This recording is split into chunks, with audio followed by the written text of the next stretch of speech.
levels is good. Oh wow, look at those audio levels. Things are in the green. I mean, Pong, say, I mean, can you checkmate for me? Check 1, 2. I'll checkmate you. Whoa! I'll checkmate you. Let's Hey, go. yo, you gotta relax. I'll get you in a corner. Whoa! King. Whoa, Paul. Oh, okay. All right. We get a little tension Bro, going on. every show this week has been frisky. Has it? Put it that way. Yeah. That's because y'all some Caitlin got PM. The PM started before because Mav was late. So Caitlin got the chat all messed up, and we started with getting strapped up.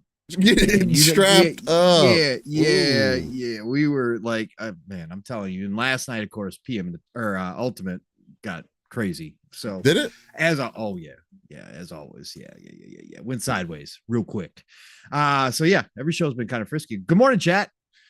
What I was just saying though, Steele, is it is insane what the internet picks up on for you as far as advertising goes, right? Oh yeah. It is absolutely insane. There is nothing like, again, we might touch on it, of course, the PlayStation requiring internet connection for the disk drive, whatever. Bro, we're all so connected now. It don't even matter. It's still the like surveillance is ridiculous. I know we'll talk about it, but it doesn't matter anymore. Because you know how I made that post about earlier this week. I had made that post, my ear love post, for music this week. Yeah. As you do.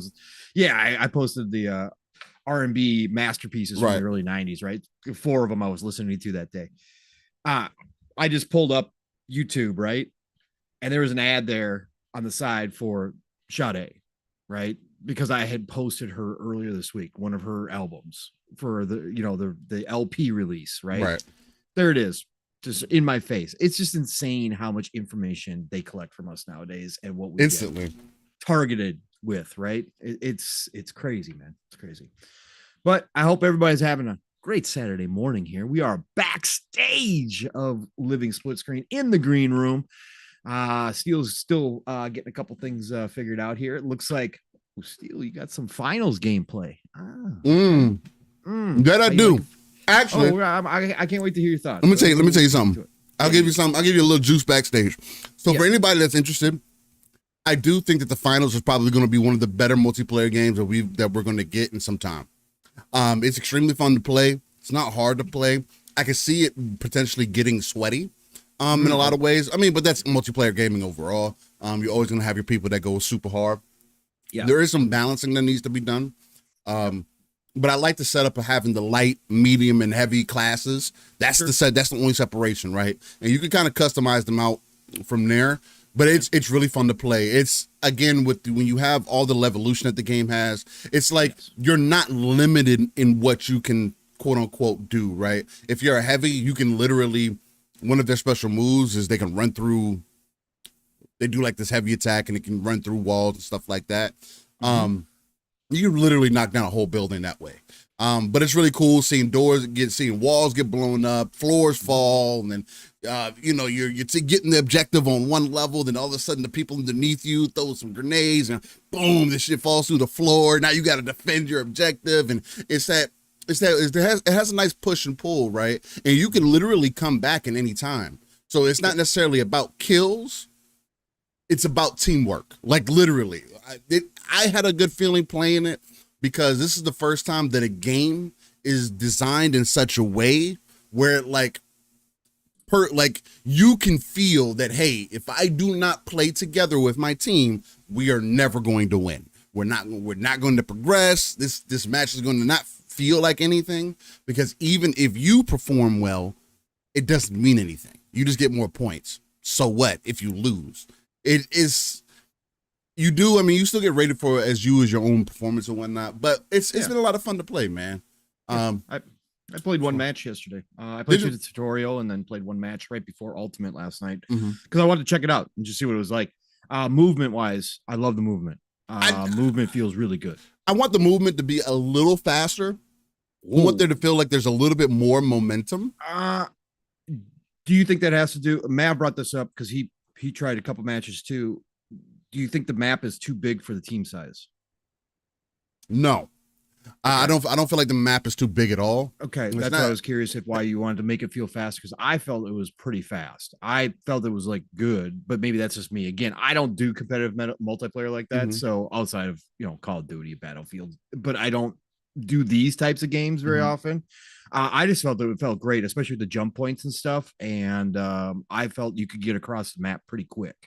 So yeah, with the jump pads and stuff, I was like, yo, this is pretty cool. You can definitely get through the map quick, especially as a team. But for me, I think it's more so maybe the game doesn't need to be faster, quote unquote, but maybe it needs to feel as if it's faster. Okay. And I don't know if it's because it only goes to about 100 degrees of field of view. Yes, for at least for what I had options to. It didn't go to the full 120, so maybe that'll help with that if I did have the full 120.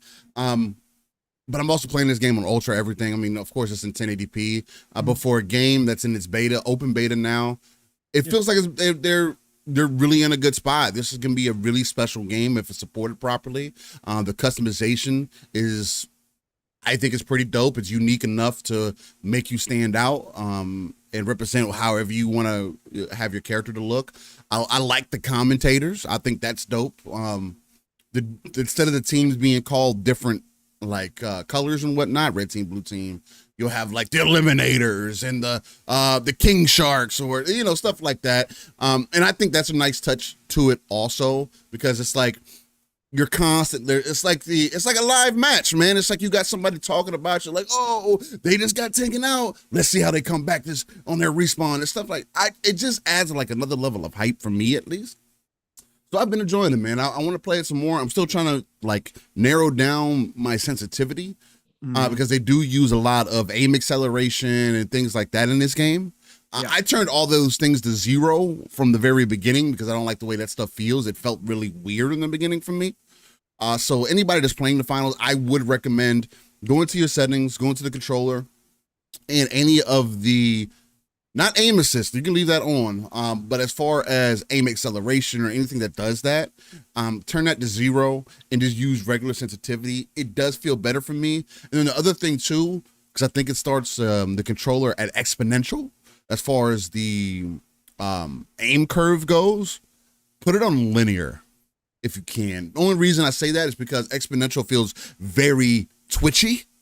I got to dial that in. I was going to say, I was playing on obviously on Series X, and I think they need a little bit more aim assist because I turned on crossplay, so I was playing against some a couple PC players too, and I felt like I was at again, this is me, so it's always going to be personal, and I don't play games like this. I did not feel like the aim assist was sticky enough. I was getting wrecked trying to use the revolver versus the AK. It was like, yo, I got one headshot with the revolver and I was like, sweet, and then every other time I was missing every shot. Like there was no, like I couldn't hit anything with that thing. So AK was a little bit better, but the revolver I couldn't hit anything with. But overall, not bad. This is Embark. Yeah, it's not bad. It's not bad at all, man. These are former Battlefield. Forward by Nexon. It's backed by Nexon. So and Nexon seemingly has a lot of Nacon? Is it Nacon or is it Nexon? I think it's Nacon, isn't it? I always get those two mixed up. So I honestly don't. I thought it was Nacon, but maybe it was Nexon. I always get those two mixed up. The finals. Hold on. It doesn't say who it's published by. It might just be Embark by themselves. Then no, it's not, because there was in the beginning of the game, I saw game, something else pop up in the beginning of the game. There is something else. Who's their publisher? That's what you know. It is Nexon. You were correct. It is Nexon. See, okay. I get those two. Yep, I get it's on the bottom of their page. I only remember just because Nexon is they are on a roll for multiplayer right now.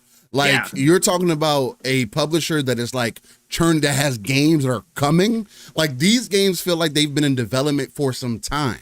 Like this game has been in development. The closed beta was last year, right? And now they have an open beta, and for the game to be in the state that it is, I mean, it needs a little bit of work, but even for an open beta for a multiplayer game, I feel like this could be a permanent mainstay for me, especially with all the evolution that they have, and it just adds to. If I feel like I'm playing Battlefield, but I'm not playing Battlefield, right? No, you're not. Yeah. You know what I mean? But as far as like the teamwork goes, as far as like destruction goes, as far as playing the objective, it's like I'm playing Battlefield, but I'm not playing Battlefield, right? It's like this. It's like I was in Battlefield, but I'm in this game mode that somebody put me in. And this game world that somebody put me in that I got to break out of or whatever. That's kind of how it feels to me. But and remember, this isn't Embark sold a game either, which is crazy. They're making Arc Raiders, which I'm actually more excited about. I am excited about that because that's the third person one. Yeah. So, yeah, that's the third person one. Yeah. So really which is crazy that they put this together too.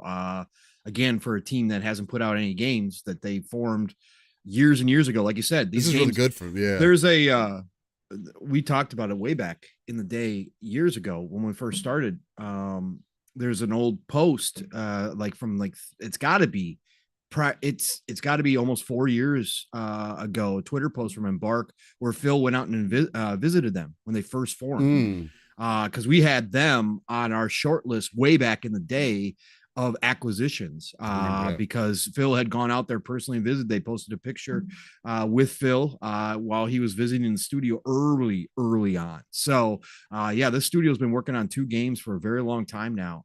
So it's gonna be curious how this reception is. Again, this, whatever what would we call this, extraction shooter? I guess it's not an extraction shooter. No, it's okay. What do we call it? It's a team shooter. Okay. Because it's.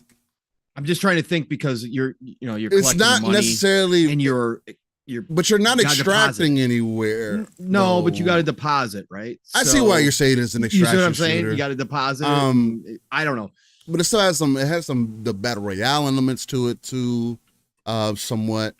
Only thing you can't pick up guns and stuff like that. No, I can see it being called an extraction shooter because you're extracting the money. It's kind of like what you had in the Division, and that was because you kind of get out of it. You got to wait for that time to get out of there, right? So I mean, or it could be hacked. You're not leaving, right? But right. I don't know. I guess that's the closest thing I can think of.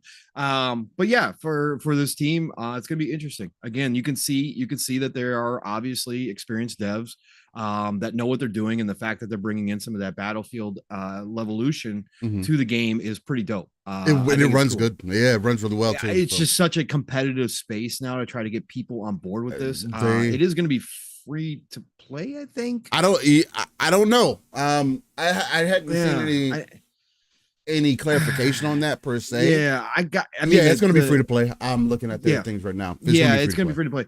So the monetization is going to be through the roof. You can already see the store and how they've got it set up. Yeah. It's going to be stupid. Yeah, Vando, it's called the finals. There should still the open beta should still be up until November sometime. Sunday? I think. Is it November? I don't remember. Let's see, the finals video game open beta is going to be, and it's crossplay, like I said before, full crossplay, which is cool. Full crossplay, PS5, Xbox, and PC. So, which is pretty dope. There's a battle pass too, Tim. Yeah. There's going to be a battle pass. There's going to be all that. Pretty standard stuff. Doesn't even give me the dates. What the? Either way, the game definitely has it has a lot of solid potential, at least in my opinion. It's extremely interesting. I didn't think I was going to get sucked into it the way that I have.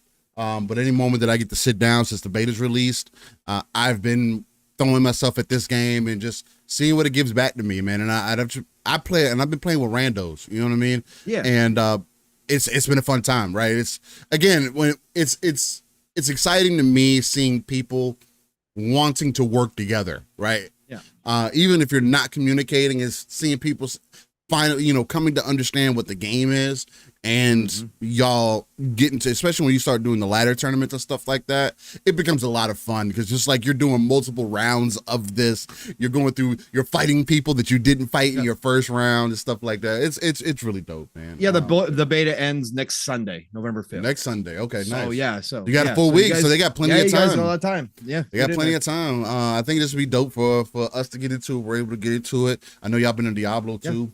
Yeah. And I need to jump back in there and level my guys up. But yeah, man. that was just something about the finals. Side tangent, behind the scenes talk that you don't get anywhere else. And it's Unreal 4. I saw some people say it was Unreal 5. It is Unreal 4. So it is. Are you sure? Yes. I mean, it says it's on Unreal 4. Okay. All right. I could have swore that their website said Unreal 5. No, it just says Unreal. Okay. All right. Yeah, it says in this description right here and there about it says Unreal 4. Okay. So interesting. People still getting used to, I mean, again, maybe that's part of the reason why the game runs as well as it does. Maybe they didn't want to deal with none of the extra stuff and put out the best first person shooter that they could. Well, yeah, probably. They probably didn't want to work through. Yeah. Which would make sense. Again, if you're making a gamble on a free-to-play game, it makes more sense to use what you can and then upgrade it later, right? I love Unreal, I 100% do, but we got to be honest, Unreal 5 has been kind of a little weird. No, everybody's saying it's Unreal 5, man. YouTube channel says Unreal 5, their YouTube channel. Let's see. I don't know. Maybe. Let me see what I can find. Don't matter. It don't matter, to be honest. From what I'm seeing, it says Unreal 4. Okay. We'll just go. There's posts from 2022 saying it's Unreal 4. I wonder if they ever moved it. There's some recent stuff in June on Reddit. Yeah. It's saying that the finals was made in Unreal 5. It said it was a UE5 crash discovery.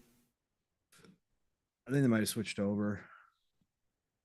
I mean, maybe I'm just looking at it, just looking it up. It says it's an Unreal 4, but it could be. I mean, it could be an Unreal 5. I mean, this is one of those that doesn't have straight up clarity. If you look at it on Wikipedia, it says Unreal 4. Yeah. If there's a website says something different, I hadn't been to their website yet, so that could be different. And the main reason we want to have clarification on this is because there could be credence to me to why the game runs as smoothly as it does. But if it's an Unreal 5 and they still got to run it smoothly like this, and then damn, they're just a fucking pretty damn good team. And I'm not seeing, and even on their official site, it doesn't say anything in particular. They don't have any drop downs or anything that you can access and read about the game. So it just says Epic Games and Unreal Engine, and there a little descriptions at the bottom of this in the small letters in the bottom of the screen. So I mean, regardless, UE4, UE5, I'd imagine either way they'd be able to kind of go back and forth. It is possible that the engine could have been upgraded at some point. Nick said that is a good point. I don't know. So either way, whether it is 4 or 5, if it's 4, it's extremely impressive. If it's 5, it's extremely impressive. I'd like to get some clarification on that, just so I can kind of know. I'm not going to determine all of their effort by what engine that they use, but just because UE5 has been a pain point for a lot of people recently, especially needing like more of the DLSS and needing to use other upscaling techniques to get that performance, like we see from Alan Wake. Apparently, it's recommended that you use FSR or DLSS. Although I have also seen people say that, hey, the recommended is that you don't need it. You can turn all that stuff off, and the game's running just fine. So Alan Wake seems to be another game that is doing pretty well performance-wise. I don't know. I don't know. We'll get more into it as we get into the show here. We do got to get the intro going so we can get the audio listeners involved. Nixie says the devs claim it's UE5 in their Discord server. Okay. If the devs saying it's UE5, the devs are saying UE5 right now. If you look it up and try to find any details on it, it's showing UE4. So we'll wait for clarification from them. Either way, shout out to the team. Shout out to Embark. I'm really excited for Arc Raiders that they have coming out next after this. I don't know if we're supposed to be getting a beta for that too at some point. So it's going to be interesting to find that out. And shout out to Nexon, just being on the ball, man. First Descendant, you have this game, the finals, and then you got Arc Raiders around the corner. Nexon seemingly has a lot of multiplayer games that can help build their catalog out and make them maybe a potential buy for the future, or a lot of third-party deals to get them involved. So Psychonauts with the 5 membership. I know Paul's been practicing. 5 bomb. Let's go, everybody. The 5 bomb has started the sub train. That's right, folks. You only need to do 200 more subs for the month, and you guys are done. Right? 200 more subs. You guys are done for the month. We've hit our goal. We won't have to do advertising here on Living Split Screen. You guys are the best. Let's see some 5 bombs. Let's see some single bombs. Whatever you can give. If you can't give, that's cool. Lurking, chatting, that all helps me too. Make sure you hit that like button, that subscription button. Share this out, but we got to get the sub train rolling. You guys got to hit your goal for the month. That's important for this show, but we appreciate you. And just remember, it's your goal, not mine. All right? Your goal. That was the new line yesterday. Hey, Jasper. He says, told you all last year, Xbox should look at next time. I've been right on board with you with that, man, since the very beginning, since they started stepping into the scene. Now, again, not all the games are going to hit, but that's kind of the thing with a lot of these multiplayer games, and that's been kind of our point, especially with PlayStation doing them also. You may not have 10. But if Nexon, especially with their category, with their fucking numbers so far, if they put out 10, I think 3 to 5 may end up hitting, especially with the type of quality they're seemingly putting into their games. So I'm right on board with you with that Nexon pick for sure. But I'm a multiplayer dude, so and real quick, let me shout out these new members. Appreciate you guys. Vic the motherfucking Click. What's going on? John Wolf, J Rain instead of Steel Rain. Hey, what's up, J Rain, my fellow Rain brother. Dylan Strong and PyCon Fusion. What you know about PyCon? That's a Dragon Ball reference for those who are unfamiliar. Refudge Gamer said that's pretty good, Pong. Give me 73 members. Thanks. We're gonna have Pong's gonna be the new special shout out. I gotta continue to listen to him so I can imitate him better. But God, yo. I don't have the hair to grab though. I don't. He does this thing and I can't do it. I might have to get some fake, some spectacles, clear rim specs just to have on. That was pretty fucking funny, bro. Yeah, so stupid. look at how beautiful Jean Grey is though, transforming to Phoenix. God, I love it. Goddamn right. I mean, that's why she's there, brother, man. All right, ladies and gentlemen, I hope you're ready. I hope you're buckled up. Hope you're locked in. We got some things to get into. Some Sony smoke to throw out there. Some Nintendo success seemingly. Again, Mario stomping the boots off of Sonic. Unfortunately, it is what it is. Sonic Superstars, I believe. Also. Didn't release in the best manner either. I believe had some performance issues, so that's unfortunate to see, especially for Sega. We got a few other things to get into here, so hopefully you guys are ready. Thanks for joining us backstage. And if you don't have the finals beta downloaded, go download that, and maybe we'll get some runs in. Maybe, just maybe. Anyway, let's get to it. Pong, are you ready to start this extravaganza? I'm ready, brother. If you can't tell, let's go. All right, here we go. Are in working order. Let's go. 3, 2, 1.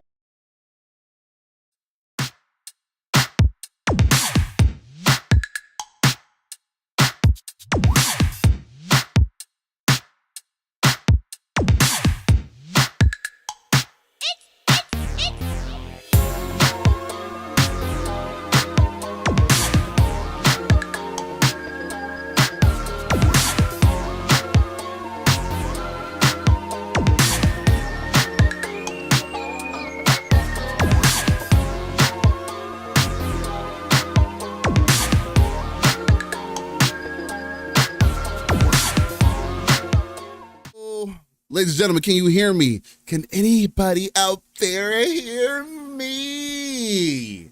And welcome to Saturday morning. Hopefully it hasn't been too much of a treacherous week for you. And if it has, first off, I want to start by saying I'm sending you much love, energy, prayer, blessings, whatever you need to help you get you started on your Saturday morning. And enjoy your weekend. Get outside, become one with the earth, you know. Get your feetsies out there for if you're into that. Or maybe just go play with the kids outside, man. Or if you don't got kids, get some gaming in. Enjoy yourself. Relax. Get a couple beers in if you're about that. Get a smoke in if you're about that. What else can you do? Whatever you like to do in your extracurricular time. I made a post this week And if you don't know who I am, whether you're on the audio listener side of things or maybe you're just tuning in live, you're like, yo, who's this Steel dude? Well, I'm Steel Rain, man. Like, who else would I be? I'm one of the hosts right here on Living Split Screen, Mr. Live Raw and Uncut himself. The gamer extravaganza is going on. A lot's happening behind the scenes. People are getting bonuses, raises, promotions, new titles. We're going to talk about that today. Hopefully you guys are excited about that. And we've already got that sub train started, baby. So, no, we're not going to go there. I understand that a lot of people do that. It's actually interesting seeing people kind of really get into it. Because, again, you should, right? You're here for entertainment purposes, unless you're us. Of course, we like to be entertaining sometimes, but our entertainment more so comes in the natural form of us just having casual conversation about what's going on in the gaming industry, right? Because we believe in that ECP, that's that educated consumer perspective. We also believe in that RTS view, where we pull ourselves out of the world, look at the darker crevices of the map, pull those resources together so we can build up that foundation, potentially reach those 3 billion gamers that Phil Spencer always talks about. Now, speaking of Phil Spencer, he's had, I mentioned some shakeups earlier, but I feel like Phil's been in a really good mood recently, at least from this week's events. He went out to the team at Activision Blizzard and seeing what they had shaken. And off of that, it's very ironic to me, Pong. And of course, I got to introduce the brother from another here shortly. But it's very ironic to me that after he went and met with those teams, that we then got news or rumors, quote unquote, and some confirmation, shout out to Jazz Corden from Windows Central, that there's going to be a 2.5 hour kind of pre-show to the Blizzard kind of showcases that's happening, right? That's upcoming. Which BlizzCon. is BlizzCon. The 3rd and the 4th of November next week, Friday, Saturday. We're gonna have some news next Saturday. I find that extremely interesting, man, because like out of nowhere, the timing of it is kind of crazy. Especially after Phil just got out there. But that's enough of that and enough of me. I got to introduce you guys to the uncanny gentleman himself. And this is your first time here. Well, I need you to get caught up real quick because he is the X-Man who is not Cyclops. He's not Iceman either. But again, like I tell you guys all the time, he's going back and forth with Kitty. Again, he's talking about Jean Grey all the time. I'm just trying to figure out where he's really at, man. Like I thought I saw him with Mystique the other day. I don't know what's going on anymore. You guys are gonna have to help me out. But he is my brother from another, the one and only Pong. So, how you feeling, brother, man? I'm feeling good, brother. Another fantastic Saturday morning. Fall is in the air. Winter is around the corner, sir. Gaming is in its prime form right now. It is an absolutely magical time to be a gamer. Lots of good news dropping, like you said, Steel. BlizzCon. We could say it officially, Steel. BlizzCon is now an Xbox show. So however you want to look at it, don't matter if it's mostly PC, it doesn't matter what it is now another Xbox show. We got an Xbox surprise show this week in the partner preview. Of course, Xbox reorging things in a very, very, in my opinion, positive manner. So we've got just a lot of stuff to get into today. But yeah, I was just actually a clip came across the X feed there, and it was Bayonetta 3. Phil, oh, wow. Phil Bowser last week in an interview confirmed that you guys have a great relationship, that they consider Xbox, Microsoft partners in a lot of ways. Please go get Bayonetta 3. Please. Let's get a port. Platinum Games. They can always use the money. Just go ask Nintendo nicely. It's been out on the Switch for long enough now. Yeah. Let's get that ported over. Pack. Let's do that. Let's do that. Anyways, what a time to be a gamer right now, Steel. I haven't played as much as I would. You and I haven't been in Xbox party with anybody this week at all, except for last night, real quick, for Diablo for a little bit with Jasper and Mav. But I've been playing Diablo. Also touched Starfield again, but Diablo 4 is back. Season 2 full swing. Absolutely full swing, man. It's absolutely incredible. And speaking of BlizzCon, which I'm sure we'll talk about, Diablo 4 is going to have a 2-hour fireside chat during BlizzCon. That's kind of crazy. Yeah.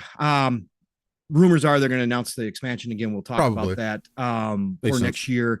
Diablo 4 is back. If you guys haven't jumped back into it again, I don't blame you. There's a billion other games to play right now. But if you are the Diablo guy or gal and you haven't jumped back into Diablo 4 because season 1 kind of turned you off due to the grindiness and some of the changes they had made, they have come back with vengeance with season 2. This is the most fun I've had playing Diablo 4 since it launched. It is absolutely fantastic. I got one of the special uniques the other night. Yeah, playing by myself for an hour before I went to bed. Wound up getting into a nice server where everybody was running the blood harvest. Right. And got one of the special uniques to drop. It's not the most powerful one. It's not the most, and obviously I'm level 80, so 81 now after last night, but level 80. So it's not like that. It's not a god tier. I'm thinking about redoing my entire Sork class based around these pants that I got. So just because of the aspect that's attached to it, which is new to season 2, we're unstoppable. When you become unstoppable, it also lasts for 4 seconds after the fact as well. And you gain 50 mana, right? Every time that this happens. Well, with the other aspects and some of the other items, uniques that I've been collecting, basically I can go into unstoppable almost full time, which means I'll be gaining back mana almost all the time. And so I might respec my Sork to go that route. And I might go electric. Right now I'm freeze, right? I'm ice. So I might go lightning this time around. Okay. So we'll see. And there's another patch coming out for Diablo 4 2, which they just announced. Okay. They're gonna do another patch in which you can respec your Paragon boards all at one time. Anybody who's been in Diablo 4 knows, you had to do it individually. And when you get up there, that's a whole lot of work. So they're with this latest patch that's dropping, they're going to allow you to respec the entire Paragon board at one time, which is dope. Quality of life. Yeah, quality life stuff. Absolutely. But loving Diablo 4. It is just an absolute blast to play. Everything that you do now doesn't feel like a grind. You can get OP. They allow you to be OP. It feels good. That's what these games are about. The loot drops, especially in the Blood Harvest area, are just ridiculous. Bananas. It's just Christmas, man. It's so much fun. And even we were running some of the vampire missions last night, still the main missions, because I hadn't run any of them yet. So I was catching up with Jasper and Math. So they were running through with me.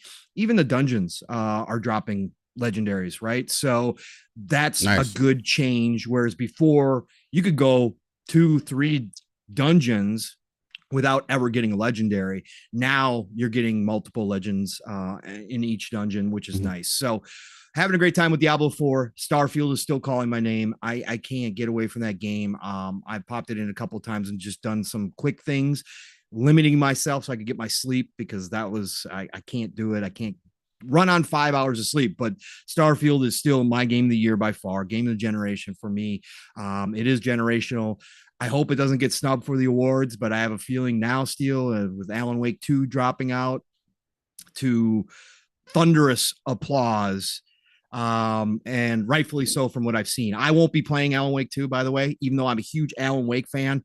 They have leaned completely into the horror side of things. I can't do it, man. After seeing the double torso woman in the latest at the partner preview trailer, I can't do it, man. And from what I'm hearing, everybody's saying, hey, they actually went full bore horror this time instead of staying psychological.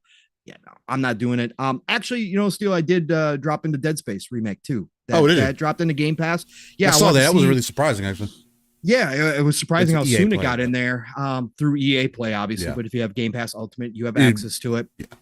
So I did have that downloaded. I tried that out. I played through the opening and through the first part of the mission for about 45 minutes, an hour the other night, just to see if I was going to be able to handle Dead Space because of the changes they made. Yes, I will be able to handle Dead Space, I believe. but I'm gonna have to play it during the day. So I don't know if I can handle it at night, but we can play through during the day. But it's still Dead Space, and they changed stuff, but they didn't change it completely. So I know some of the points where things are coming. Right. Pause. I know where they're coming from. So I'm prepared. I'm ready. I'm taking it slower because audio wise, they have blown it out of the water compared to even the old one. The old one still holds up to this day. But man, did they blow it out of the water with this remake. Visually, it is drop dead gorgeous. EA, again, I've been saying this on the other shows. Take note, Konami. That pile of shit you dropped on everybody with the original Metal Gear volume collection. Yeah, but they're redoing Snake Eater, right? From what we're seeing in UE5, right? Yeah. They're redoing Snake Eater the right way.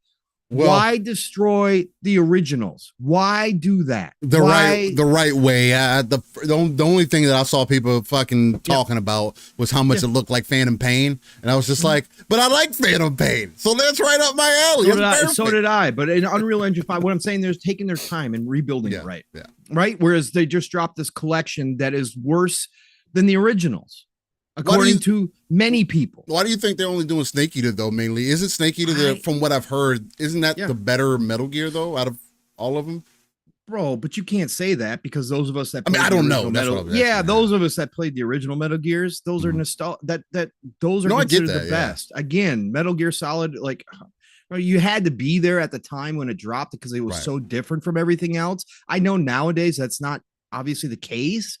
But back then it was so groundbreaking. You got to treat that with the respect. The only reason why Konami became Konami was because of Kojima and Metal Gear. Like that's what they became known for. And for them to drop this bullshit money grab collection on us that is absolutely horrible. Like, again, it's no different than the smoke I gave Rockstar for what they did with the GTA collection. It's bullshit, man. Yeah.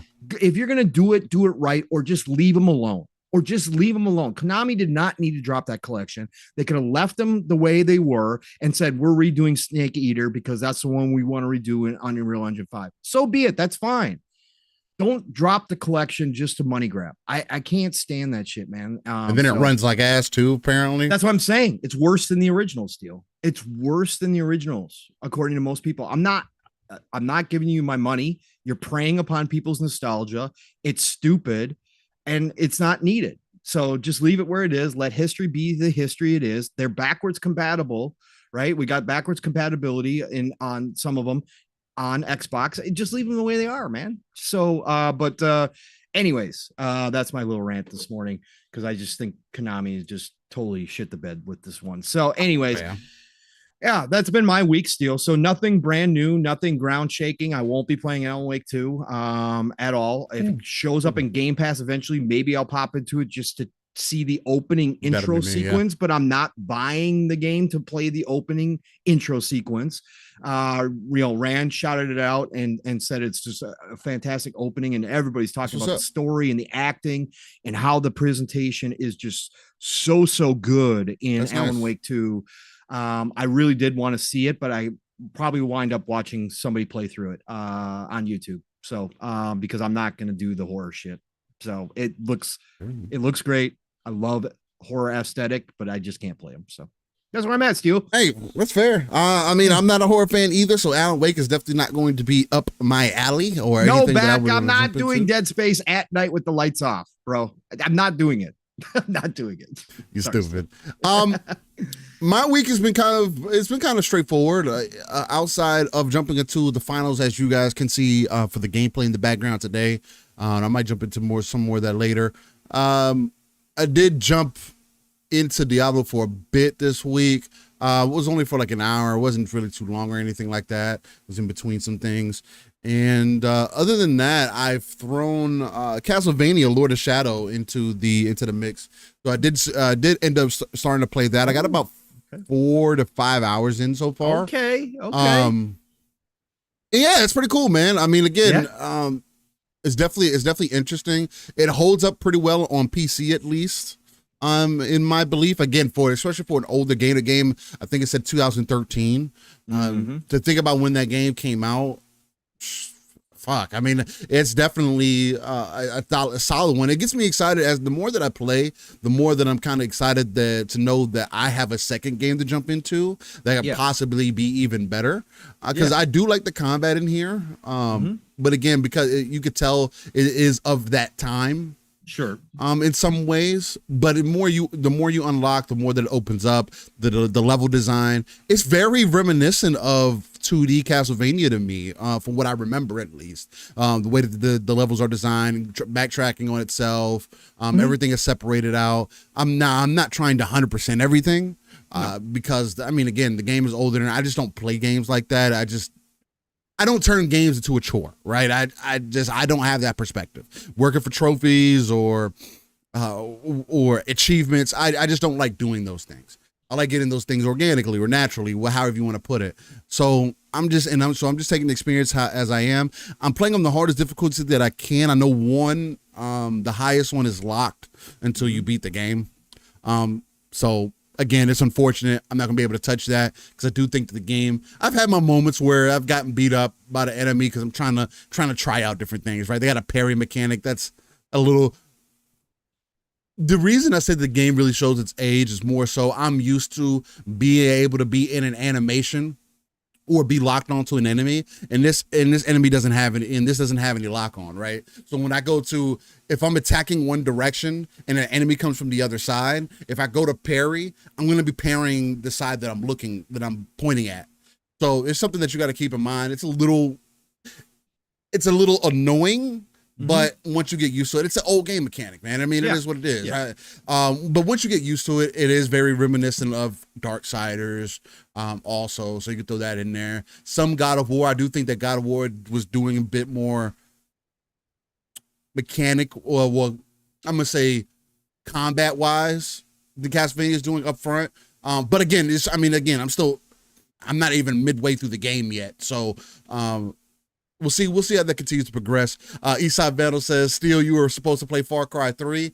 I'm gonna jump into Far Cry 3 and I'm gonna try that out, but I need to get through some of these other games first. So I'll get through Castlevania 1 and 2, and then because those are my current kind of backlog older games that I'm playing that I've taken some advice on. But then Far Cry 3 will be the next one on that list to jump into, because I'll probably get back into Ubisoft Plus, and because I try to, when I have like definitely multiplayer games, different multiplayer games that I like to play, I try to have some single player games that I have in rotation, depending on how they make me feel. You're good. And I want to be able to throw Assassin's Creed Mirage in that rotation too. So that's going to be another part of it. They're probably going to have some crazy ass mods on there as far as like visual mods and other things that'll add on to the experience by then. But that's what's going to be really dope to see. As far as that goes. But that's been pretty much my week as far as gaming goes. A lot of the finals since that beta's released, and then jumping in and out of Castlevania this week and enjoying that. It's definitely it's an interesting game, the dope game. But yeah, and some Call of Duty actually. I did jump into some more Call of Duty. Can't get away from that. I got to finish my battle pass so I can unlock Spawn. Again, knowing that the characters are going to carry over into Modern Warfare 3. It kind of gets me hyped, man, because Modern Warfare 3's multiplayer is feeling pretty good, at least to me. I wasn't going to invest, but it's just, it's crazy how people hit you with nostalgia, man. It's crazy. I don't know if I'm going to end up getting it on release. We'll see how that goes. So, but yeah.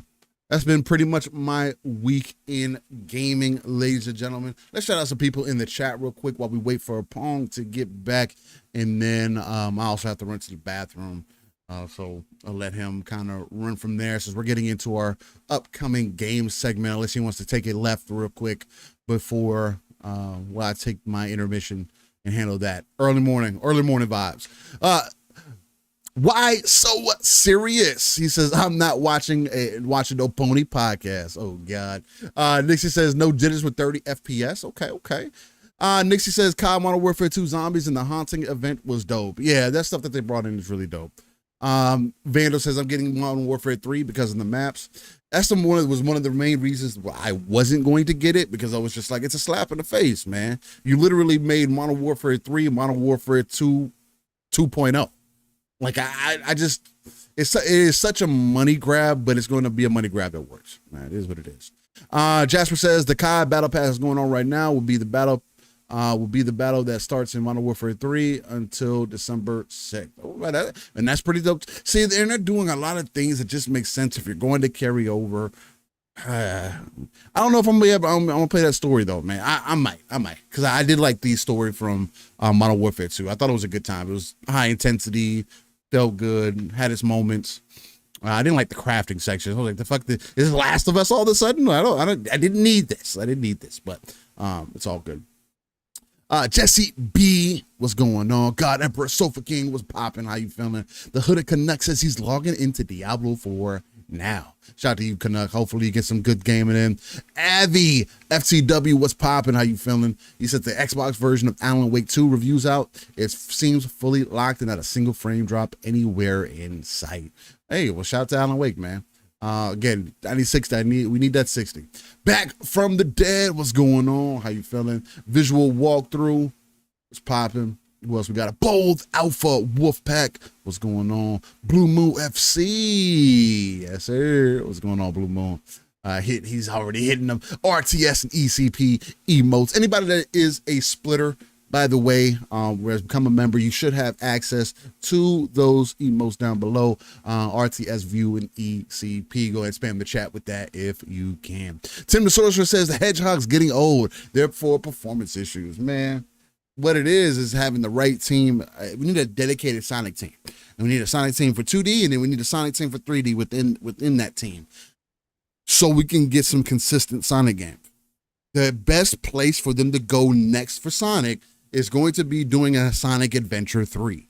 Don't do nothing else. I mean, you could do Sonic Frontiers also. Sonic Frontiers, I'm considering getting that on PC just because of the mods and whatnot, but I might just hop on the box and get all the content, just play through it that way, since I already have it there.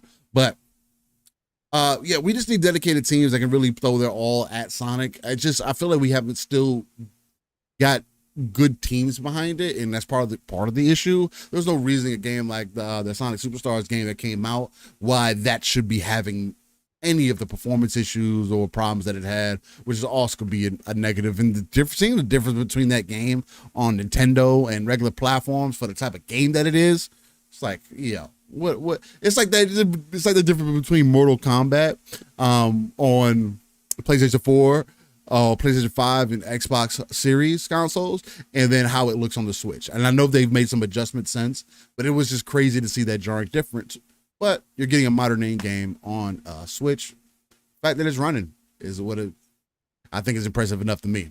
Refud, we shouted him out earlier. Brandon Bards, what's going on? Talos Ray, we had M. Gene in the house. What's going on, Gene? Jesse B, how you doing? What's going on? It's Timmy. Dread Wolf, Breaking Bread with Dread. Definitely check him out. See what's going on. We had Psycho in here dropping those members off. Fun Speculation was in the house. We had Lore Master G-Spare. What's going on, brother man? Boogie Man came through. What's going on, Boogie? Appreciate you coming through, man. We got to get back into some No Man's Sky, man. Guess go and do some more adventuring or something sometime. Mr. 70 Digits, what's going on? How you feeling? Masshole, how you feeling, Brody? Let's see. All right, let's go back down here. Let's see what everybody's saying. Lord Roughness, appreciate you coming through, man. Nixie says, Tim, those old COD games played now are trash. Jittery FPS and riddled with cheaters. That is true. That is true. Lord Roughness says, walk one, steal the rain and Pong Soul. What is going on, my brother? How you feeling? Good morning. Poed Alpha Woodpack says Sonic Heroes 2 long overdue. Hey, don't give me Sonic Heroes. That's another good Sonic game, 3D Sonic game, at least to me. One of the most memorable games on GameCube for me. Love the game. I love the GameCube. Love that game. They just need to take what they Sonic learned Adventure from Frontiers 3, and make 3. Sonic Adventure 3. Yep. That's all they gotta do. That's all they gotta do. Bring the Child Garden back. Bring all the characters back. Bring Chaos Emeralds back. Give us all the things that we'd ever want. I'm telling you, man, it says Sonic Adventure 3 would be the best way. I was just telling chat Pawn that the best way to go is just to have a dedicated team. So like literally they focus on Sonic, and they have within that team, they have a team that's focused on 3D, and then they have a team that's focused on 2D. And then they make sure that they have across the board have a level of high quality expectation that they need to meet. And I think that's kind of what's missing now at Sega, right? They don't have I know they have Sonic Team and whatnot, but Sonic Team seems like they're so disconnected from what the community is looking for, or what games or how to make their games great, that maybe we need a separate Sonic focused team, right? I don't know. I don't know. I don't know what the answer is for Sonic. He's still got popularity. He's still got recognition.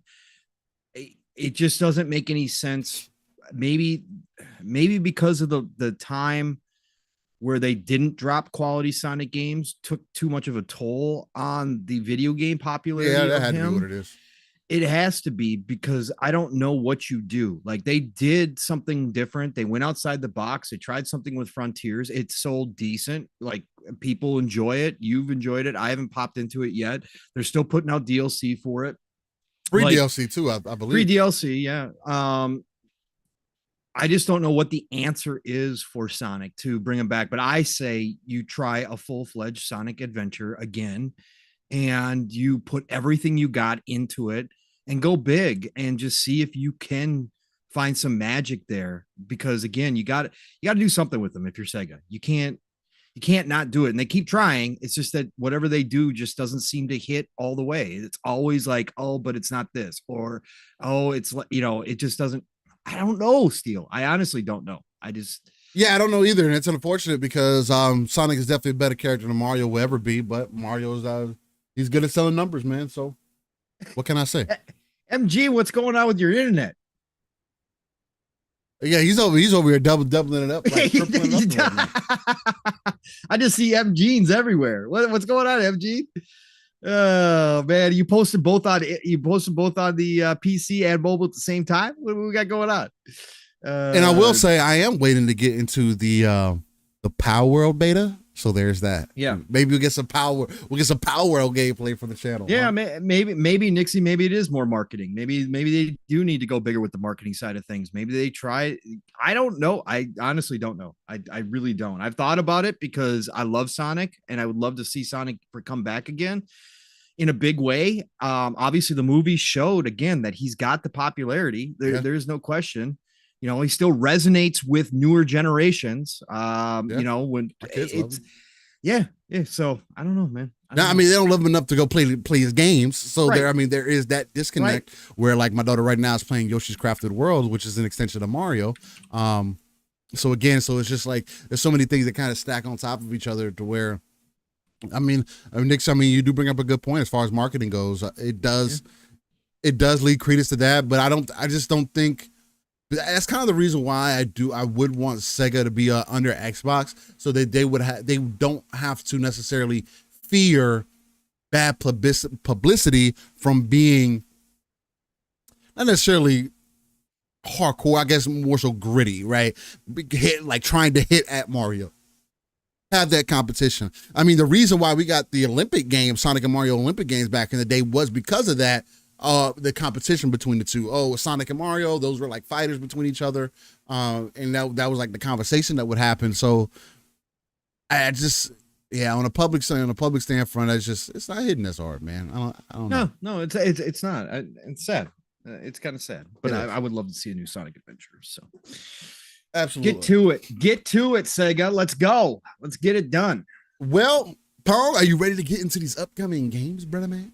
Yeah, let's shout out the chat first, and then we'll get into these upcoming games. I shouted them out. Oh, you did? Yeah. You did that as a part. Okay, while I was gone. I did that while you got the extra special Steel shout out today, so you don't always get that. So let's see. Oh, we got the Haz in here. What's going on, Haz? What's going on? Going on. Appreciate you, brother, for everything you do. Not enough people, you and Idol and everybody else who does a lot of postings, man. Appreciate you. Well, matter of fact, Pong, this might throw you for a little bit of left field, but I want to go ahead and try to see if I can get it out of the way. Let me see if I can run to the restroom. Is there something that you would like to dive into? I'm still going to be listening, so I'll be able to add my input as I get back. Please don't do it while you're on the toilet. I can listen on the toilet. I just can't talk. I know. Just don't add to it. That's no, I'm not. No, I won't do that. I won't do that. That's kind of weird. That'd be really weird. Coming live from the bathroom. I'd let you guys know too.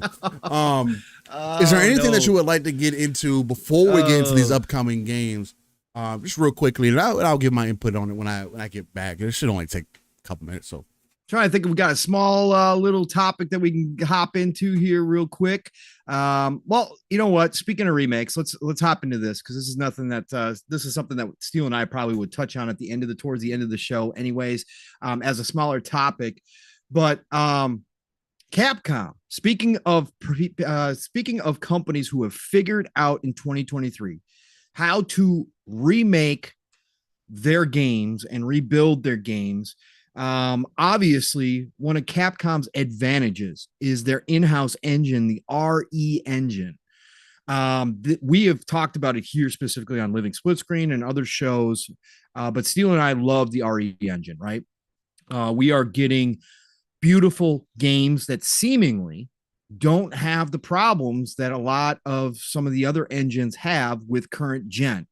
Are they the most cutting edge? No, but are they some of the most stunning games visually, graphically? Absolutely. And we don't seem to have a whole lot of problems with them on current gen consoles or PC. And Capcom this week announced the next version of the RE engine called the Rex. And yes, it is pronounced Rex. It's REX.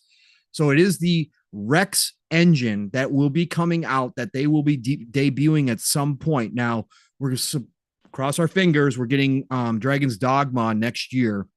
That might be one of the final games that we see on the RE engine as it stands now before they move forward with the Rex. The Rex engine, why I bring this up is because obviously when you say Rex, it's T-Rex, right? Of course. And obviously we know Dino Crisis needs a remake. I have a feeling that the first game for the Rex engine could be a Dino Crisis remake. I know other people threw that out there. It's not an original thought when this news broke, but also I wanted to put this out there too. Capcom's success is something that a lot of companies, especially in the East, have been looking at. We've seen it kind of emulated in a lot of ways of how, you know, there's only some Eastern companies seem stuck like Square Enix. And then there's other Eastern companies that seem to have come forward like Bandai Namco, Capcom, etc. It sounds like Capcom is going to potentially, with this Rex engine, license it out for use to other companies. It seems like they're positioning this kind of like their own UE5. If Capcom's going to do this, they've got a winning formula here, right? They've brought themselves back from the brink. They were in such a bad spot. Potentially there's the old rumor that the contract was all but signed on the table to join Microsoft and Xbox at one point when they were down bad. They brought themselves back to life, and now RE Engine has established itself as one of the, you know, high watermarks currently speaking for engines. So if they're going to move into this realm when they start licensing out their engine, their new engine, to other companies, Capcom is going to be a power player going forward. And again, to me, and this is my nostalgia speaking, right? This is my old school wish list here. If you are going to promote this engine, what better way to do it than to come out with a Dino Crisis remake from the ground up, right? Take a franchise that was playing second fiddle to Resident Evil, right? Of course, back in the day, but a beloved franchise nonetheless in Dino Crisis for all of its cheesiness, right? For all of its kind of, it was always the little brother or little sister to Resident Evil. And they didn't put as much money into Dino Crisis as they did Resident Evil. But my God, if you could show off the Rex engine with a Dino Crisis remake, reinvent that franchise again. And again, God knows, most of us love killing dinosaurs. Most of us love that aspect.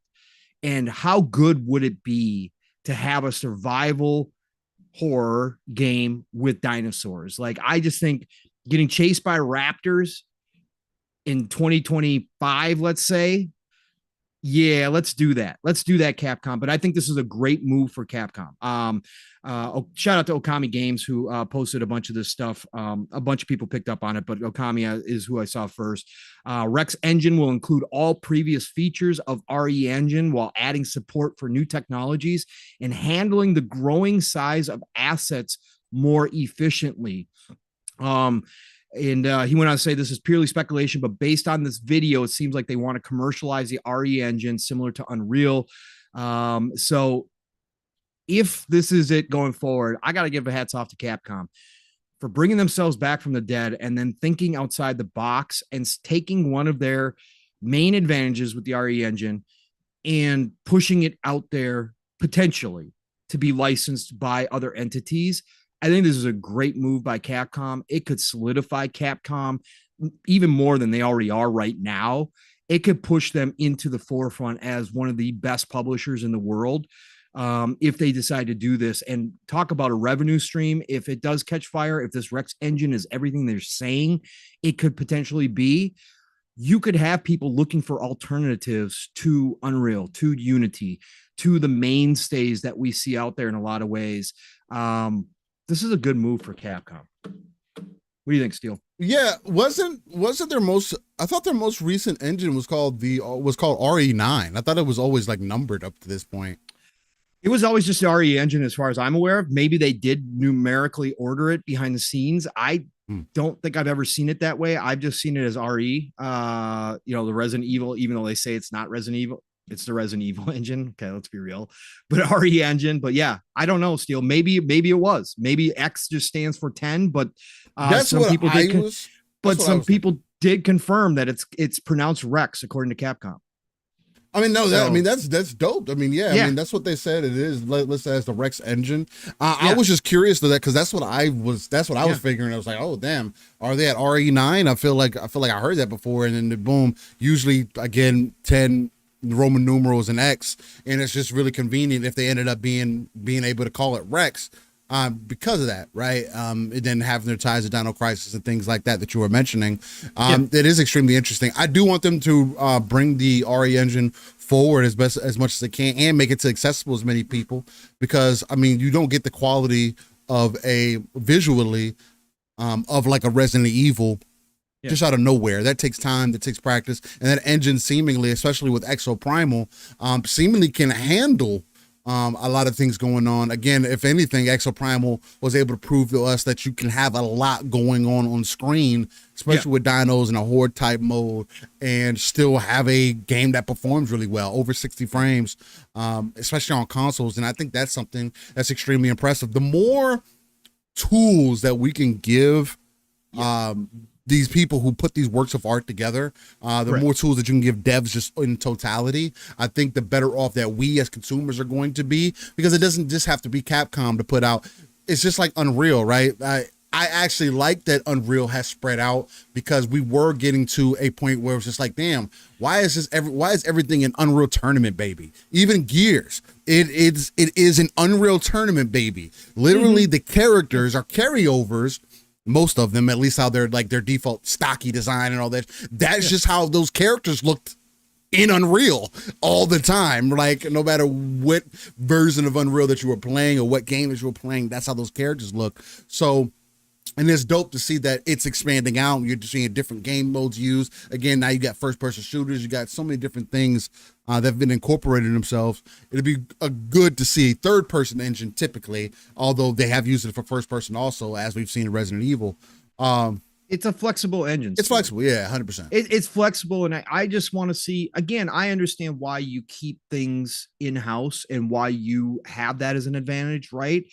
But for the overall greater good of the gaming world, I would love to see more options out there for people. And I'm not even saying that RE or this Rex engine, if they decide to license it out, will be as accessible as Unreal is or Unity is. They might charge a lot for it, right? So indie devs might not have that opportunity. I would love to see more engines come about. I would just like to see a greater availability for more engines so that we can diversify some of these games. Not to say that Unreal can't be different, not to say that every Unreal game looks the same. Back in the day, that's the way it was.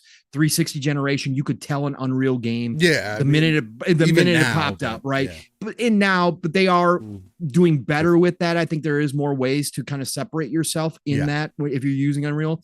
But I would just like to see more. I would love to see the Snowdrop engine from Ubisoft get licensed out. The Snowdrop is one of the most beautiful games engines out there as far as graphically. I would love to see it as an opportunity for smaller devs to take advantage of and give us a bigger variety of potential, right? Yeah. Potential. That's what it's all about. But at the end of the day, we don't know for sure if this is going to be, again, it's a lot of speculation, but the fact that Capcom is leaning into the RE engine and announcing that they are going to have a next gen version of that engine in the Rex, I think is fantastic for Capcom, no matter what they do with it. Because again, it's been one of the best performing this gen overall. It really has. So that the fact that they're upgraded even more, can't wait to see what they're going to do with it because it looks beautiful. Dragon's Dogma 2 looks beautiful in the old engine. So I can't wait.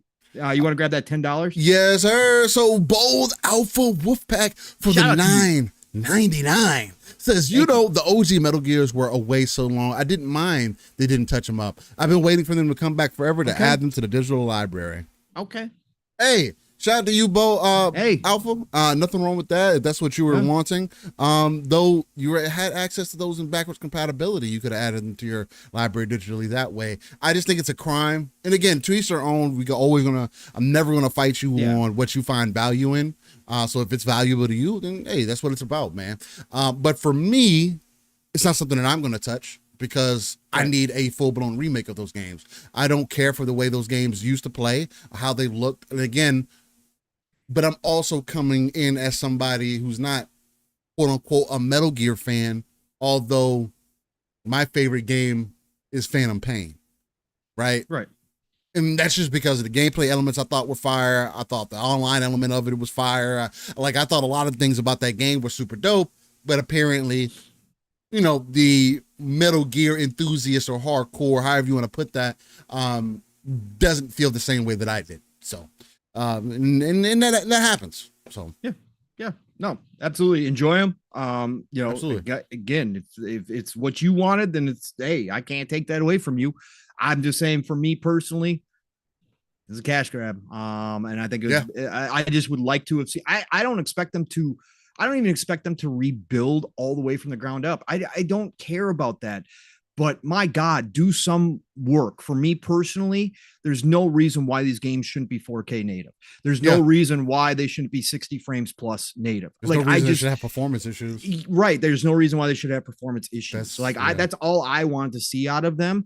I wasn't expecting each one to be built from the ground up in Unreal Engine 5. Like, Konami's not in that position. The fact that they chose Snake Eater is great. That's fine. You chose that one to be the ground up rebuild. Cool. I'm all for that. But the old ones, I just would like to see brought forward a little bit. That's all I was expecting out of this, and we got none of it. So that, for me, that's why it's disappointing. Yeah. But yeah, no, hats off to you guys who are buying it. I hope you guys enjoy. Foxfire. What's going on? Lady Foxfire's in the house. What's going on? Good morning to you. All right, Steel, what are we hopping into, sir? We're gonna get into these upcoming games, good sir. Yeah, let's do it. If you are ready, I am ready, sir. I'm ready and naked. Let's go.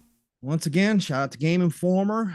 Not perfect, but certainly one of the most complete lists out there as of the moment. If you guys have anything else that you are aware of, please throw it in the chat. I'm sure Steel will watch it and catch it if we do miss something. So this is going to be the final couple days of October as we roll into November already. Oh, God, life just telling you keeps on. Most of our chat is older, so I know you all understand. It's just every year seems to go by faster and faster and faster. Especially if you got kids around, it's unbelievable what happens to time. It just slips away, man. So, all right, October the 30th, we have Resident Evil Village coming to iOS. Of course, we saw this in obviously Apple's big promotion of their new phones, their new chips. But Resident Evil Village showing up on iOS October the 30th. And of course, they are also getting the Resident Evil Village Winter's expansion as well on iOS on October 30th. So all you RE heads out there, if you got those Apple phones and you got the latest and greatest, pop it on. I want to hear about it. Although they're charging like what, $50, $60 still, I think, full price. So we're going to see how that rolls, man. We're going to see if they can find success there at that price point. We'll see. Jusant. I've been waiting on this one, Steel. This is my palate cleanser coming up. This is my game that when I'm getting ready to relax, to get to bed, Jusant might be the game I'm popping on to kind of pull me away from Starfield and Diablo and my addiction nature, right? My addictive nature. Jusant is this mountain climbing indie game that we kind of, or I don't even know if we can call it indie, but I guess we will. It is indie, but it's Don't Nod, which is a well-established developer, right? So, but Jusant is that mountain climbing experience one, that adventure one, kind of gave you a Breath of the Wild, Tears of the Kingdom feels a little bit. Jusant looks really cool. I'm going to hop into it and check it out. It's coming to Game Pass day one, PlayStation 5 as well, and PC. So Jusant is the 31st. And then we got a game called The Forest Cathedral coming to PlayStation 5. It already came out on Xbox. I had never heard of this before on March the 14th. Xbox and PC got it. And now it's coming to PlayStation 5, developed by a indie, just a single developer. I always love to shout these out. Brian Wilson, shout out to Brian Wilson, man, doing the work by himself, published by Whitehorn Digital. It's an adventure game. It looks really odd. From the cover shot there.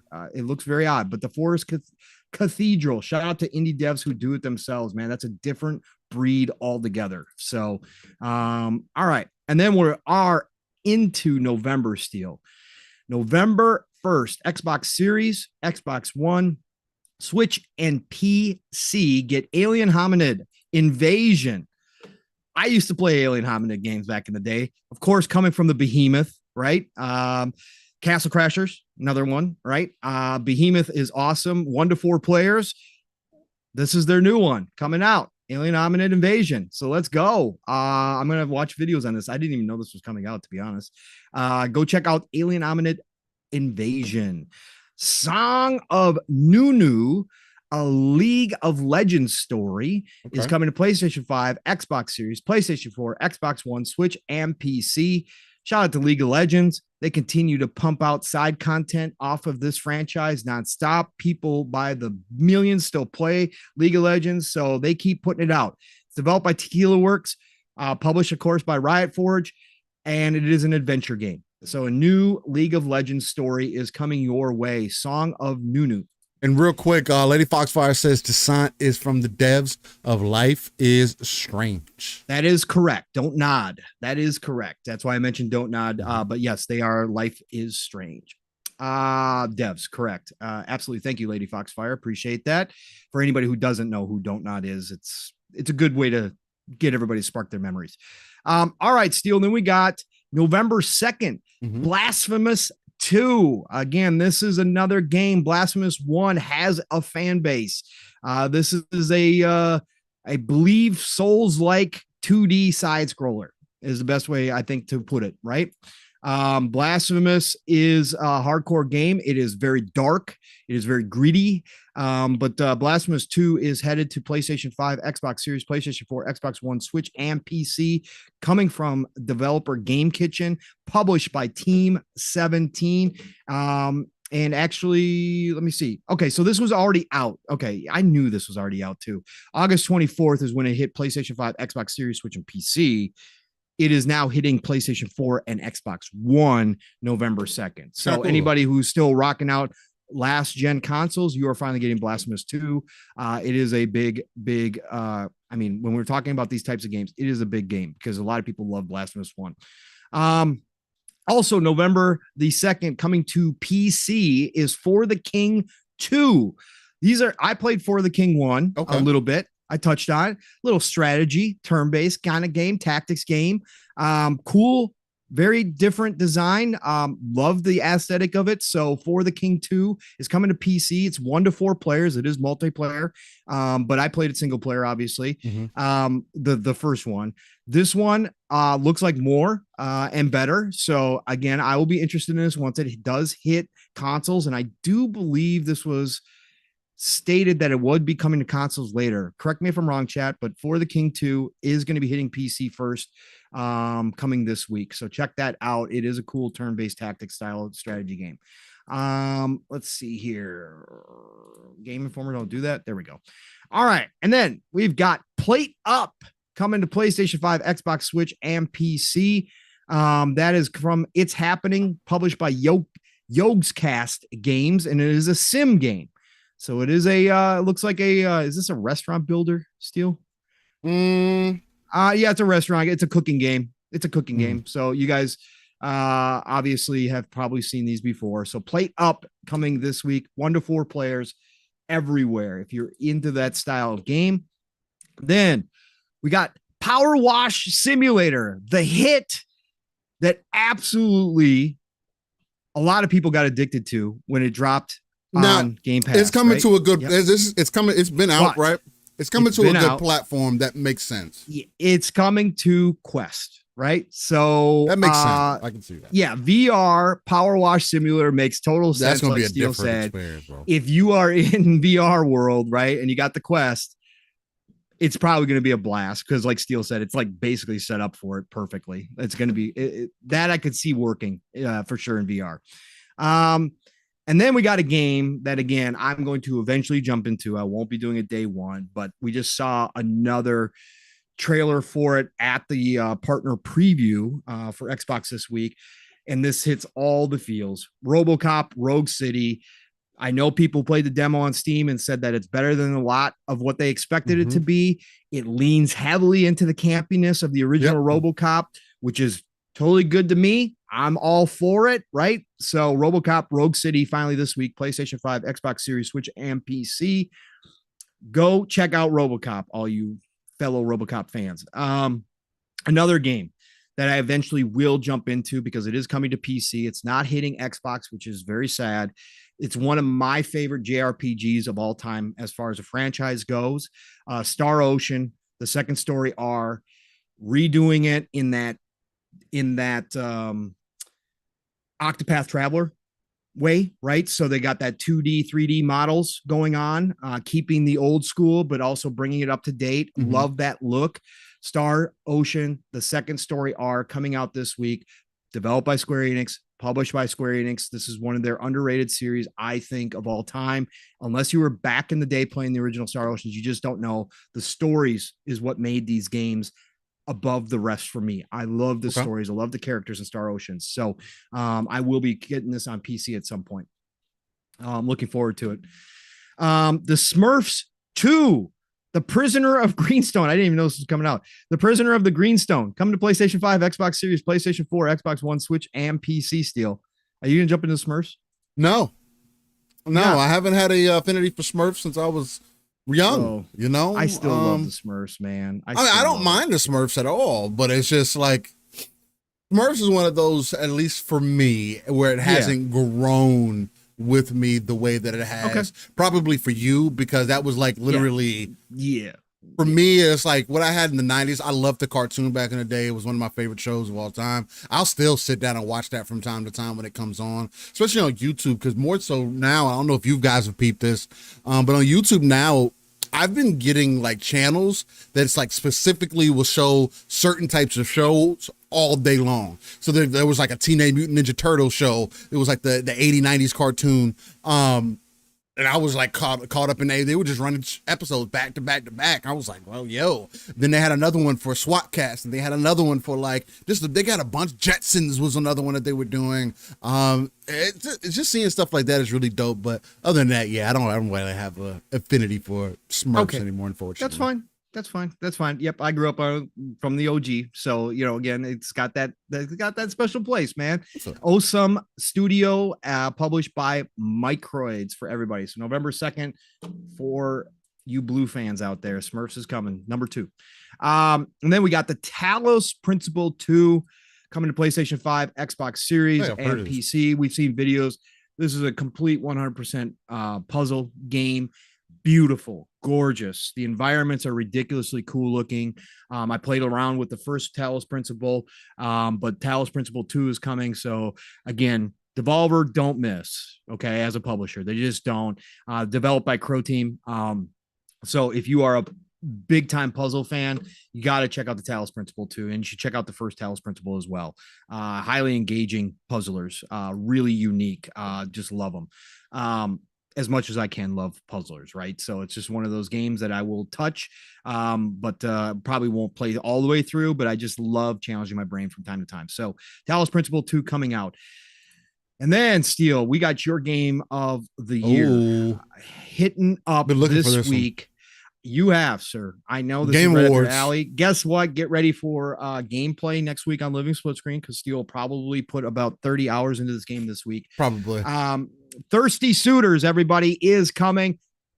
No slander to all the fans out there. No slander for people who are honestly looking forward to this game. Just not my style. Probably not Steel's style. I don't want to speak for Steel on this one, but Thirsty Suitors is finally coming. PlayStation 5, Xbox Series, PlayStation 4, Xbox One, Switch, and PC. Developed by Outer Loop Games, and of course, published by another fantastic indie publisher, and that is Annapurna Interactive. So Thirsty Suitors coming out this week. Everybody been looking forward to that.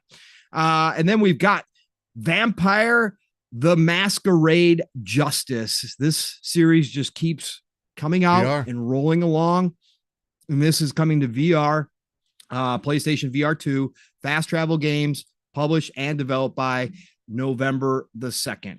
But real quick, Lad, thanks for becoming a splitter. Oh, thank you. Welcome Appreciate to the Splitters.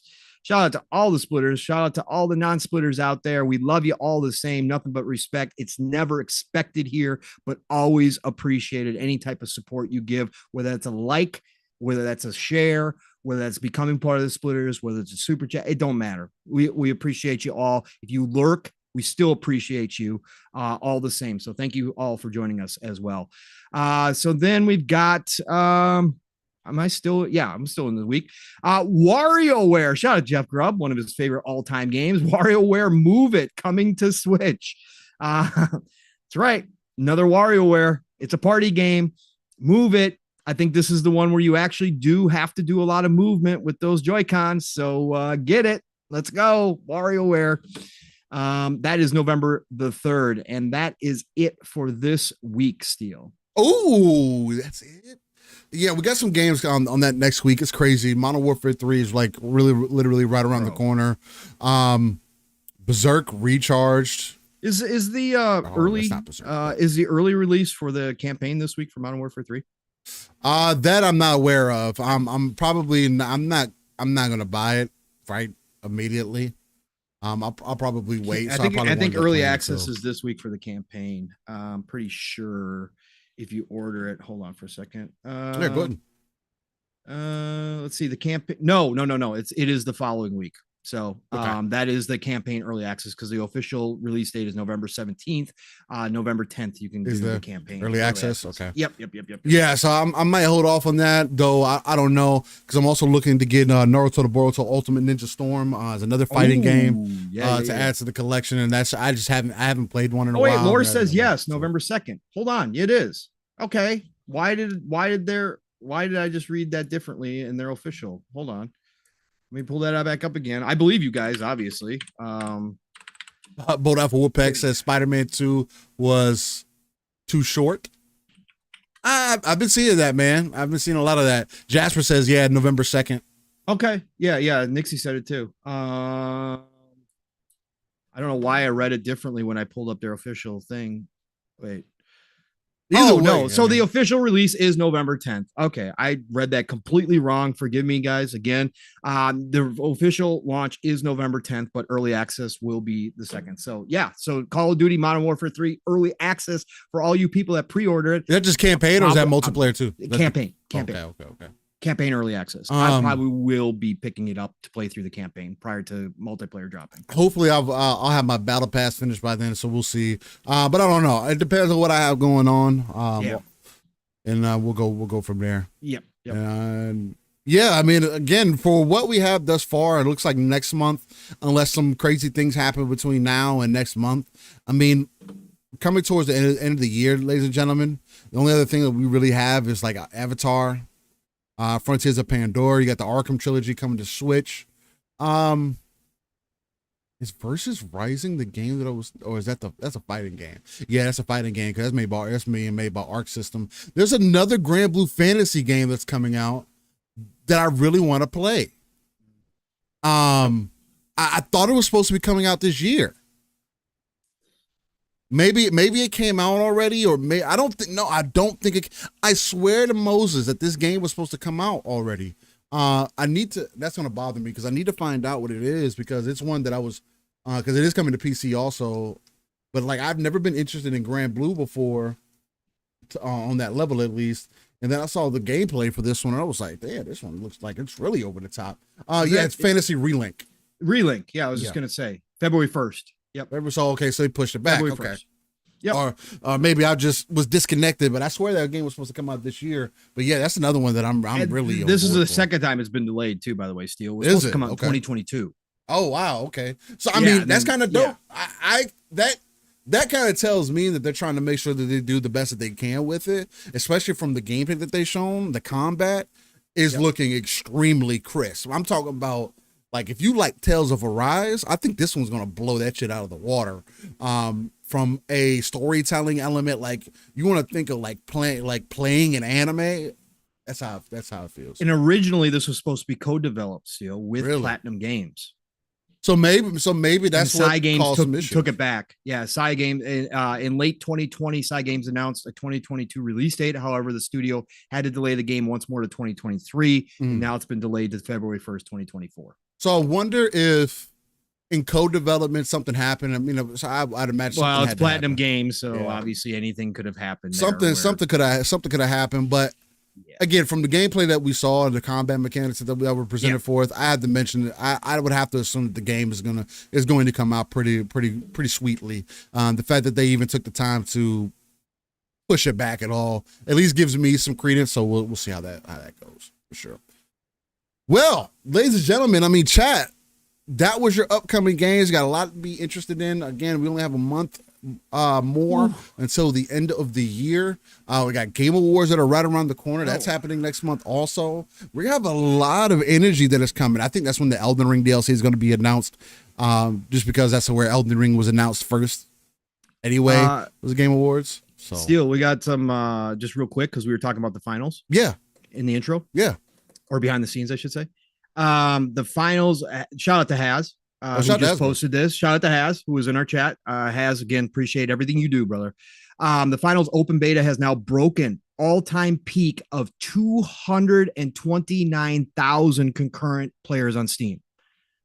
And the servers are being hit hard and breaking, delaying logins. So 229,000 players. The game is, I'm telling you, man, the game is special. You want to talk about a game that gives you it is not Battlefield, but if you want to talk about getting the feeling, Pong, when you those moments of attrition where you're like fighting against another team and you're trying like hold your objectives, you get all of those feelings in this game along with the destruction. Nobody's safe. It is such a unique game and it's crazy. I didn't think the game was doing that well. I knew people were pretty high. It's been getting a lot of diverse reaction to it, but for the most part, it feels good. It just feels special. I haven't played a game recently, especially a first person shooter, that felt special like this game does. X Defiant didn't feel this way. Call of Duty is Call of Duty. That's always going to feel a particular way. You can't really get around that. Battlefield still feels like Battlefield. This is that blend between like a Battlefield and Call of Duty that I would imagine. You still have to tune it in, and again, I guess I can get in that real quick, just regarding the finals. So I have been playing the finals in the background. So coming off of that news, seeing the type of reception that it's been getting, or it has gotten seemingly, that's definitely crazy to me, because we are in a very difficult space where online gaming, we have one side of the field, and I always speak to this because I am a multiplayer gamer. We have one side that thinks that we should start giving up on multiplayer games. Oh, you see the success of all these single player games. Maybe these should be the thing that that are the focus. All these live service games aren't working. And I think that this could be for lack of a better way to put it, the Baldur's Gate for multiplayer as of late, right? Because it seems there's a lot of those that just can't break that mold. And unless you're a battle royale like a Warzone or an Apex or a Fortnite, those are kind of the mainstays. I do think that this game has the potential to have maybe not the Call of Duty effect or the Halo effect from back in the day, but more so that feeling of new blood in the space, that something that's unique. It's not a Lawbreakers, or there was another one that came out that ended up being shut down. There was a battle royale. They tried to do their thing for a while. And I can't think the name. Just completely moves. It's not Lawbreakers. I just mentioned that. Which one? Not Hyperscape. Hyperscape was another one of those. That's kind of what this felt like. Jasper said that too. It kind of felt like Hyperscape a little bit. This definitely feels a lot better than Hyperscape. I feel, overall. But I'm just saying, it does give you that impression. I think it's more the traversal and getting on top of the buildings and stuff, right? Yeah. That's kind of what it feels like, yeah. And it just feels good to play, especially when you dial in your settings, because that was the one thing that I want to get into. Anybody that is playing the finals, you're interested into the beta, the open beta, it is available until next weekend. So you got a whole week. Yeah. To really jump into this game to see how you feel about it. Hopefully they can get the servers up. Eastside Godfall didn't shut down. They dropped out all their content. They dropped all the content for the game, and they may work on a second game. Godfall is another one of those, unfortunately, that I hope there's a second game, because the base of it is extremely strong. It's really good. And if the second game, they could really hammer in those looter elements to make it more enticing for you to go on these runs like they have, because over time, like if you go play Godfall right now, you have 100 hours of content at least for you to play, right? And I had a great time running. And it feels good. I liked Godfall from the beginning. So I'm definitely not the right person to talk to about it if you want to shit on it, because I would give Godfall a 7 out of 10.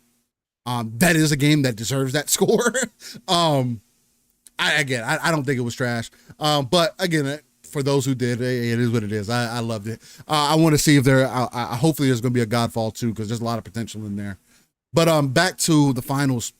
There's one recommendation, again, this is for the audio listeners, anybody that's tuning in right now. For the finals, turn down all of your aim acceleration settings, please. Turn it to 0. I typically do this in all of my or any shooter game, honestly, just because I would rather have the direct input of my right stick be exactly what I expect, right? And when you have aim acceleration on, it makes it unfortunately either much quicker than it needs to be, right? So that's one recommendation that I would do. The other one too is for your aim curve. I believe on default, it's on exponential. Exponential feels way too twitchy. And because it's not Call of Duty, it doesn't feel right. I would put it on linear, because it does feel more direct for your input. It feels smoother. All the other options just feels off. But again, that's just what I would recommend to you. I do play with my sensitivity. My horizontal sensitivity is at about 400 for that game. I don't know what that's supposed to be. My horizontal is 400 and my vertical is 200. So to kind of give you guys a baseline for. And you were playing on PC, right, Steele? Yeah, with controller. Because I don't know if we have all those options. I was trying to think of what you should. I mean, those are pretty much default controller options. Yeah. It should be available on console as well. Typically they are. Look today. Typically they are. But I would definitely look into those things because at least it helped me refine down the aiming input for shooting certain people, because it is kind of, it has its moments where it can be twitchy, but then it's like also you have to adapt to it for sure. But the finals try to get the squad together and try it out, because again, like you said, we were playing with randos. I'd like to see us together and see how we do. Together, like it might be something we're communicating, we're moving together, we can support each other, especially early on. As long as you're playing the objective, it can be a lot of fun. And if you can support each other, not being too far, and understand what the different class or what you have part of your kit, because you can't change certain things. So for an example, if you're a medium class, you have access to like medic abilities, right? So you don't have to use them, but you get a heal gun as one of your main special abilities, and then you get a defibrillator that you can use that's on a cooldown. You can't just keep using it. So like, let's say you die, Paul, I can get the defibrillator, charge them all the way up, boom, bring you back to life quick. Because I had a guy last night doing it on our team. I was playing with randos. He was doing it well too. Because the other thing that you can do is like you can just revive people right there on the spot, because it drops like these little action figures of you, and you can move those action figures around too. You can. And when you're dead, you can move as your little action figure. You can move so you can get closer to a teammate to revive you, right? So you can actually, there's strategy involved with that as well, which is cool. So, but yeah, the game again. To see has come out with those stats, man. Again, I wasn't expecting that the game was that over the top as far as recognition goes. But that's special. I haven't seen a game again hit those kinds of numbers in a while, or get this type of attention in a while. This definitely seems like the better version of some of these games that we've gotten recently. So I mean, what Embark to hit, man. If Embark hits on this, that just means bigger and better things for the rest of their games, including Arc Raiders, right? So I want them to hit, because again, this team is made up of former DICE devs, a lot of former DICE devs, a lot of former OG Battlefield devs. You can tell. You can definitely tell. Again, so if they can hit with this is, to me, again, studios nowadays, even if they've got some backing, they still need to get that money right, because they are a new studio. These are going to be brand new IP. They're working from the ground up, and they're not working on small, let's say indie, what we consider indie games. These are big budget games. Let's be real. This is AAA kind of quality stuff here, because that's what they're used to working on. These devs come from that mentality, right? So they're making these big budget games, especially when you consider it their first kind of outing, right, as a studio. So I want this to hit. Again, if they can just carve out a little piece of what's out there right now with these types of games, that's all they need. So I'm happy for them that it's getting this recognition. Again, now you got to take care of those servers, because there's nothing that will kill popularity or the desire to go play a game than server problems. It's a good problem to have, though, man. It is a good problem to have. It is. It's a very good problem to have. You got to get on it and got to get it fixed, especially now that you have a week of beta. Let's hope they get on this quick so that people can get in there this weekend and play. And it doesn't roll into the week where we all know real life happens. People drop off because you got family, you got work, you got all that shit going on during the week. So you got a little short period here where you got to grab this, but 229,000 people is nothing to nothing to sniff at, man. Yeah. It's extremely impressive to me. I'm happy with where the finals is at. Of course, they do need to do some improvements. The heavies I feel like are a little too overpowered. Gunplay could be tightened up a little bit. Gunplay definitely needs to be tightened up. I wish there were some more attachments to customize my guns some more. I haven't played with that though, so I don't know if there is those options. But I would like little things like that, and I think that would really change the experience for sure. But really fun game, having a good time with that.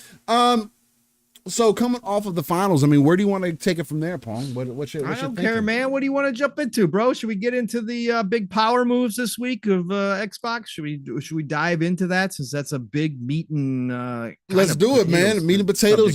We had some interesting conversation behind the scenes about that, of what could possibly happen. You mentioned that too behind the scenes, but so Xbox made some power moves. Matt Booty is the president of game content and studios. And his head is basically mainly over Bethesda now. I think that was that is included now as yes, it's part of it. A lot of people say that, and people say, "Oh, Booty just took over ZeniMax." No. No. He's still in charge of Xbox Game Studios, Yes. but now ZeniMax, and what's her name? Leader, what's her first name? Over at ZeniMax, the CEO of ZeniMax will now report to Booty. Is basically what it comes down to. Is it Michelle Leader? God, I always forget her name too. But that's how that will work. So sorry, Steele, I didn't want to jump in, but no, you're good. Clarify. No. Jamie Leader. Jamie. There you Leader. go. That's who it is. Yep. So they right. That's not what we were looking for. You said a lady. But Sarah Bond became the Xbox president, overseeing all Xbox platform. So that was an extremely interesting move to see, especially this soon. And then Chris Capocella was stepping down after 32 years. Takeshi Nomoto takes his role. Capocella has been in the industry for a long time. He's seen the inception of a lot of this. And 32 years in the business is nothing. Again, it's not a short amount of time. And side note, he was on stage, Steele. He was the gentleman on stage with Bill Gates for Windows 98. The blue screen. When they showed off Windows 98 when it went to the blue screen of death on stage when they were premiering it. He was the guy up there. Nixie says how Booty still has a prominent job is crazy. Only an American company. Oh, bro. Nixie. Listen, I've given my criticism of Booty. Giving him the smoke back in the day. Good, but let's be real, behind the scenes, Nixie, what we saw from Booty is a different style. Again, yes, he is in charge of Xbox Game Studios, or was, and now he's also got ZeniMax. So some of the problems that we did see have to fall upon him, but obviously there is a high level of confidence with Booty behind the scenes. Is this a case of Phil being too loyal? He's done it in the past. I've said that. I've been on shows saying that one of his greatest, what is good about Phil and is also a negative about Phil is his loyalty to people, and we've seen that play out in different ways, right? Is this misplaced loyalty and confidence in Booty? We're going to find out for sure now. But there's been signs that there was other stuff going on there, that yes, Booty, as the head of Xbox Game Studios, has to take the fall for, just like Phil takes the fall for things that happened overall with Xbox, because he is the quarterback, he is the head, he is, the main face. So is some of the criticism definitely worthy? Yes, I believe it was, but we saw a different attitude from Booty than what we see on camera, the nice guy out front stuff. Behind the scenes, he's a stone cold killer when it comes to how he sees the industry, how he sees Xbox moving in the industry. The dude has that killer in him. So we're going to find out now for sure how things roll, but we've seen improvements, right? We've seen things go in a different direction. We've seen different decisions being made, delaying Starfield for an extra year, that kind of stuff, giving them the extra time. We will find out from the Xbox Game Studios where it's headed, obviously coming up with Avowed, Hellblade 2, etc. Things that he directly had influence in. So we will see, but I think that Booty got a vote of confidence here, a big vote of confidence. So, obviously Phil believes in him. We'll see if it's misplaced or not, but I think that Booty has gotten a bad rap from a lot of us in the past, just due to his outward personality that we saw in interviews and stuff. I'm willing to give him this shot and see what he does the rest of the way going forward. Sorry, Steele, I didn't mean to jump in again. No, you're good. That was perfect. If anything, I mean, Nix was saying, Pong, watch the Double Fine documentary. Booty is a company vanilla shill. Sure. I disagree, Nixie. Those emails do count for something, in my opinion. Again, I always speak for myself. For me, it does count for something. You can laugh it off. You can dismiss it. For me, I believe it does carry weight. So that's the only thing I will say. I'm willing to give him this shot. The only perspective that I will offer, because I don't particularly care one way or the other as far as Booty's involvement with the studios. If you want to, again, state that Booty needs to go because of what has happened thus far, I can hear you. I don't necessarily agree with you because of the timing of things. There's a lot of things on the Xbox side of things that don't apply to any other publisher or developer. Mainly because of the facts, right? Now, you can ignore the facts. You could say that, oh, well, the facts are being placed in the hands of a company that has trillions of dollars and they can literally do whatever they want. You can paint the picture however you want to. The same way that you're going to say, hey, watch the Double Fine documentary, I'm going to tell you to watch the Power On documentary.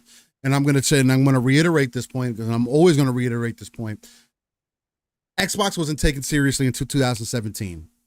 If Matt Booty has been with and working with Xbox this entire time, and it's helped things at least limp to the point that they're where they're at right now, especially with a lot more of the documentation coming out about Sony having the back-end deals that they had, the amount of strong arm capability that they had. And again, like, people always go to the money side of things for Microsoft, but again, it's been proven time and time again also that you can't just bully ball your way through everything.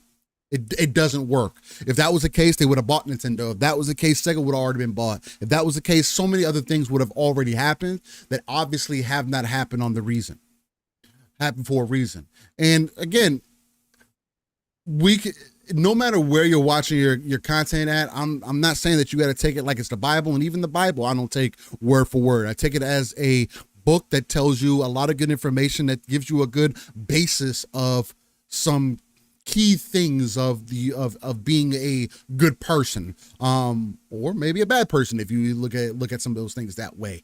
I don't take it as verbatim, oh, this is the full truth and the whole truth and nothing but the truth. But I do take that information that I get from watching content, also information that I know from being involved in the gaming space as a consumer, and also what I have known since more so coming up to the standpoint of being part of the vocal minority in our gaming community.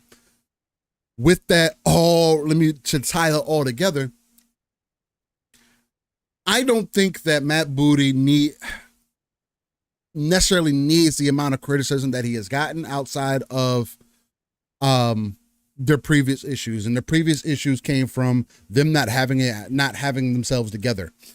Now that they have themselves together, I think this is a prime opportunity to either put up or shut up. Either he has it or he doesn't in this moment. And if that's not good enough for you, if this is still you feel Xbox is making the wrong moves by putting faith in the people that they shouldn't have faith in, or putting faith in the people that you feel like haven't benefited the brand, I can hear that conversation, and I'm willing to have that conversation, as you guys are doing in the chat.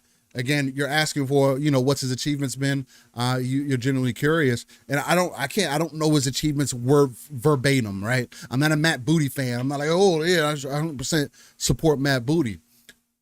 I do support what Xbox is doing though, right?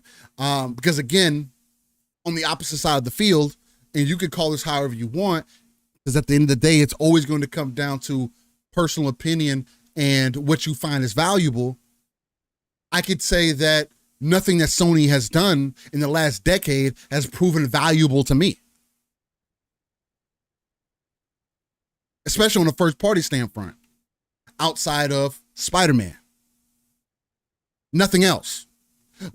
What has provided me value over the last decade are the things that Xbox has provided me, whether that been Gears, Halo, Forza, and now, of course, it's just like the same three, but then also incorporating Game Pass into that. They have allowed me to touch games that I otherwise wouldn't have touched, or become familiar with games that I wouldn't have been familiar with before. Again, Starfield being one of those. So it's just, I guess it just depends on how you decide to look at it. You also said, who the fuck is Comparison, Booty, and Profits, and connects it to PlayStation? It's part of the overall conversation. So it's like, the same way that you're coming from a very biased standpoint about how you feel about Matt Booty himself, what credence do you, other than what you have seen and want to use as fodder for the conversation, or really, if anything, more from a console war standpoint, comparatively, what are you comparing Booty to that you're saying that he's not successful? And again, I will also have to ask you, what form of business have you been part of, corporate structure, where you can understand what Booty's standpoint may be? I have been part of that ever vast, ever expanding building, right?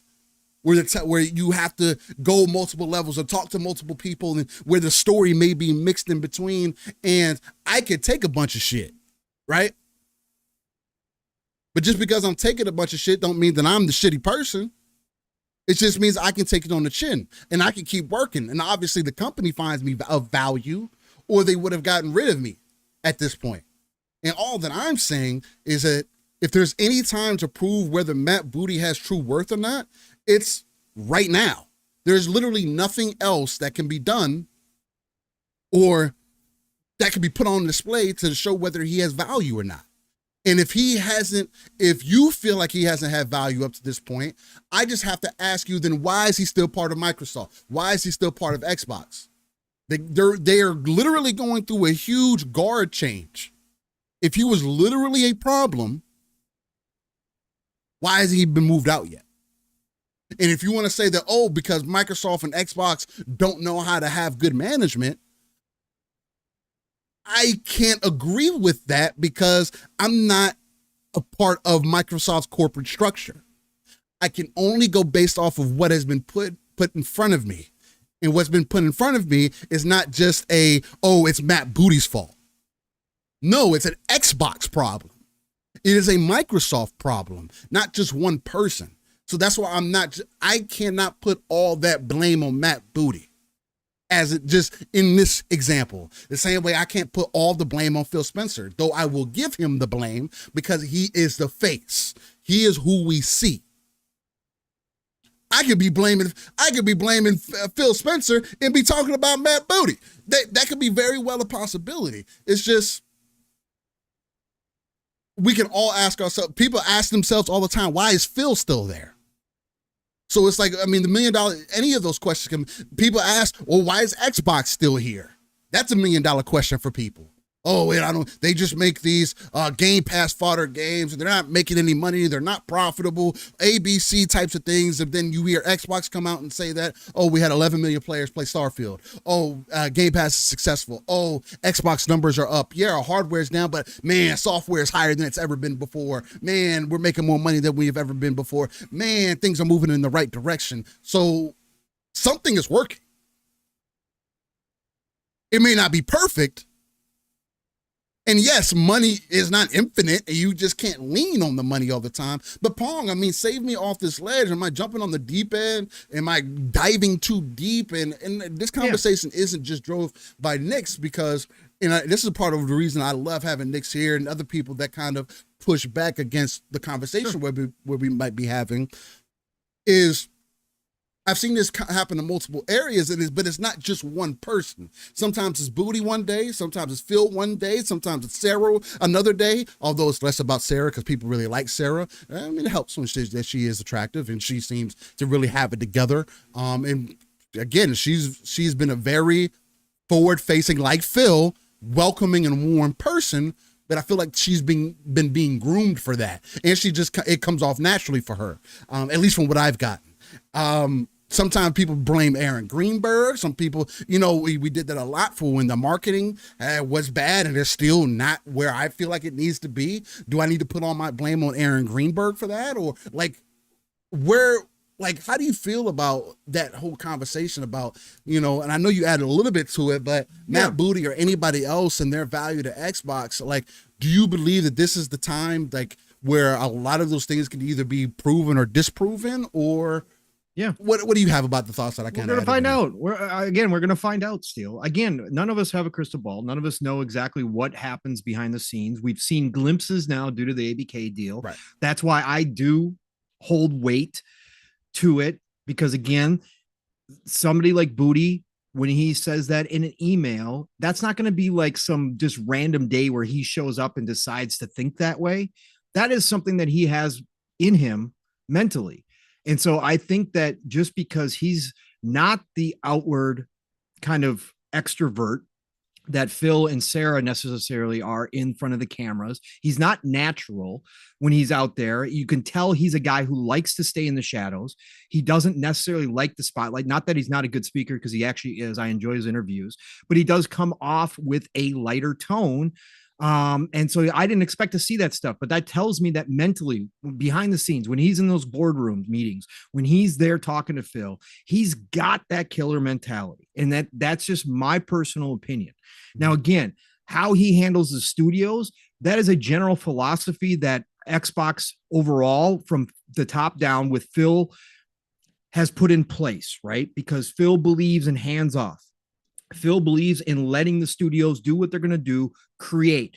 Phil said it again after the ABK acquisition during one of his interviews, that our job is to remove as many roadblocks as possible from the devs. Mm-hmm. That's our job. He's like, of course, I've got my opinions, but he goes, at the end of the day, I'm not going to force those opinions on these devs, right? I'm going to speak them, but I'm not going to force them. It's up to them to make the games. Our job is to remove the barriers. Our job is to do what we can do to help support the studios. Now, you can totally disagree with that philosophy.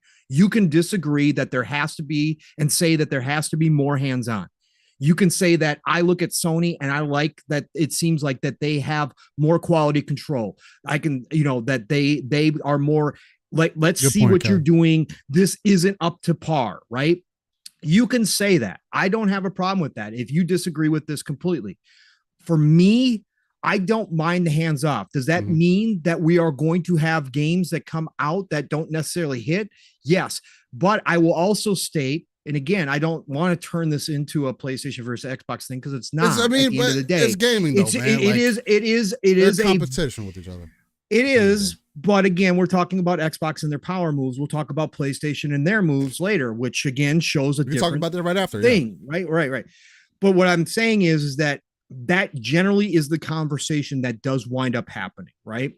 Because it seems like, oh, PlayStation always puts out better quality titles.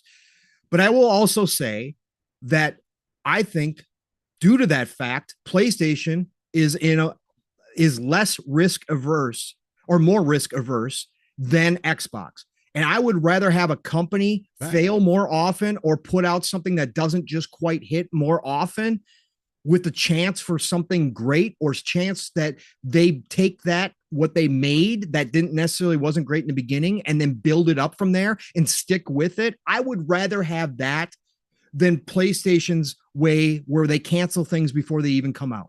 And we talked about this with Factions, right, Steele? We talked about this a lot with Factions and what we potentially think happened there. But we both said that they should have put it out no matter what. They should have started small, grew it, and then found out if it could be something great. I think Microsoft and Xbox are more willing to do that. And I think that there's obviously evidence. There's huge evidence, Sea of Thieves, Grounded, etc. We can go on, that they are willing to do that. And I would rather have that philosophy overall. Now you can say, well, they should balance it out. I don't disagree with you.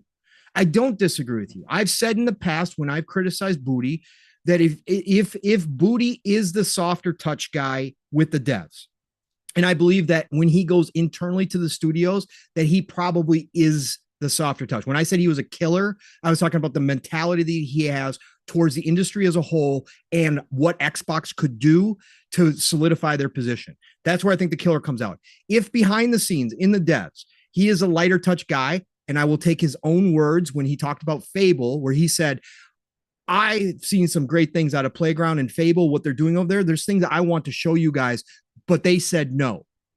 Okay, well, you are the head of Xbox Game Studios. If you want to show something from Fable, you can kind of order it, Booty. Like, that is your gig. If you think there's something great there that would do wonders as a small trailer, then you could order it, technically speaking, if you really wanted to, and have them provide that, right? So if he is lighter on that touch, then I think you could, and again, I don't know who's underneath Booty. I don't know what type of team Booty has. We're not privileged to that. But I would have somebody as a counterbalance if he is the lighter touch, somebody who does walk in and say, nope, this is unacceptable at certain points in the dev cycle, right? I could see that balance happening. I could see you bringing in somebody else. But again, that's not what's happening here. They have given Booty a vote of confidence. So I'm focusing on what's happening in real time. They have given Booty the vote of confidence. Phil has given him a wider responsibility underneath, obviously, the full belief that he can handle it. Yep. That this is that the stuff that we've pointed out that potentially could be an issue. He's got too much on his plate. Obviously, is not the case in the eyes of Phil and the rest of Xbox upper and Microsoft upper management, that Booty is doing good things behind the scenes. So I am going to roll with that. Again, if it doesn't work out, and if this is another case of Phil being too loyal to somebody, then so be it. We will find that out. But I'm going to roll and say I trust that Phil has made the right choice here. And I think that overall, still, what these moves mean, and I want to talk about Sarah Bond too here, because this is the big move. We have been speculating, people have been speculating on Sarah Bond, whether or not they would put her over Activision, or if she would remain underneath Phil eventually to take the throne that route versus going to Activision and then coming back and taking over for Phil. We speculated about that. We talked about that. I always said along that it makes sense to put her over Activision, but that's not the role I would do.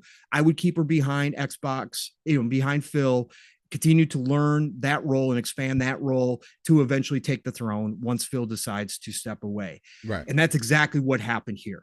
Now, they gave her Phil's old role, which has been empty. Phil has been handling everything as Microsoft's CEO of Microsoft Gaming. He's been handling all of his old responsibilities and then some. What they did is take Sarah and said, she's ready. She's learned the ropes. She's done a fantastic job, wonderful job. She is ready for the next step. They now put her in as Madam President of Xbox. Phil gets to shuffle a lot of his responsibilities off. And let me give you guys the list. I've got the tweet here of, I believe, yes, here we go. Shout out to Benji Sales, who broke down, this was in the Verge article from Tommy Warren, but he kind of broke it down. So Sarah Bond, as president of Xbox, now oversees devices, player and creator experiences, platform engineering, strategy, business planning, data and analytics, and business development. So that was from the internal memo from Phil to the rest of the team. So she took all of that off Phil's plate. Phil now, with ABK acquisition, they're going to get into mobile. We know that that's the next big battlefront with Apple and Google. His focus is on higher level stuff now. Yes, he's still obviously going to have hands with Xbox and that kind of stuff, but now he has relieved himself of some of the responsibilities so he can do mobile, PC, and Xbox, right? Consoles, home.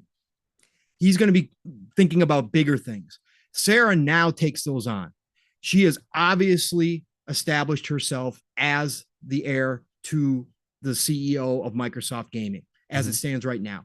She has performed beautifully. Again, there is no question about what she's done. She has been the face right next to Phil of Xbox for a long time. She has developed relationships throughout the world, especially in the East, where they have made huge inroads.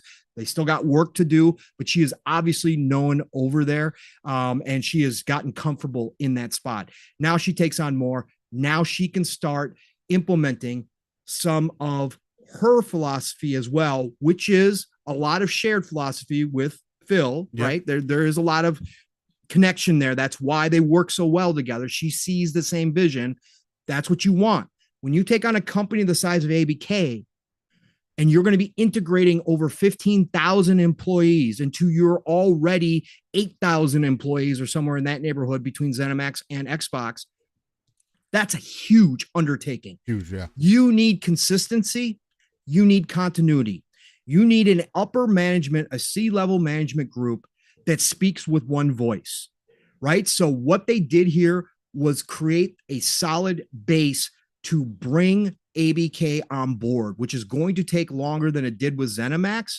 Overall, it's probably going to take 2, maybe even 3 years to fully integrate them. But what they've done is they've kept the voices the same here, Steele.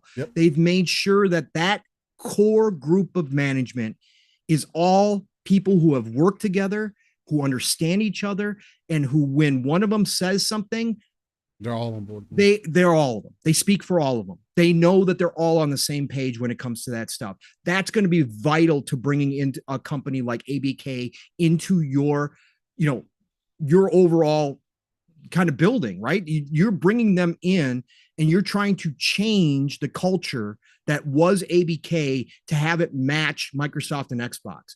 Well, you need those voices together in unison.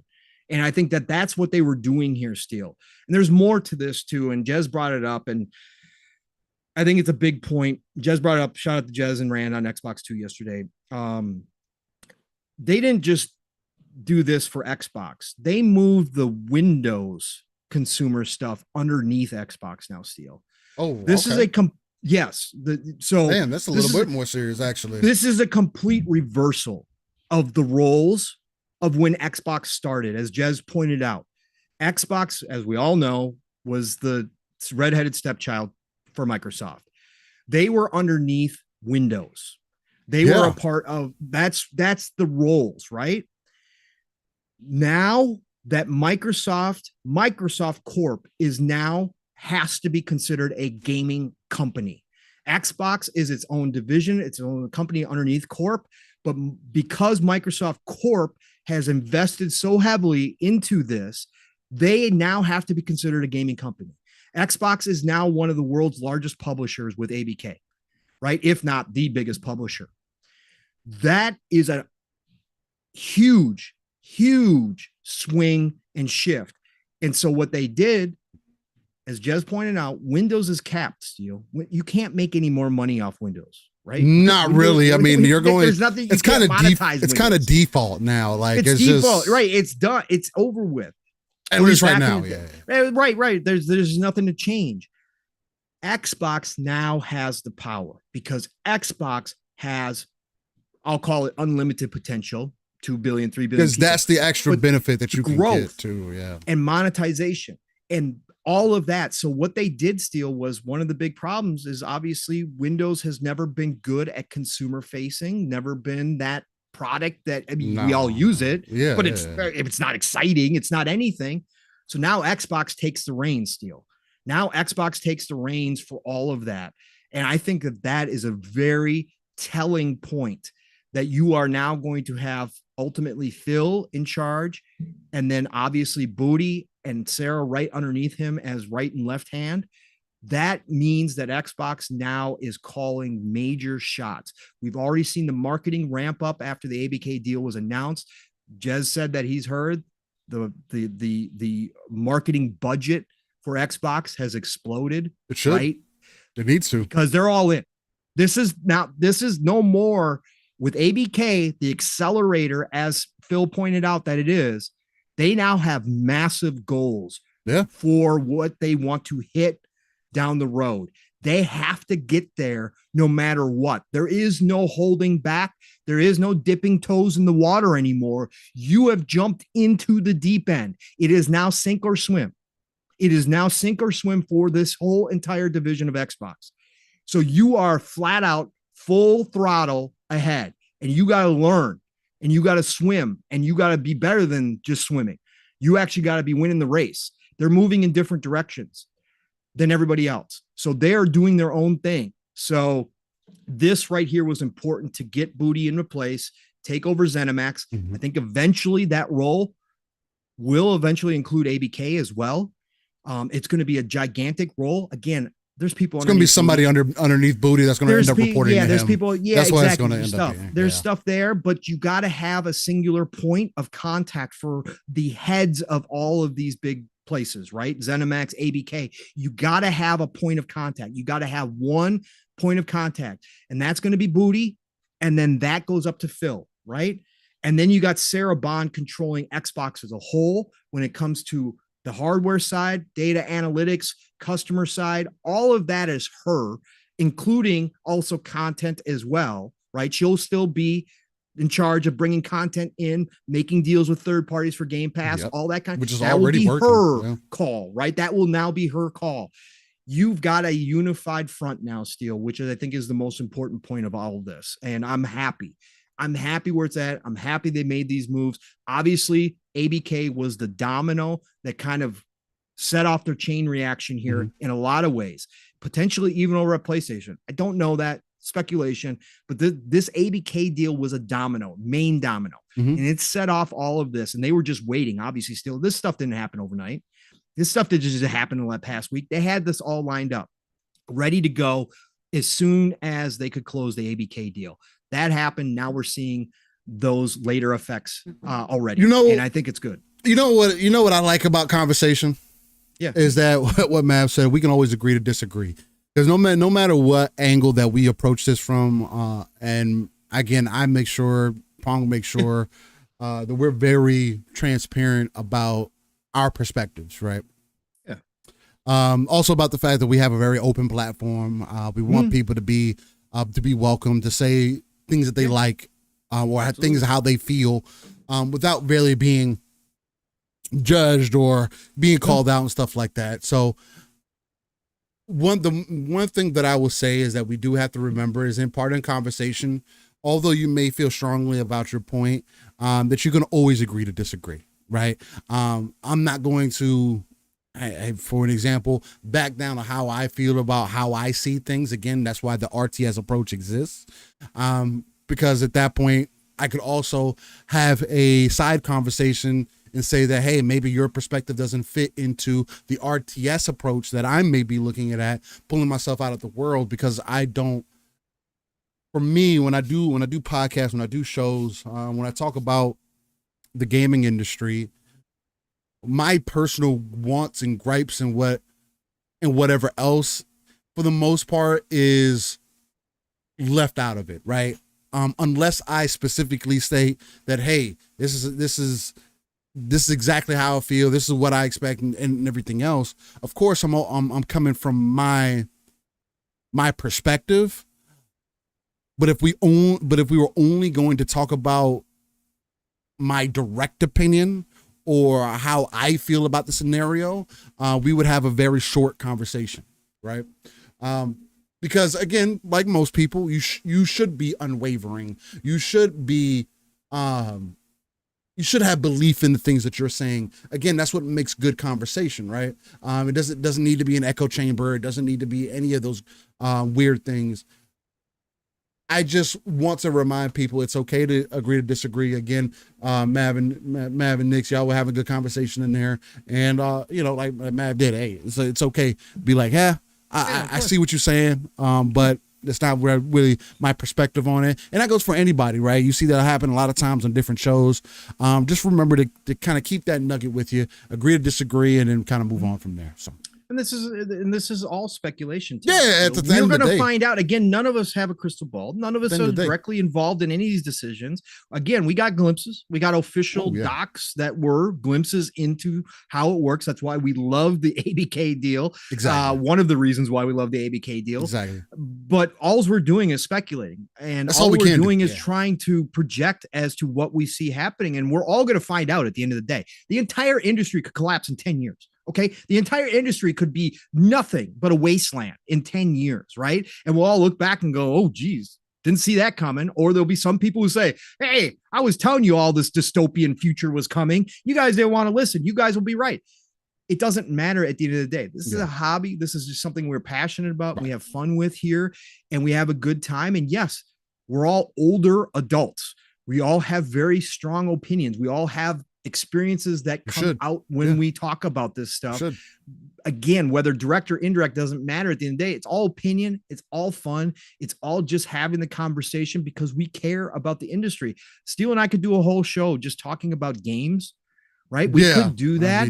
We could certainly be that show. We could have an hour and a half, 2 hour show. Still we just talk about games and playing. Yeah, we do. We talk about games all the time. But what I'm saying is we could have a specific show that's all we do is talk about games. Right. But our love for this industry goes deeper than that. Our passion for this industry goes deeper than that. We like to look at these things that are happening that are going to shape the future of the industry one way or the other. As I've always said, I don't believe in the dystopian future. I don't believe in the utopian future. I believe it falls just like life, always somewhere in the middle. Some decisions are going to be right. Some decisions are going to be wrong.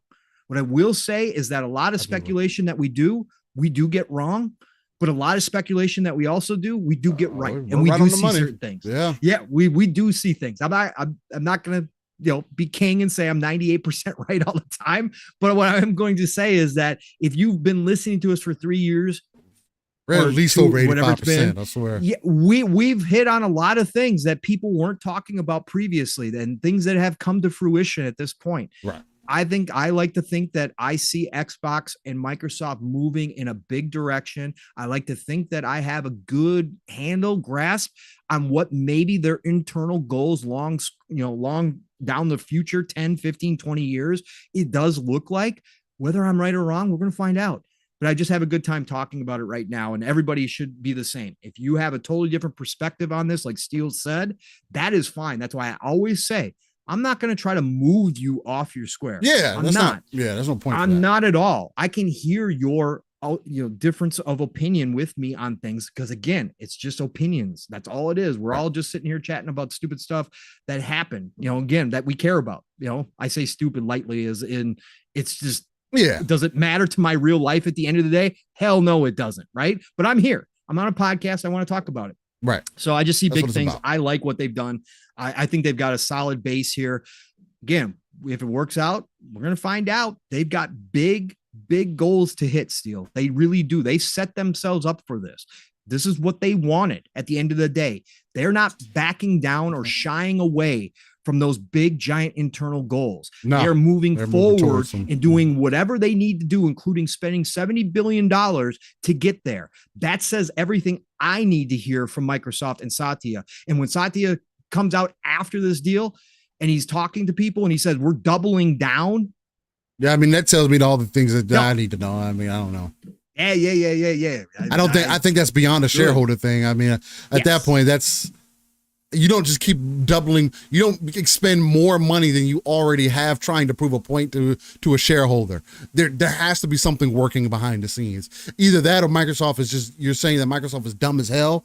And if that's the case, then why are they so successful with Windows? They failed a lot still. Right? Satya came out this week and said one of his biggest, the Windows Phone. He said that's a biggest regret. Mixer closing down. That's a big regret, right? Phil closing Lionhead Studios, big regret. Yeah, they've made tons of mistakes, and Microsoft Corp has. Again, they've tried things that just haven't worked. Surface, again, great product. I ran the show, or I did my podcast from the Surface Pro 4 for a long time. Love Surface, but overall, have they succeeded? No, they haven't.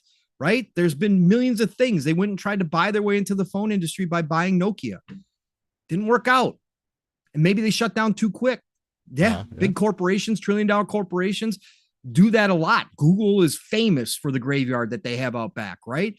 Microsoft is no different. They make failings, but can they succeed sometimes? Yeah, they can. Do I hope that Xbox is that one? I think they're already a success. I think what they're doing to change the industry is a positive in my view. I think what they're doing is already been a success for them. Do they eventually hit those big giant goals? We don't know, but I think they're on their way, and I think they're going to do that. So 100%. I keep rambling. I love talking about this shit. We got super chats in there too. Bold Alpha Wolf with the $4.99. Appreciate you, Bold. 5 spot. Let's go. Woo! He says, whatever happens, as long as Phil is setting the safeguards in place to ensure devs can do whatever they want, it'll be exceptional what we get from Xbox. Right. With that, I 100% agree, and that still hasn't been proven, right? Although we have been getting information that it is benefiting more devs. It is a positive thing for the industry thus far. That is information that we're getting. Yep. So let's see what else we got. I think I saw Tim also. Tim the Sorcerer. He has been a member for 3 months to the Splitters. He said curious something. Tim, curious hoe? I think I think this is Steele, what he's calling you a curious hoe. I might be. I think what he wanted to add on here was curious how AI is going to enhance game development and gaming content. Yes. I am actually curious in that too, and I am on board with it as long as it is under control. As long as you have professionals handling those systems to make sure that you get the best value out of them, not this bland, generic BS that we've been getting out of AI, or seemingly that is very samey. At the end of the day, we're still going to need people behind that who understand how the AI works. I understand that how Chat GPT and things of that nature, how that stuff works. So when they do incorporate it, again, I don't see anything wrong with streamlining the coding process, but you still need somebody to go through that code and make sure everything is the way that it needs to be and works as intended. Because people got to understand it. So we're not in an era where computers only understand. AI is a tool, right? Still at the end of the day. And it's still going to come down to the end user, right? Yes. It's still going to come down to how that person that is using that tool. Again, you can give me a saw and a hammer and a bunch of nails, and I won't be able to create shit, right? But you give somebody else that, and they're going to create a work of art, or they're going to create a chair or a table that looks fantastic, right? It's all about the user at the end of the day. And AI will continue to be that until maybe eventually it gets to the point where it does start becoming more efficient, better at things than a human being does. Right. But for the time being, AI is going to remain a tool that can be used to enhance the content.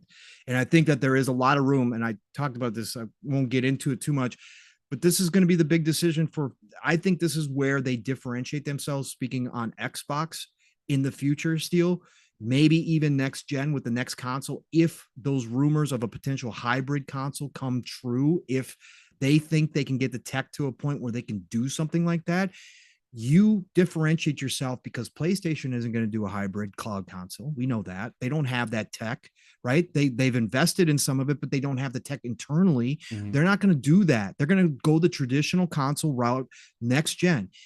Xbox can completely remove themselves into another space by going a hybrid and then including their own AI chip in that console. Yeah. Nobody else will have an AI chip in their console, right? They'll be able to differentiate themselves if it's something that works. If it's something that they can take advantage of, that's where I believe they will. If it's not next gen, maybe it's the gen after that.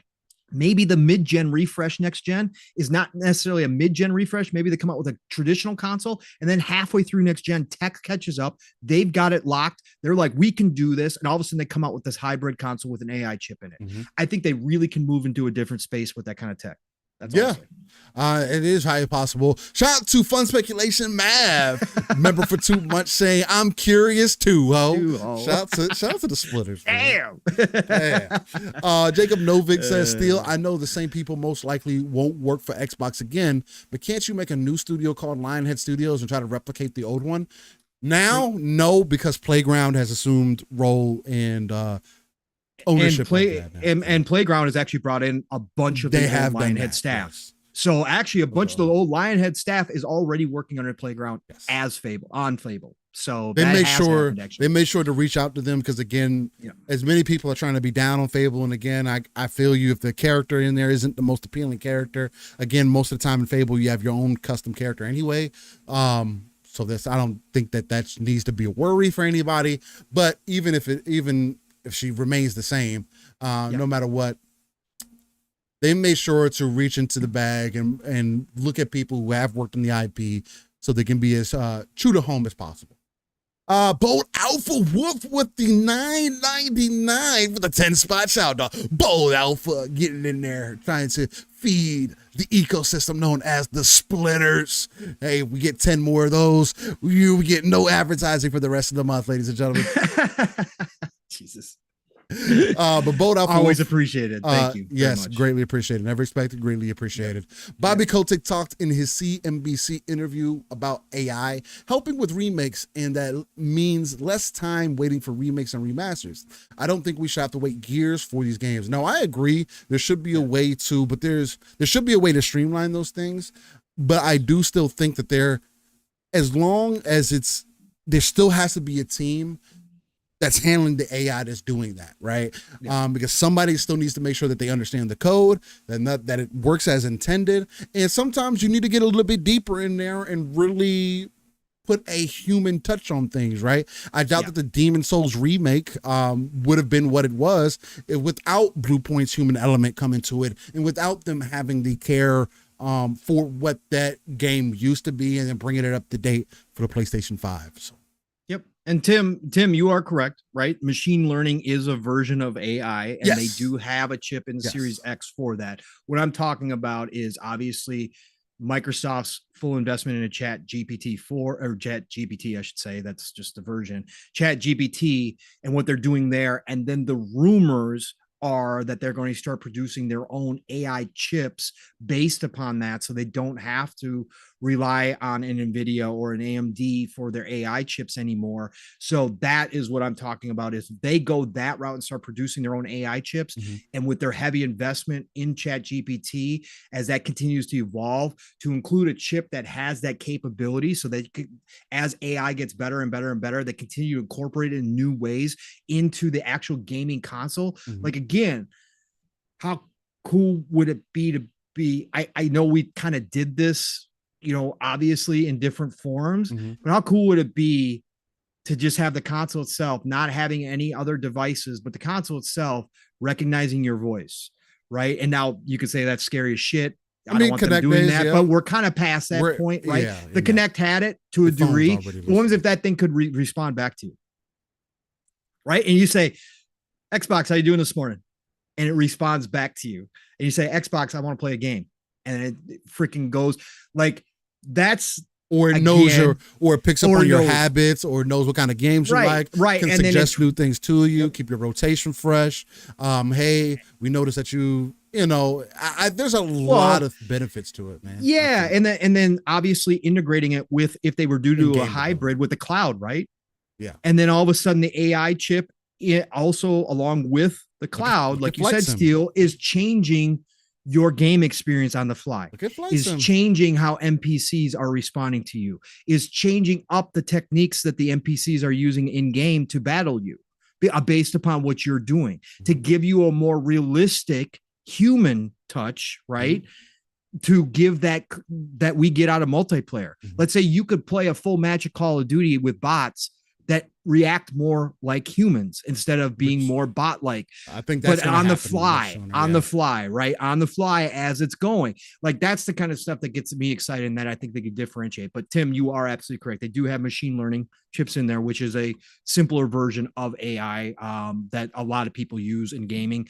I think going forward, we could expand that out even more. That's the biggest, one of my biggest takeaways that I definitely want from AI is the development of the computer, man, making the experience feel more immersive, right? Because when I look at immersive, that's what pulls me into the experience. How do the enemies react to me? Not necessarily more game like, right? I want them to really feel like they are part of this world. When they don't, like you've been seeing, like some people have been seeing in Spider-Man, and Spider-Man 2018 had this, even on Spectacular, the hardest mode, where sometimes you just have dead AI, or the AI do certain things. Starfield. Again, that is the main reason why the game is an 8 for me. Right. Sure. For you, it probably would have been a 9 or maybe a little bit higher than that, but it was almost a 6 to a 7.5 in many times just because of the AI. Right. But it saved itself a lot in many ways. In the first half, I had moments. Again, once I got rid of Sarah for the back half of my game, I didn't notice as many problems, and maybe it was just Sarah's AI. That could be very possible, right? And they didn't account for everything. Maybe it was just my game, the way that I was playing it. I don't know. But there are many things that play into it that when I speak to immersion, that's what I'm looking for. Yeah. That's the detail that I always talk to. Hey, this is what I want out of my game, because that's the one thing that when as somebody who, again, I enjoy more of the difficulty in games, right? Maybe not always the hardest thing ever, but I like my AI to be responsive to me. I like my AI to feel, like you said, Pong, natural to the game that I'm playing. I said, what if you could have a natural conversation? I've always said this with the NPCs in the game. What if you could have a natural conversation? You were connected with a headset, right? And you could have a natural conversation in which they responded to you. Or let's say something is stupid. As Spider-Man, you jump down on a group of enemies and you're like, I'm going to kick your ass. And they respond back. And they're like, we're going to fuck you up, man. That would be fucking dope as fuck. That would be dope as fuck. I would like that. That's what I'm saying. I want to see it kind of We played eventually with some get of those to. things before, right? Yeah, Where yeah, if you yeah, had yeah. your mic on, I forget which games you really did it, but in that connector, you'd have certain games that like Yes. if you talked out loud, it would like the enemies would respond to you and stuff. Tim the Sorcerer said the Nemesis system was brilliant. Where is it? It's in Wonder Woman. Hopefully. Cross our Hopefully, fingers. hopefully the Game Awards shows something Monolith, from that. Because Monolith is that's my dark horse personally. Because they don't make as many games as they probably should. If you haven't played the Lord of the Rings, Shadow of War, and Shadow of Mordor games, you are missing out. You're talking about a game that like took Assassin's Creed and made it fucking crackheadish as far as like over the top, making you like feel like you're in the Lord of the Rings universe. Really good at combat. The enemy approach is something that I would never forget, that always sits with me, and why I'm not even a Wonder Woman fan. And I am excited for Wonder Woman, right? Correct. Just because of the Nemesis system. So I can't wait to see what they do. And I have 100% faith in they haven't made a bad game yet. So I don't know how I fight that or refute it. Let's see what else is there. Old Alpha Wolf Pack with the 20 bob. Oh, don't. Yo, man. thank you, Bulldog. In all seriousness, thank you. Thank you, again. Bold, man. Never expected, but always appreciated. Bold Hitting us over the Alpha head. Wolf Pack hits us again and says Todd Howard said in his Lex Friedman interview, if they make the AI as intelligent as they can, people would beat the games. Yeah, that's what Todd always said. something that they do. That is something. There's still a balance. There is a balance and there's consistency in the AI. That's always been a problem for me, is consistency. But I do believe Todd keeps making games, and God, please stick around. God, Howard, please stick around. Don't go anywhere, because I want to see him get his hands on when AI does, with all the systems and mechanics they do, with all the stuff that they talk about that they have going on in the background. If he gets his hands on some real AI that actually he can incorporate in the game, I think he will push the boundaries. I think Kojima will push the boundaries with AI. I think there's certain old school guys out there right now that could really take their games to the next level. But yeah, you're right, Bold. He did say that. And I want to see it taken to another level. I want to see interactivity with different AI to be much better and much more consistent, much more natural. And I think that's eventually what AI could bring us there. Real AI was what I'm talking about, the evolution of AI. And I hope Todd gets his hands on it at some point where they can incorporate it into, like, let's say an Elder Scrolls 6 or a Fallout 5 or whatever the case may be, where he gets to implement some of that out the gate. I would love to see that. Yeah, 1,000%. There was another good point somebody made. What was that? Give me 1 second here. We talked about the Nemesis system. That again, I am so excited for that damn Wonder Woman game, dog. And I am not the DC fan. I am so ready for that. Oh, it was Elijah Vasquez. He said, bro emoted instead of reviving his team. Hey, Elijah, look, I'm still trying to figure out the game, man. You know, sometimes I press the wrong button and my character, you can't stop the emote. So it's like, like, yeah, look at you, dead. Look at you, worthless teammate, worthless rando. Look at you. Jasper did point out Dead Rising. You could yell "you're crazy" at the psychos, and it would anger them more. Yeah, see, stuff like that, man. Like that's what I want to see. That would be dope. Absolutely. But again, I know we kind of had that, and everybody poo-pooed it, and everybody said it sucked. But let's be real. We're moving forward. It's getting better and better. I just want to see ChatGPT implemented that way, so you can talk to the NPCs. I think it would be so dope. Again, it adds that little detail to the world. Again, you see little things like that happening in Spider-Man. Also, people are like, "Man, it's so cool to listen to the NPC conversation and they talk about construction work and this that." It's like, yeah, I mean, that's what I would expect. I would hope that Insomniac added those little touches to the city, because you're not going to interact with them any other time, and that's. But I want to be able to interrupt that conversation, Steele. I want them to be like, "Whoa, Spider-Man, what are you doing here? You're stopping our construction." Like, I would like them to actually react to me, not just continue the conversation. You know, there's other little things that I would like to see. Like, again, I saw people trying to run with, like, people want Spider-Man to be GTA all of a sudden. Like, I don't want Spider-Man to be GTA. What I do want is just to make I don't have to go in the subway train. It would be nice. I'm in New York. Give me the full feeling of being in New York. Like, goddamn. But if you're not, make everything else come more alive, right? And they did a lot of that, making the city feel more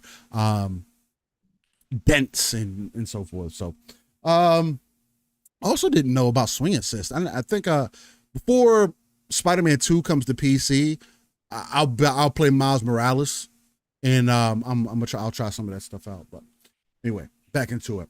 I mean, coming off of the huge Xbox conversation we have with the shakeups and everything, I think it's only right that we get into some other shakeups that happened with the industry, and with the direct competitor, right?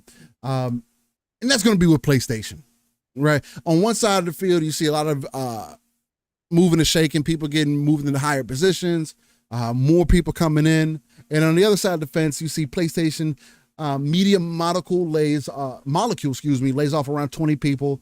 The visual arts team got hit with another round of layoffs. PlayStation's new, and this is one of the main talking points that I want to get into about this, because I think this is extremely weird. Do I think it's a major issues in the scope of things? No. But it's still something that I want to talk about, and that's new attachable disk drive for the PS5 will require an internet connection to pair to its console for the first time. I need to ask the question, what year are we in?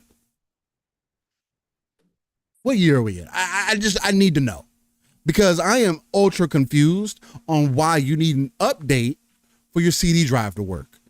In my PC, I have never needed an update for my CD drive to work. I just plug it up correctly and it just works. Why? Because it's built into the fucking motherboard. Okay? Like, it's a standard technology. Why am I getting updates for my CD drives? Now, and again, this is something, is it a overall major issue? Especially in the era of the internet? No. But do I think that it's weird? Goddamn right I think that it's weird. It's so weird to the point that I legitimately do not understand it, and I do think it's a loss of value proposition, because you're adding something additionally, another wall to an external device, to something that you're taking out of your standard device. So it's like, how does that work, Pong? Like, do you think, and again, I'm pretty sure I know the answer from you, but like, how do you feel overall? And we'll touch on some of these other things that happened, again, like Connie Booth leaving, and how David Jaffe kind of broke all that down. We also came to find out that a lot of those things that happened were actual fires, not retires or leaving. So there may be something much bigger happening at Sony than we even I anticipated, at least originally. I kind of looked over and was like, it's just, things happen. People have been places for a certain amount of time. But back to this whole CD drive thing, let's just start with that.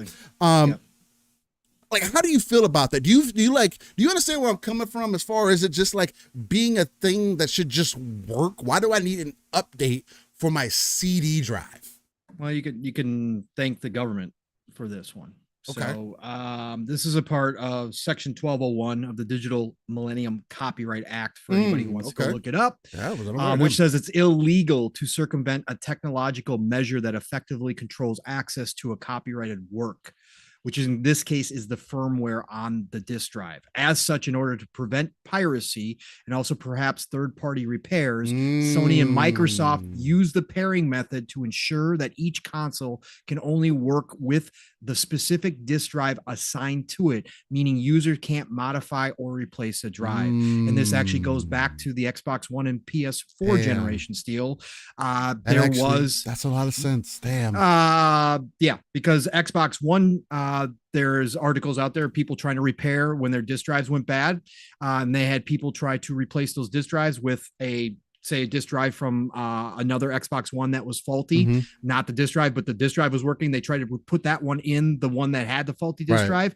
It would fire up normally, but when you put a disk in, it wouldn't read the disks. And then it came to find out that the disk drives were attached to those specific consoles. Motherboard.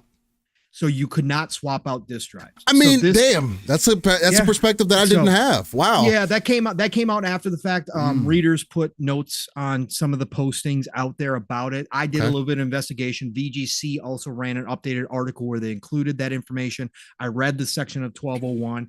It is in there that way. It seems like if Xbox goes to the all digital revision that we saw leaked, and if they do an external drive, it's going to be something similar. That they're going to do this same thing. For me, piracy provision. It's like listen, does it suck? Of Makes sense. Course, damn. it sucks. But this is what happens. Yeah, this is what happens when government falls behind tech.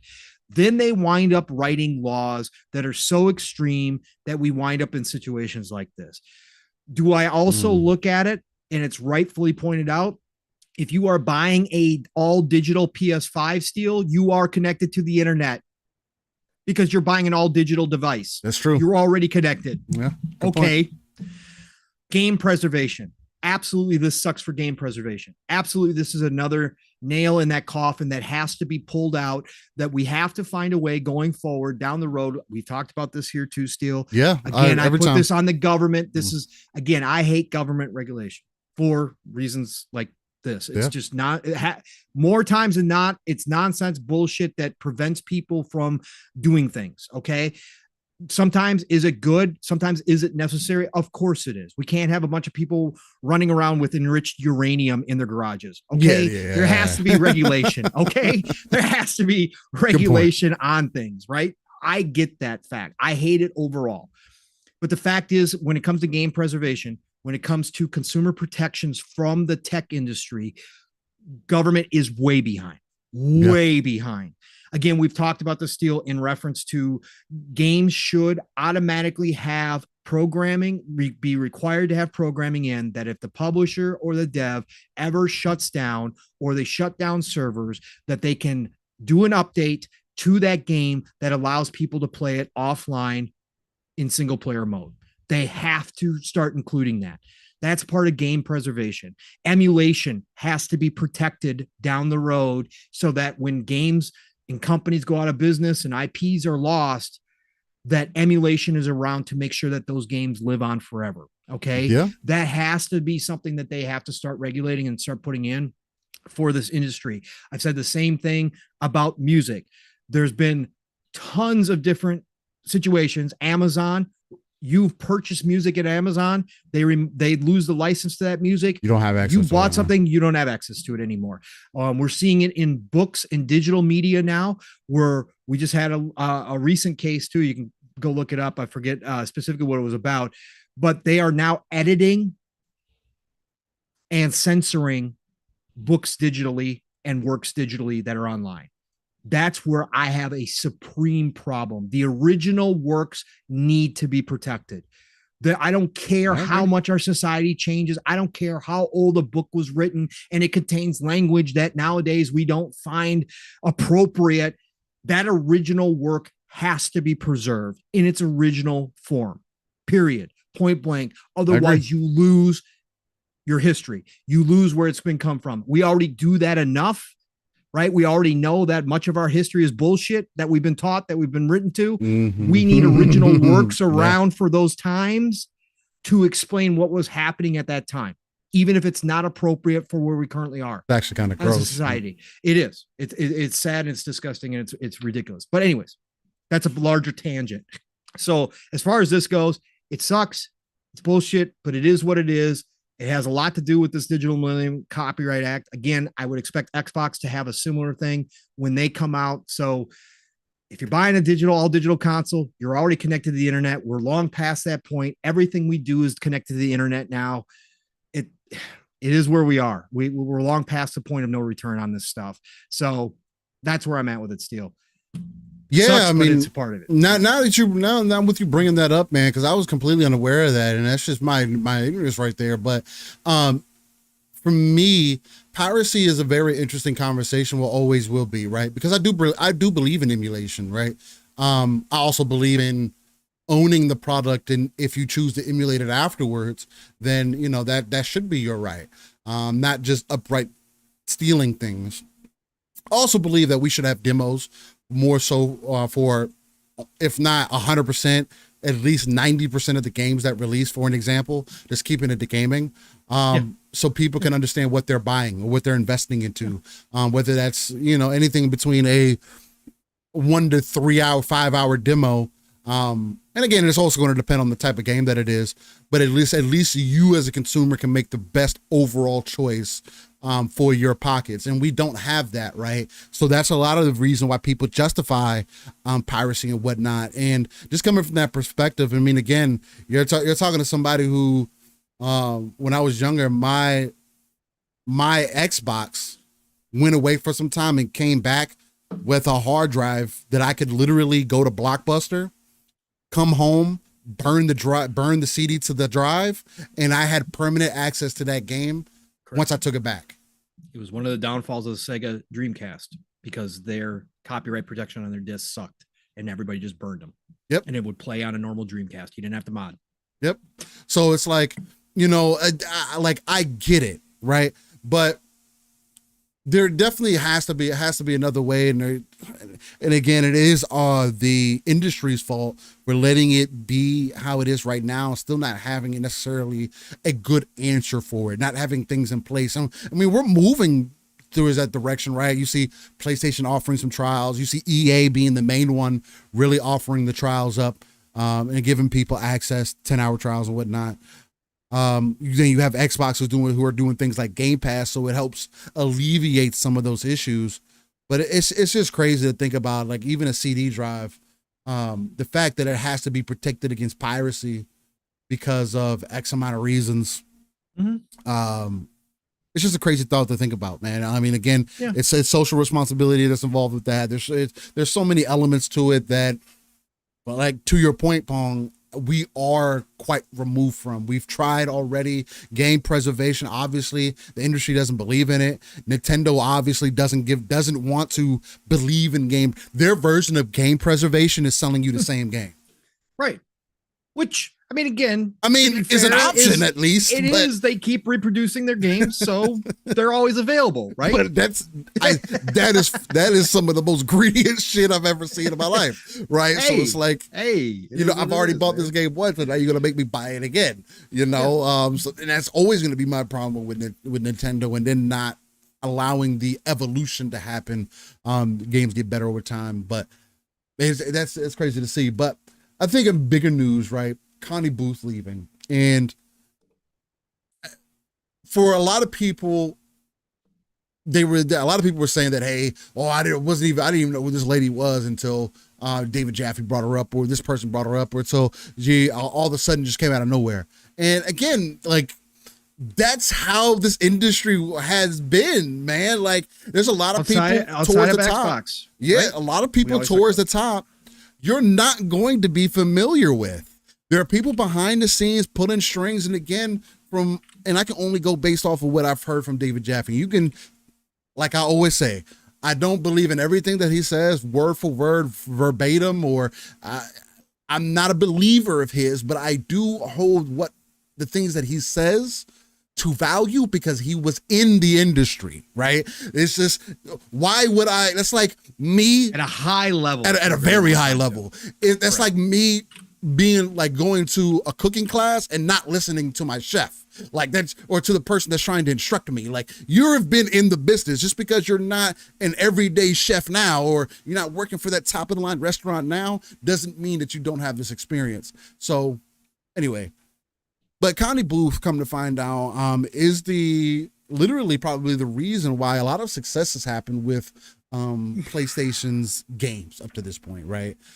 She's been kind of the stand behind for like God of Wars, your Last of Us. She was credited on 135 games. Yeah, so she's literally so she's literally like the backbone of what modern day gaming was for PlayStation. So to see her leave, at least per my understanding, in chat, y'all correct me and add on if you will, but per my understanding, I think the concern that kind of came out of this is, and this is kind of what some things that David Jaffe hinted at, and again, you take it for what it is, but is this a sign of a change of direction, a true change of direction for Sony? To know that somebody like Connie was so involved with PlayStation to the point where the types of games that people have loved. So it's like, I get why what David Jaffe was saying, the creator of God of War, by the way, even though he doesn't take all the credit, he always gives it to the team, but which is always a noble thing to do. I respect it for that. But seeing how hands in she was, or at least input wise, whatever the case, and seeing her being moved out along with her team being leaving. And again, the rumors were that she may have retired or something else, but come to find out she was fired. And I have the question, if PlayStation games have been successful up to this point, then why was she fired? Typically, people don't get fired unless there's something that's negative happening that has happened, or some other malicious things that are happening behind the scene, especially with somebody that's of her pedigree. And I can't, for the life of me, Paul, and maybe you'll be able to add some more value, because I haven't been able to really dig deep into outside of some of the things that David Jaffe has said, and even that has been kind of light, because this has been the lighter side of news that I've been able to pay attention to this week. But per my understanding, like, does this add on kind of to what I brought up last week about PlayStation being in this very gray area right now, where you have somebody who's at the top of Sony, literally the CFO, come in, or was he a CCO or CFO? I know CFO. He's CFO. You have him come down, and he's a very, he has a high belief, for mobile gaming, right? Or for just mobile. Is it Hiroki Totoki? Yes. Is that what it is? Yes. Yeah. But he has a belief in the mobile side of things. What does this kind of show you, Pong, especially when you look through her pedigree, when you look at everything that she's brought to the PlayStation brand in its entirety, and to see the kind of games that she has under her belt that she has like managed? Again, we talked about Matt Booty, and if there's a direct reference, then I do think that Connie Booth would be the perfect, like, if Matt Booty is Xbox's version of that, then Connie would be PlayStation's version of that. What does this tell you? Like, what have you seen about this that has kind of put your feelers up, or makes you feel weird about this, if it does at all? Yeah. Let's put this in context, Steele. Let's give a little bit more context, even more so. She started with PlayStation in 1989, Steele. That's a fucking long time. She started with Sony in 1989, bro. She was fired as senior vice president and head of internal production at PlayStation. She joined Sony Corp in 1989, right? She was also various positions from executive producer to director of product development, and has been involved in the production of nearly all of PlayStation's major franchises, including Ratchet & Clank, Spider-Man, The Last of Us, Uncharted, and more. She was just in 2020, Steele, inducted into the Academy of Interactive Arts and Sciences Hall of Fame for her work in the gaming. How do you get fired a year later? 3 years later. Well, 3 years later. How do you get fired 3 years later after that? That's like that seems like a high mark to me. That's somebody you would want to keep in house. This is somebody you want to keep in house unless you're cleaning out the old guard. Unless, again, I'm going to take, Jaffe has obviously two sources. He said that on his, when he announced this officially. He was waiting. He did this last Sunday night. He tweeted it out he didn't tweet out Connie's name. He just said, there's something that's happening at Sony. It was obviously crushing to him personally. I've heard her name. I had forgotten her name, but I heard her name only because Jaffe talked about her multiple times on his show when he in talks reference about back to in the day, and when he talks about, because Jaffe has no love for Booty, zero love for Booty. He says he's probably a great person. I don't know him personally, but I think he's shit at his job. Okay. Jaffe's flat out said that. And he said that Phil needs somebody to come in and take the reins of those studios and do a better job. And when he talks about that, he has brought up, because he said, Phil, I will give you a list of names that you can go get right now that will help you do this. He brings up Connie Booth. He says, you either need Connie Booth or you need somebody like her. I've got a list of names for you. He's brought her up multiple times in reference to that. He's talked about her glowingly as his time at PlayStation and what she meant to the studios and working with her. So obviously this was personal to Jaffe. He brought it up Sunday night as a hint. He didn't say her name. He just said, I think the media will probably pick up on it. It's out there. I'm talking to a couple sources within Sony right now. It'll probably be picked up. When it wasn't picked up, that's when he went live with his show again and spilled the beans. And he was reading from the emails and still what he was still confused about. And I don't know if he's gotten clarification as of right now as to how this all went down. What he was confused about is one of the sources said that she somehow, we heard about the smoke internally that people were unhappy with Jim's Games as a Service initiative, that they were unhappy being told the first party studios were unhappy with being told that they were going to have to start making games as a service. Yeah. Somehow the one source claims that Connie got blamed for this. My personal belief, and I speculated this on PM and the PM on Thursday with Mav, I speculate that if that's true, if that's a part of this firing, that Sony Corp obviously got wind of a potential talent mutiny within Sony if they kept pushing this stuff, right? That'd be worst case scenario, that they have people from Naughty Dog, from Insomniac, from Sony Santa Monica start leaving. Right. That's what you don't want. Right. And again, this is all my just pure speculation. Right. But my speculation is that Connie was the messenger. Connie was the messenger. Jim put this initiative in place. I don't think Jim is personally visiting the studios and doing that kind of stuff. I think he put the initiative in place.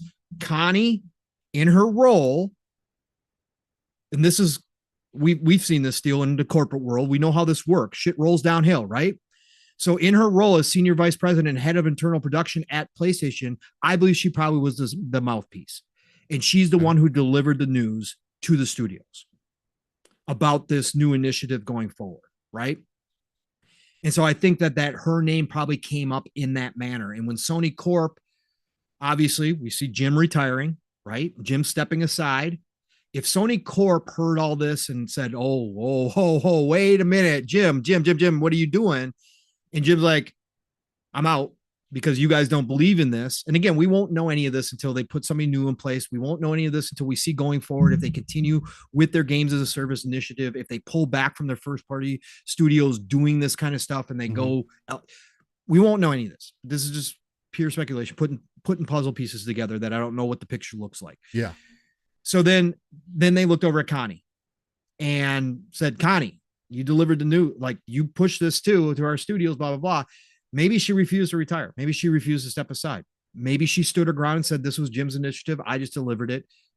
Maybe there's more to it. Maybe she was all on board with it. Maybe she was absolutely 100% on board with it and said, no, this is the direction we've got to go. And so they fired her. And then, again, according to Jaffe, a lot of her team is also gone. His sources didn't know if they were fired. They didn't specify whether they were fired, whether they walked out because Connie was fired. Who knows how that works? We know that with somebody that's been at your company, though, for 34 years still, they have a lot of personal relationships with people. That's going to cause ripples. Even if you think you're doing the right thing, sometimes that right thing isn't going to work out at the end for you the way you think it's going to. Yeah. This is a huge loss for that continuity, that one voice factor that I was talking about. And we don't think of Jim necessarily because he's only been CEO of PlayStation for, what has it been, 4 years, 5 years now? We don't think of him that way. But again, he was a part of Sony Corp for 20 plus years as well, 25, 26 years, whatever he was. You're now dishing out the old guard. So is there something bigger at play, Steele, here? And I want to get your thoughts on this too, because we kind of talked about this a little bit behind the scenes. Right. Is this more than just the Games as a Service initiative? Is there something bigger planned from Sony Corp?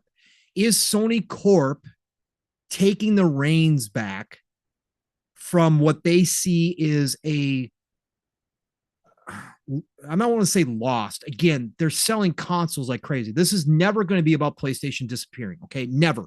I don't believe that for a second. Sony is selling consoles like mad. It's almost 3-1 now over Xbox. Okay. Mm-hmm. Their consoles are selling, but their software and sales is down. So they're not selling as many games. So is Sony Corp saying, we need to take control again, because again, they're old guard, right? They're old guard Eastern. A lot of them have been on that Sony Corp board for decades. Okay. They have that old mentality in them. They've been there through the best of PlayStation times. Mhm. They have an ego about them. They have an arrogance about them. Mhm. Do they believe that they know better than Jim and then maybe Connie? They know better than all of them, and that they're going to take control back? Or are they setting themselves up to be sold to somebody bigger? Because they now realize, and again, folks, this is speculation. it's This speculation, isn't man. anything. The facts are, Steele, when it's laid out in front of them numbers wise, as many consoles as they sell, Jim flat out said it, and Jim's a numbers guy. Remember that, folks. Jim is a businessman. He's not the gamer. He's not doing anything with feelings or emotion. He's doing it from facts What makes and sense, numbers. Yeah. He's looked at the numbers and said publicly that their first person $100, $200, $300 million games, their first person single player games, first party AAA games are not sustainable with the current metrics with just a console base. He said that publicly multiple times. So if Sony Corp sees this too, Steele, their stock has lost a third of its value, not just all on PlayStation. So don't think again that I'm just blaming Sony across the board. But it's Sony across the board. Tech industry's lost value, but PlayStation's software decline has been a problem for their stocks as well. Sony Corp sees their stock drop a third, PlayStation being one of, if not the main pillar right now of PlayStation. Yes, they have other interests. Yes, they have their movie studios, which also took a dip because of COVID, all that good stuff. Yes, they also have their insurance. That's all part of it. But PlayStation is one of the main drivers of their stock. So maybe they're looking at this deal and they're looking at the reality that Jim laid out before them. And they're understanding that the behemoth that is Microsoft Corp, being a $2 trillion company, and the amount of money they're investing into Xbox, which to this day still is their main competitor, all things being considered equal. Maybe they're looking over and saying, we can't do this. Jim's right. We're not sustainable. What made us successful will be okay, but unless we turn ourselves into Nintendo and we stop trying to compete at the AAA level with current tech, maybe they look at it and say, we can't afford this. We can't continuously pump more money into this while our other interests also need investment. We can't keep pumping money to that level into PlayStation to keep it even close to what Xbox is investing. And again, they've got the popularity. They won the popularity contest. They've got that on their back. That's their advantage. But if money-wise, they can't keep doing what made them successful over and over and over and over and over again, they can't keep repeating that without finding some other way to make revenue, then maybe they are looking to sell.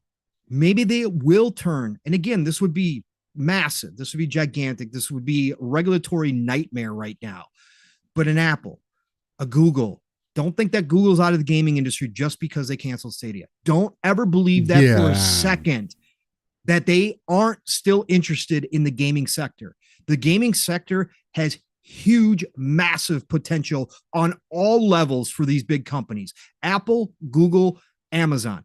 They all have vested interest in getting into this side of the entertainment industry because it continues to grow, because they know the mobile sector already. They do have interest. So maybe, just maybe, they're getting rid of the old guard to get ready for a potential purchase. I'm just throwing it out there. Tea leaves, speculation, whatever you want to call it. Shout out to Fuzzy, who's been on this for a while, and I agree with him as far as Apple goes. It would be a regulatory nightmare. But don't think for a minute that there aren't people looking over at Sony Corp potentially as a purchase, or potentially trying to wrangle PlayStation itself away from Sony Corp. Would Sony Corp ever do that? I don't know. It would be a massive, massive loss to them. But if they're going to restructure, if they're going to reform themselves, potentially they could let go of PlayStation if they really wanted to. I don't think that's the play. But I just think that this Connie Booth specifically, Steele, is a gigantic loss to PlayStation. Jim is also a big loss in a different way, just because he's been there for so long and he knows the industry from a business side. But I think they can replace Jim. Obviously, I think Jim could have done better.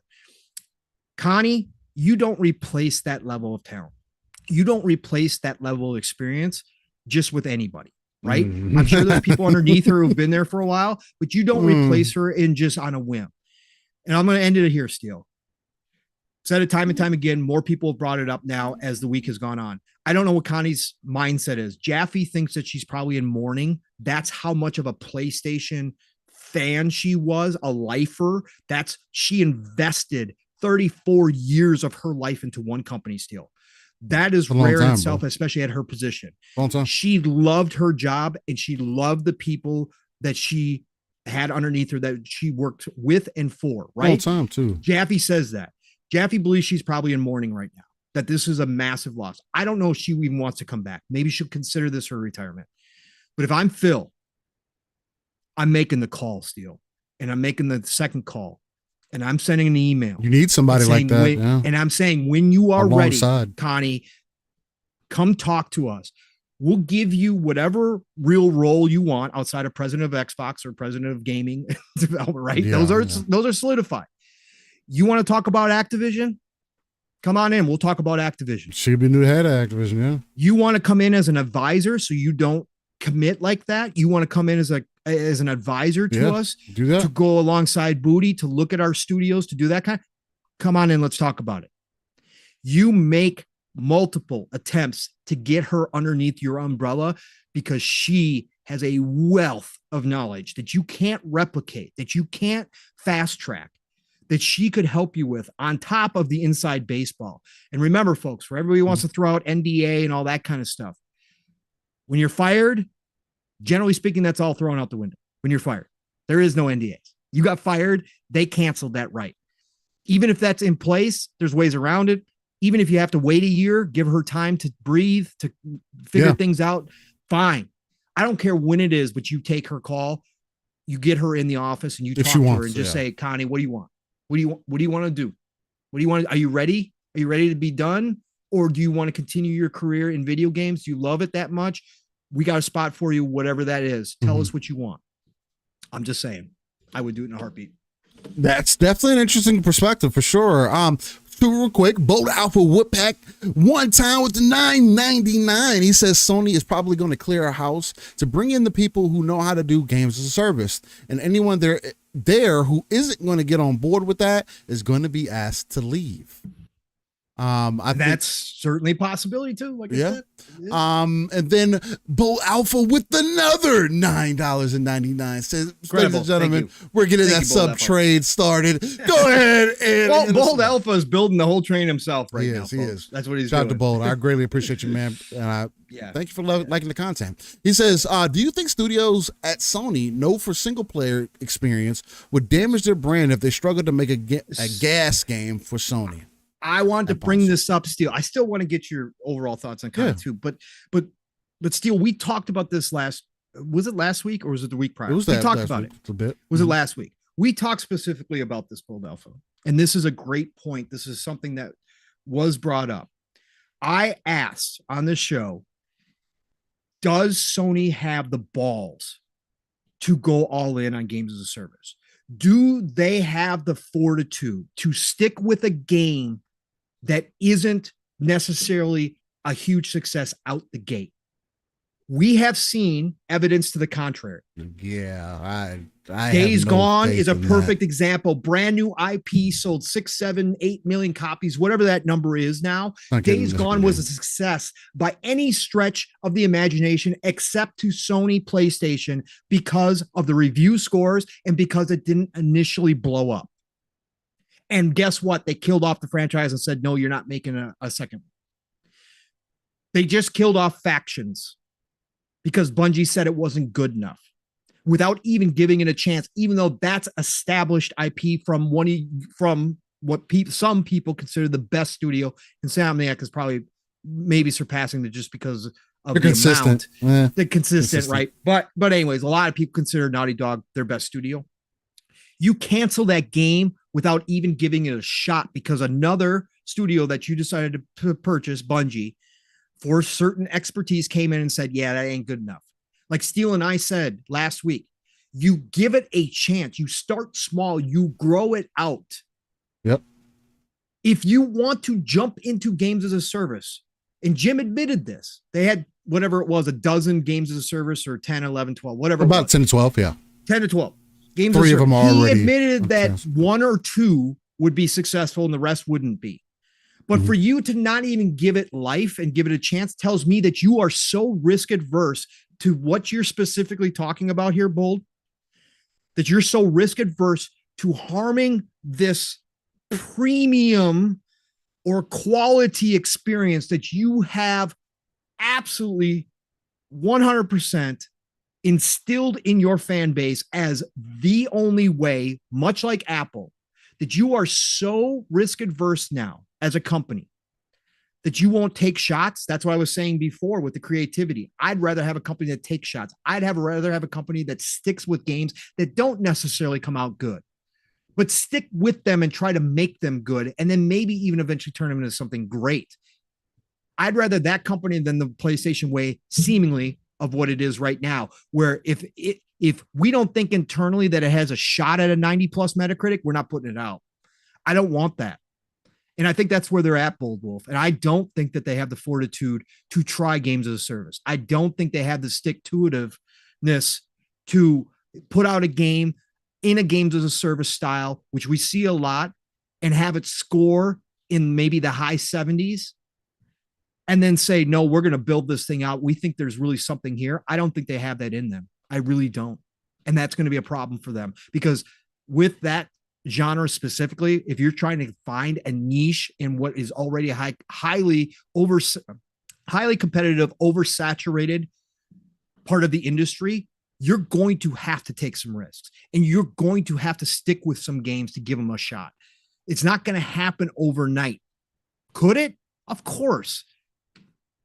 They could come up with the greatest idea ever and it could be an overnight success, right? But chances are that's not going to happen. Jim even knew that. So no, I don't think they have it. Man, shout out to Bull, man. Throwing it back again with another $4.99. He says, Paul, so what do you think going out a limb looks like at what do you think going out on a limb looks like at Sony? Right now, going out on a limb is giving Cory Barlog and Sony Santa Monica a team to go make a brand new IP outside of the norm. That's them going out on a limb. That's them taking somebody that they have a track record with that knows produces good games in Sony's vein and giving the confidence to greenlight him and another team to go make a new IP. That to me is about as bold as they get these days. I guess you could also throw in there acquiring a studio like Haven when they had never made a game before, but you have Jade Raymond, who has obviously been in this industry for a very long time and established herself with credibility across the board. Acquiring that studio before they even produce anything and say, make us a games as a service type game, right? That's about as bold as they get, in my opinion.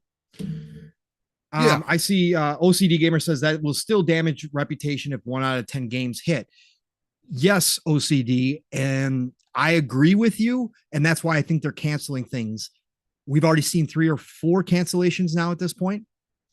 That's why I think they're doing that, because you're absolutely correct. I think they see it that same way too. Jim saying that 1 or 2 will succeed.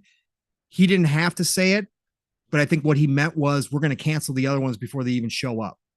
Internally, they're already failing. So we're going to cancel those before they even hit the market. And we're going to come out with the 1 to 2 best ones that we have in our back pocket. So anyway, Steele, sorry. I took up a lot of time. No, you're good. I mean, that was perfect. I mean, a lot of good questions to have there. So starting with, let's see how I want to go. Well, I'll start here. First off, I don't have belief and faith in what Sony can bring outside of known IP. I don't see why I should, as a gamer, have faith in the content that they deliver, because 9 times out of 10, they do not deliver the content that I'm directly looking for. And as a multiplayer first gamer, maybe that's something that's extremely unique to me. What I have noticed with Sony is if it's not something that has already been established, they have a very difficult time seeing success in it. Last of Us is probably the most recent thing that was new IP wise and kind of blew the doors off of the industry, right? Nothing else has necessarily done that. I mean, you can give it to Ghost of Tsushima, definitely give them some nods. Days Gone, I think, gets some nods. But again, it got canceled, so can you really give it the nods that it deserves? Now, a game like Returnal, it got nods. That game doesn't look like it was cheap to make. It sold right around 500,000 copies. That's, in my eyes, I thought that was low for a typical game of that nature, especially single player, third person, has some narrative in it. It was also more on the difficult side. But it was a shmup. Regardless, I still think that it was lower, right? Especially for a new studio. So I don't know if they necessarily saw the success in that either. I mean, I hope there's a second one because I do like, again, I played Returnal on PC and I need to get back to it because I really enjoyed the gameplay loop of it, right? It's a shooter, keep you on your toes. That's kind of, I grew up with a lot of those games. Like you said, pump, shmups, those are my things. So I don't want to get back into it. And that's also a very special game. But did the rest of the community see that as special? Do you double down on games like that after it didn't do as well as you kind of imagined it would? I don't think Helldivers 2 is going to be that successful either, outside of what smaller we do. Studios, right? So Yeah, they look at those different too, right? They give the smaller studios what would be an indie studio to Sony, right? They give them chances like that. That's their big stuff. They're $100 million plus games that they don't, right? That's it. So I think that's the differentiating point. Between those games and the other ones we were talking about. But that's the thing. I do agree. When you bring in that $100 million games, right? And this is just a fact of gaming, right? If you want a AAA high budget game with the top of the line graphics, good gameplay, it's going to be over $100 million to make this game. It has also been proven that it takes at least 5 to 6 years to make games now. Guaranteed. There's no shortcut Unless in that. Unless you're Insomniac, where, but again, there's also more details to that because you've already have a baseline, especially now that you're moving with Wolverine. Wolverine is going to be good because Spider-Man is good. Like, you don't have to travel far, and they're going to make sure that the universe is connected, so you can't have it be so far, have it look so different that you can't tie them together at some point. I don't think that that's the direction, at least from what I've seen from the story elements of Spider-Man. There is no way that you go so far off the beaten path that Wolverine is, it's completely different. It's in its own engine. And no, you have to tie them together at some point. So there is credibility in that. Real quick, Bo Wolfpack said, with another $1.99. Shout out to Wolf, man.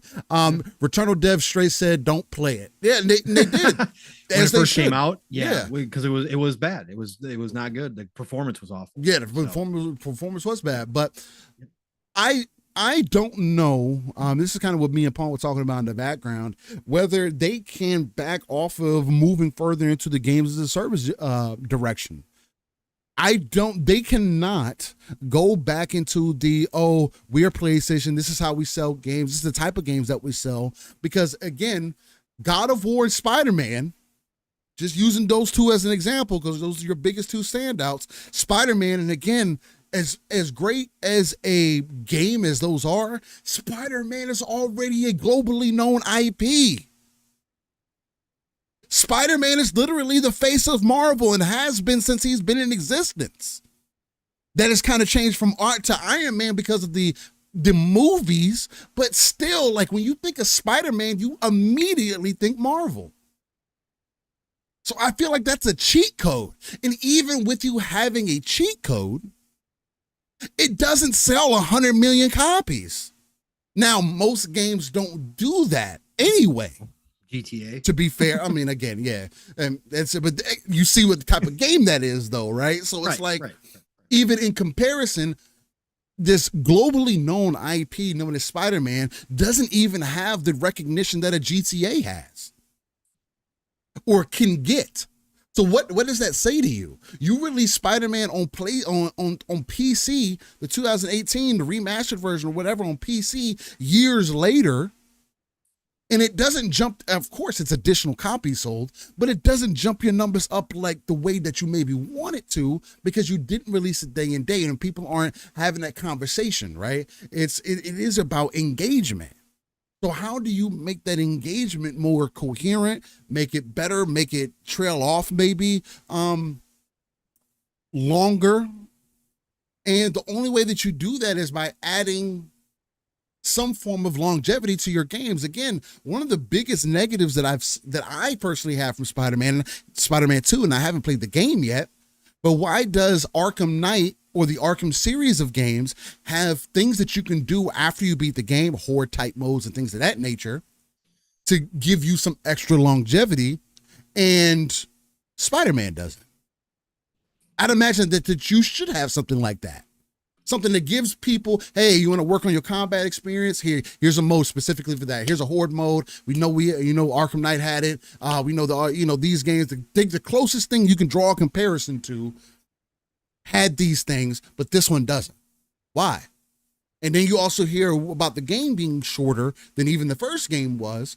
And it's like, okay, so what are the sacrifices we're making here? So we're going to make $100 million games, and the games are only going to be 20 hours long, and that's what Sony's going to be known for?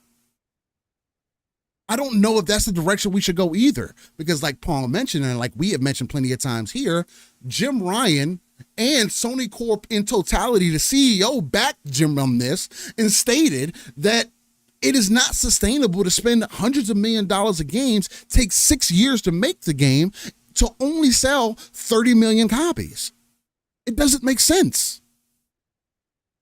And it's also been proven that Sony PlayStation gamers don't buy games. It's funny how people use that for the Xbox ecosystem, but come to find out, because of Game Pass, people are buying more games. That is statistical information that has been given to us. And we can only work with what has been given to us, because I'm not behind the scenes. I don't know what their books look like, but I can take them at face value. One side is telling me that this whole games as a service, this Game Pass direction, this library of hundreds of games that they have is working. And this other side is telling me that their traditional strategy isn't. So why are you removing people that were a part of your original strategy? That doesn't make sense to me. Like, you have the old guard taking, or have people who maybe believe in this direction, whether it's games as a service or not. I thought that people still within Sony felt like they believe in the single player direction. So unless you're truly trying to move further into the games as a service direction, unless Corp sees that as the motive, still I must ask, why did you fire these people though? Because I felt like some of them were on board with that direction. But I don't know, because the only ones that we really heard the negative about was maybe from Naughty Dog. Now, did Naughty Dog? I was under the impression that Naughty Dog made the game factions bigger because they wanted to.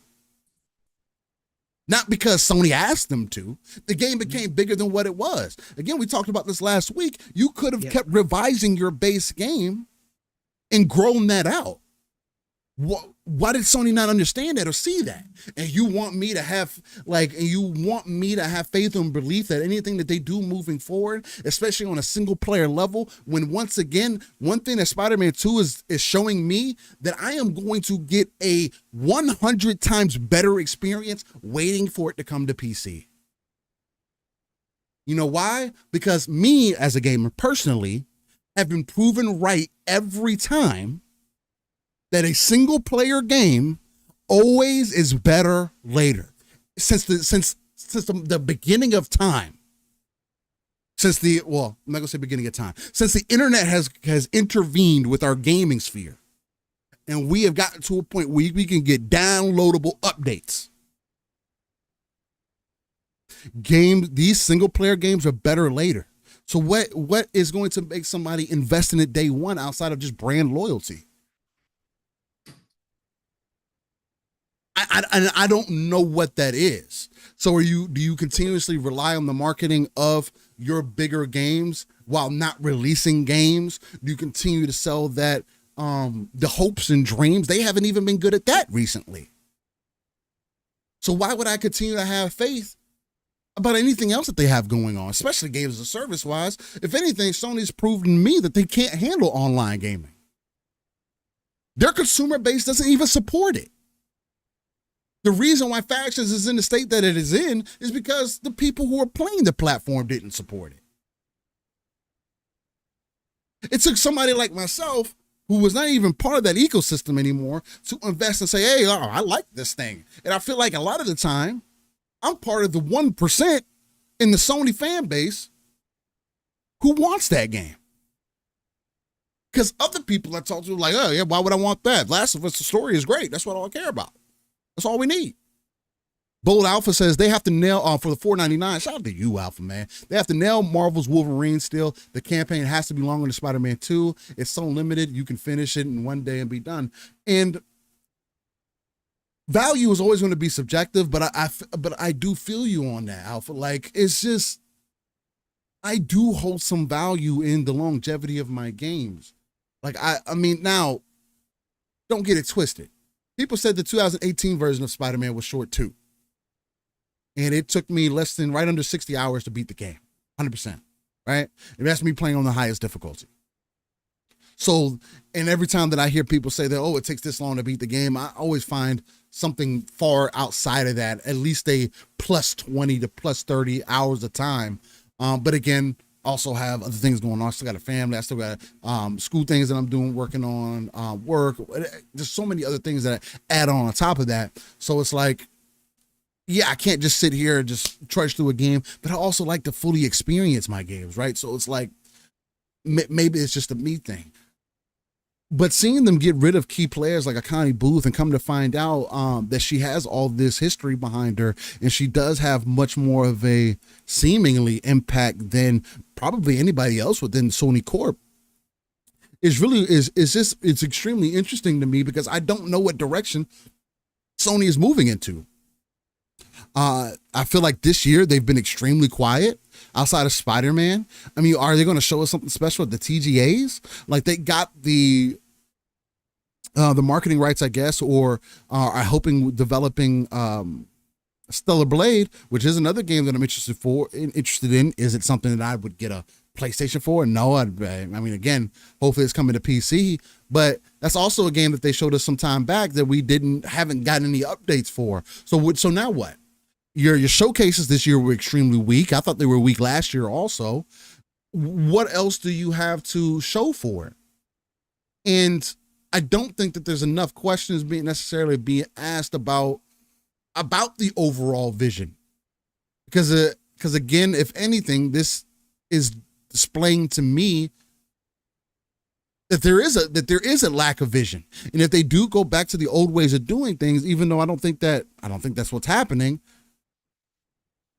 they're going to get lost. They are going to get lost in the sauce. So, like, for you to bring up, for an example, Pong, about them possibly setting themselves up to be sold, I could see that. Do I think it's going to end up happening? No. Do I think it's going to be Sony in totality being sold? Not per se, unless it's going to be somebody like an Apple or a Google who wants to step in front of that and really put it to use. I mean, again, Apple's are getting more serious about games.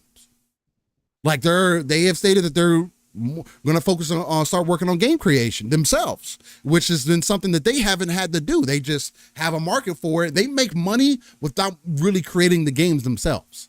Yeah, they don't. So now with them saying that, oh, we're going to start creating games, they're not coming in at it because again, Apple's also software too. I mean, yeah, they've gotten good with hardware. Have gotten really good with hardware, although it's monotonous in many ways. Don't matter.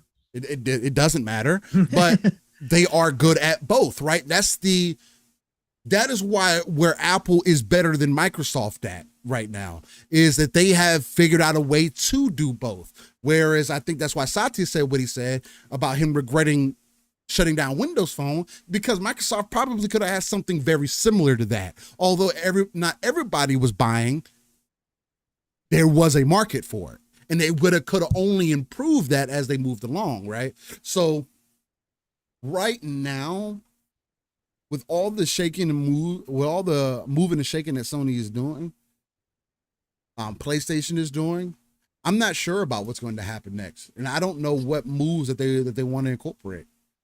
Transition. It's a transition period still, and they're lost because again they didn't prepare for this moment the way they should have during the PlayStation 4 era. They had the potential to prepare because they were the leaders. And again, hardware wise, console wise, they're still leaders, but they had the comfort where they could have started preparing and diversifying for what they saw. But again, that's all based upon the assumption that they thought that Microsoft would jump back in the way they did, right? Mm-hmm. That's all under the assumption that they saw that happening, because maybe they didn't. Maybe they believed that they were going to eventually finally kill off Xbox, or Xbox would become a third-party publisher completely, right? And that's it. Maybe they had no inkling that Microsoft Corp and Satya would jump in this way. Probably. And so they were caught flat-footed, right? They were caught flat-footed. There's also the question, Steele, that whether or not, as much as we talked about them being risk-averse, they seemed bullish on VR to the point where they came out with VR2. That is something we've talked about. That was probably a Jim Greenlight, right? That was probably one of Jim's decisions we've seen come to fruition. But they now have their hands in a lot of different places, and that takes away from resources. That takes away from other areas that they could put that into. They're trying to make an electric car.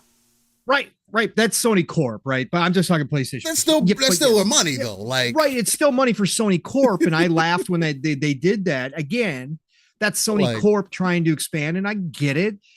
You got to take those chances. But was VR2 the right move for PlayStation? I don't think it was. And I said that from the beginning. I think it's great that they're pushing in that space. I love the companies. Again, even though I don't care about VR, we need companies that are going to continue to push and try, because I'm not so stubborn or hard-headed to not think that eventually down the road, VR could become viable and could become a way that we all experience games and different forms of entertainment in our daily lives. I'm not so stupid to say that, because I've seen other tech come along that people poo-pooed that it turned out to be great. Yeah. Again, Microsoft themselves laughed at the iPhone and said nobody would want that. Okay? Look at it. Right. Look at it. Nobody would want a phone without a keyboard. Got BlackBerry. Okay. So I think it's great that they're there, that they tried, that they invested into it. But was that the right move for them? Now, looking back at it, hindsight being 2020, no, it wasn't the right move, because they could have used that R&D. They could have used that investment into something that could prepare them for this moment now. They could have started down the road of getting their cloud infrastructure up to date. They could have started looking at mobile, which they've created a mobile department more seriously, and thought about how they were going to get into that space. They could have looked at a lot of different situations that they currently find themselves lacking in, and could have started resolving them years ago. But now here we are. And I think that is all the chickens coming home to roost at one time right now. And I think that it's not clear whether or not they have one vision within PlayStation. It's not clear. Like, we can say Xbox has one vision, right? We can say with clarity, they have looked into their crystal ball and have mapped out the future and where they want to be, where they want to go. Does PlayStation have that same clarity? I don't believe so. I believe there's different voices within Sony Corp, within PlayStation itself, that are all kind of competing and trying to battle it out for where they need to go next. And I think Jim put them on a path with the games as a service and said, we need these streams of revenue to obviously be able to keep making our first party, single player games. We need these other streams of revenue. So we got to get this going, but I don't think everybody's on board with it. And I think that that's the problem they're having right now. When you're trying to turn a big ship around, Everybody must be on board. That's why it was so important when Phil got Satya convinced that the way forward was Game Pass, that they had to do certain things like cancel the movie studios. They had to close that down. They had to trim. They had to turn the ship. They had everybody on board, and that's the only reason why it worked. And they had the top person on board, which is the only way it's going to work. And I don't know if Sony Corp's all full go with this. I think they might still have some of that arrogance still that says we can do it our way, the way we've always done it for the past 2-3 decades and dominated in a lot of different generations. We can do that still. I think that might still be some talking points. And I think that's slowing their transition down and causing this, I'll call it turmoil, because when you fire somebody that's worked for you for 34 years, that's highly acclaimed, just made the Hall of Fame for your industry, you got to say that there's something going on there. So again, this isn't about Sony. This isn't about PlayStation failing. I don't believe I don't believe they're exiting the console. I don't believe they're exiting the console business. I don't believe they're ready to go publisher, anything like that. I don't think so. I think they're selling way too many consoles. They have the base. They just need to find the software to keep the engagement going and to get the revenue streams up. That's all they got to do. But they got to figure out how they're going to do that. And I think that's the real problem right now. Shout out to Bolt Alpha Wolfpack for another $1.99. He says, why didn't it drop with the new game plus? They know fans wanted it. Spider-Man, I don't know, man. They said that could come later. But again, this is one of those things that's included in part of that. Like it didn't need to. The game's still going to get a 90 regardless, right? And it's not about Sony, PlayStation being for me or not, right? Because I want PlayStation to be for me, right?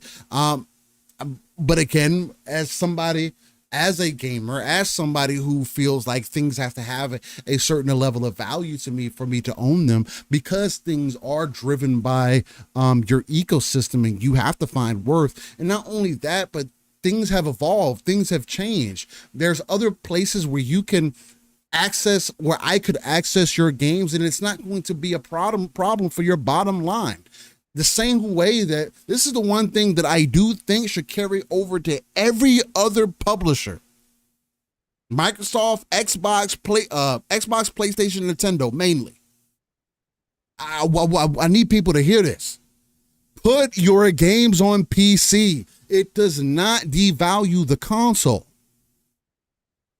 If you do that, I'm telling you, you're only going to help grow the gaming hemisphere.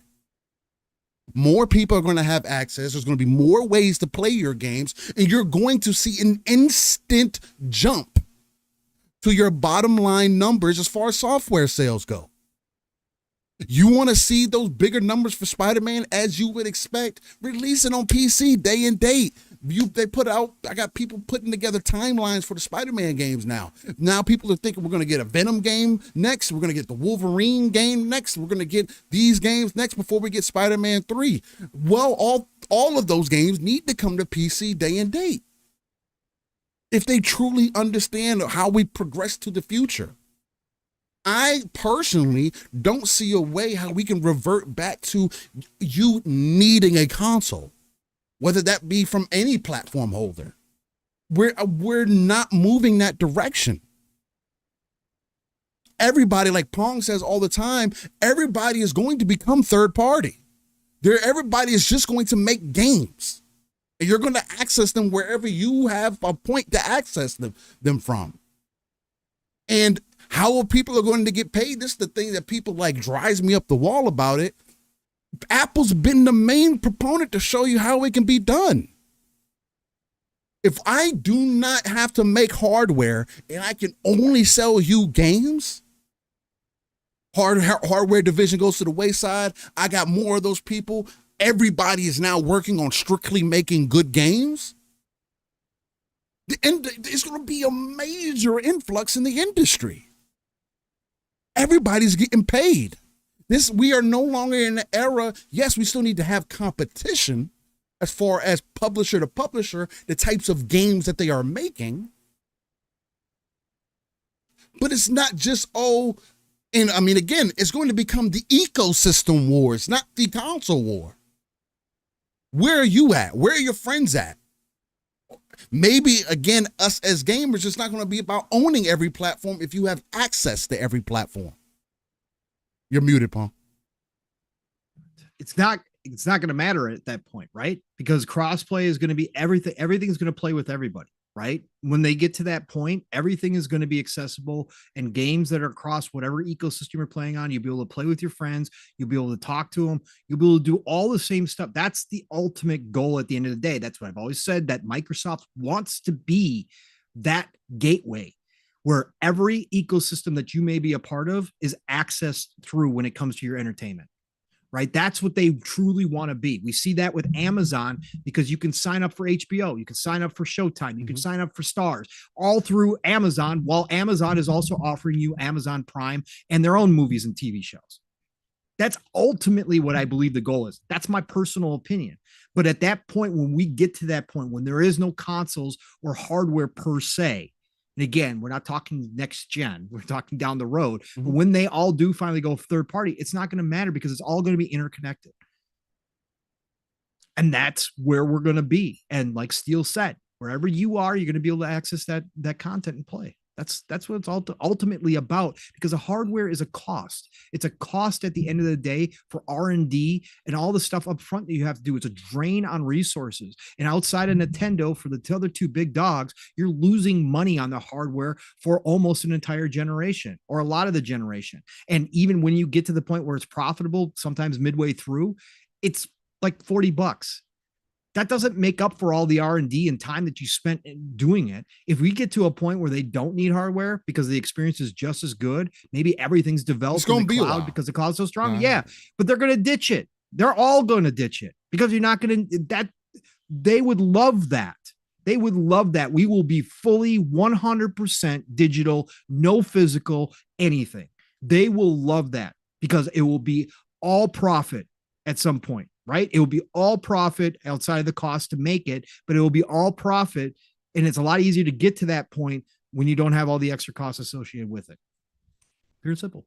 No, and Bo Alpha for with another $9.99. Shout out to Bo, man. He said, to be real, they need to open the floodgates to their exclusives. I'm on Xbox. I double dip in all of Sony's library. Yeah. Sony needs to steal a page from Xbox. Start simple. Play this where you want. And that's all that I'm asking for. And, you know, Nix brings up a good point that, he doesn't think that it's going to happen that way outside of Sony's own PC storefront. Okay, so.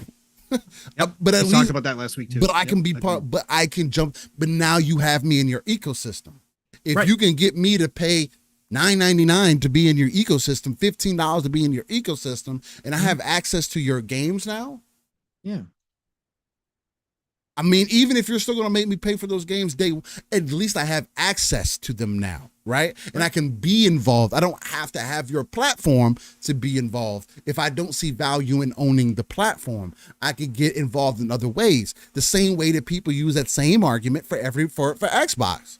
I don't have to be part in the Xbox ecosystem because I could get a PC, and that's you're still in the Xbox ecosystem. And they've blatantly said it doesn't matter. That's what they want. Choose. Where do you want to play? How do you want to play? And we can still have that diversity because the publishers are still going to be different. Microsoft games are going to be Microsoft games. Sony games are going to be Sony games. Nintendo games are going to be Nintendo games. They're not going to change. Right. If anything, people are just going to have more ways to play. But that's but that's why I feel like that's the RTS view, right? Because I'm not console focused. I've literally played everything that I have had access to since I've been in gaming. I love PlayStation. A lot of my great memories are on PlayStation. I can have hour-long conversations about the fun times that I had with that console. But we are now in an era where things don't have to be one way or the other. This isn't years ago. It's been proven time and time again. And it's only going to become it's only going to make more sense as we move our technology further. Unless something drastically changes like VR, that AR, VR makes some form of a baby. and me and Pong get our dream, and we can get loaded in. We can lay down or something and get fucking sit down in the chair, get put a helmet on, and I'm loaded in. Like, that could be the only other advancement, and whoever leads that, that's going to be the next front that we're going to be on. But that's still going to be a digital thing, and you're probably still going to have access to your digital library through that. Of course, yeah. Absolutely. So it's like, that's where we are right now. I don't necessarily see the negatives in that. I don't think that leads to the fall of the industry. It's just like you have to look at the tea leaves a little bit and say, look, I mean, how do we move things forward? Yes, we can continue to have console hardware, and that can forever and still be an option for at least the next 20 years. But just as a comparison, the age difference between me and Pong has been able to see the industry change much more than I have, and is probably more impressed from where he was in the very beginning, even in comparison to me. I mean, I thought playing Tekken Tag was like the peak of where gaming could have been. And then you get Forza Motorsport 2. You get all these, get Gears of War. You get all these other games that follow up behind it. You get a Last of Us. You're like, bro, how does this keep happening? Oh yeah. So it's just where Sega we're going to be. CD was the next evolution, brother. Yeah, Sega exactly. CD playing live action games, right? Which were nothing but pretty much point and click games. Sewer Shark. Wow. When I first loaded up Sewer Shark, brother, and there was real actors on the screen, and then I was in the game and I was shooting things while live action was going on, I thought that was the pinnacle, bro. I was like, yo, where we go from here? Where do we go from here? Winds up there with nothing but point and shoot games, right? Point and click games. That's all they were, generally speaking. And obviously the whole industry moved on from that because we don't get live action games like that anymore, right? I've even said I wish some of that acting would come back. I think it's cool, even as good as CGI does. But yeah, no, you're right. Again, as the industry changes, everything's changing right now. This is a transitional period for gaming. We talked about this to kind of bring it all back around again, is that the ABK deal was monumental for Xbox's vision for the future. Whether or not that vision is true or comes true, or they get close, we will have to wait and see. All of this is wait and see, but they are trying to move in a different direction, and they have big plans down the road. PlayStation obviously had their vision for the future, and it didn't include anything like what Xbox was looking at. But now that Xbox is doing it, now that Microsoft is investing, now PlayStation has to take it seriously. So here we are today with them transitioning, trying to find their way towards this new future. They're not going to simply copy Xbox. It's never been about one company copying another company. I've never been about that. I've never said that Xbox has to do what PlayStation does 100% and vice versa, or what Nintendo's doing. It doesn't matter. But they have to find their way forward, because the reality is the tech is advancing. The tech is moving, and you have to be ready for it. Even if you don't believe in all of it, you as a company, if you want to remain obviously viable in this space, in this industry, you're going to have to account for those things. And that's where PlayStation is at right now. And like I said, I just don't think they have one voice in there. They don't speak as one voice right now. I think there is a couple different, maybe even 3 factions within Sony and PlayStation that have differing ideas, and they're trying to figure out which way they're going to go forward with. So, and I think that's really what we're seeing here.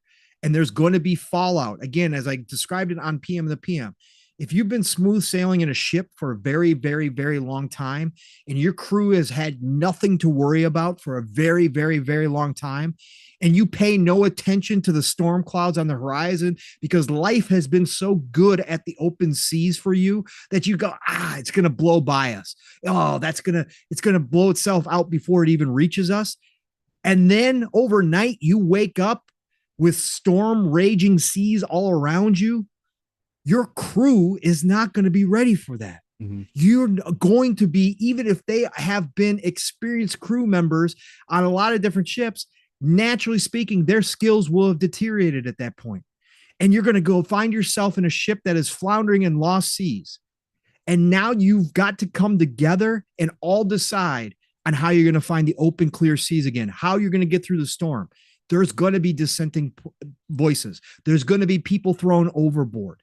You could have a mutiny at one point. I'm not saying that. I'm saying that that was the rumblings that started when this games as a service initiative first started coming out. We heard smoke behind the scenes that there were people that were upset. There was definitely people upset at Naughty Dog that Bungie was allowed to come in and cancel their factions game or simply say it's not good enough. That ego hit is going to be there. So those stormy seas are where Sony's at right now. And they've got to figure out their way through. I think they will. And it'll be a mix of what Xbox is doing and what they themselves are masters at doing. They're not going to abandon the single player experience. That's what got them to this point. Yeah. That's what made them successful. They're not going to do that, but they're going to have to do some other things to make sure that they can survive the storms. That's what we see right now. One game this year, right? One game from their first party studios this year outside of MLB. Again, count it if you want to count it, that's fine. They need to really get the steering right. They're kind of rudderless right now, but they still have a lot of advantages. They still have the fan base. They still are the most popular brand between the two by far, which is they are still selling consoles like crazy. So any game they put out is going to have a shot at being a winner. So they've already got advantages. Now they just got to figure the rest of it out. And I think that's where they're at, Steel. Shout out to Gerald Mack for the $5. He says Xbox is on fire, PlayStation is burning. We are not the same. Shout out to Split Screen Podcast. Salute. Hey, shout out to Gerald Mack. Steel. Shout out to you, man. Xbox, hashtag Xbox World Order. Yeah, look. Speaking of too, by the way, Gerald Mack just popped in my head because he's always promoting Iron Lords and stuff. Yes. Tomorrow Iron Lords is going to have David Jaffe on. Yeah. Mm-hmm. So that'll be interesting conversation on top of what we just talked about. Absolutely. He might have more information too, but always an interesting conversation when he's involved. So yeah, absolutely.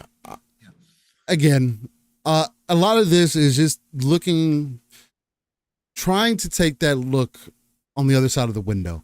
Right. Yeah. Being on the outside is a very foggy glass. Maybe they laid some of the vinyl over it to make it even worse. So now, and we're trying to peel through it. We're trying to get through and see what little things that we can get. Steel, so the tint. There we go. They put the tint on it. They couldn't see. They put the tint on, and now we're trying to see if we can get through the tint a little bit. See if there's any cracks in the tint. Maybe there's some air pockets or something of information that we can find out, and just piece things together. And again, because for me, it's not just about consoles. It's not just about this platform or that platform. It's about the overall picture, and it's how is gaming going to evolve? How is this form of entertainment going to become grander? How is how is it going to move forward? So yeah, absolutely. And everybody in the chat agrees. I mean, a lot of people I see it's interesting. That's the whole thing. It's going to be interesting, right?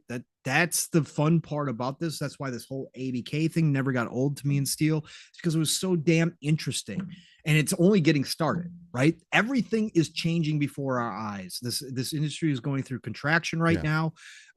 There's going to be changes, massive changes. There's going to be winners. There's going to be losers. There always is at the end of the day.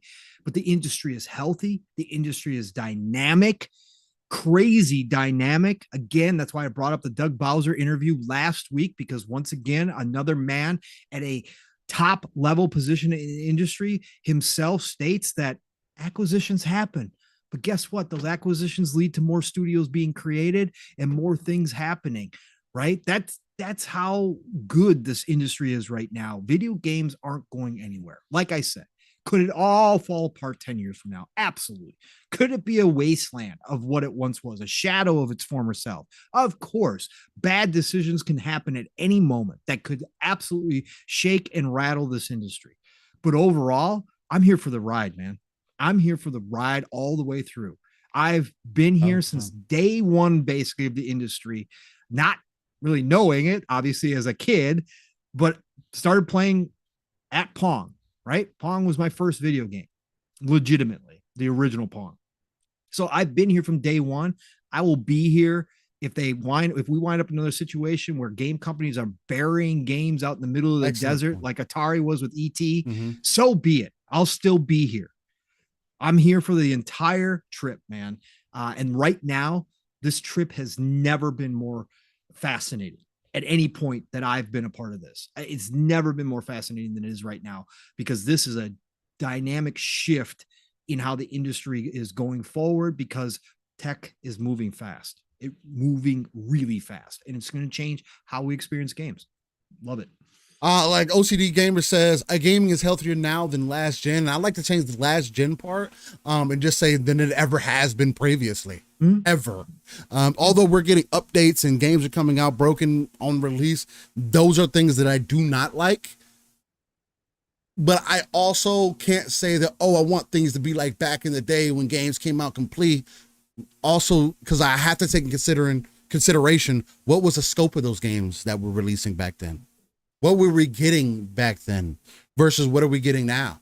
And again, there is that gray area that's in between that something should be done about these things. Has anything been done up to this point other than them saying, hey, we got a day one patch? And sometimes the day one patch still breaks the game later. Yeah. So, but again, numbers is up for the Xbox side of things. PlayStation selling consoles out the wazoo. Again, if they maintain the 3-1 to 4-1 kind of lead the entire generation, that's kind of would be of expectation. But I don't know. I want to see if they're able to hold that going into next year, because again, and I don't think they'll continue it. You have to give, especially after all the shakeups that we've seen, you have to give us some form of a roadmap next year.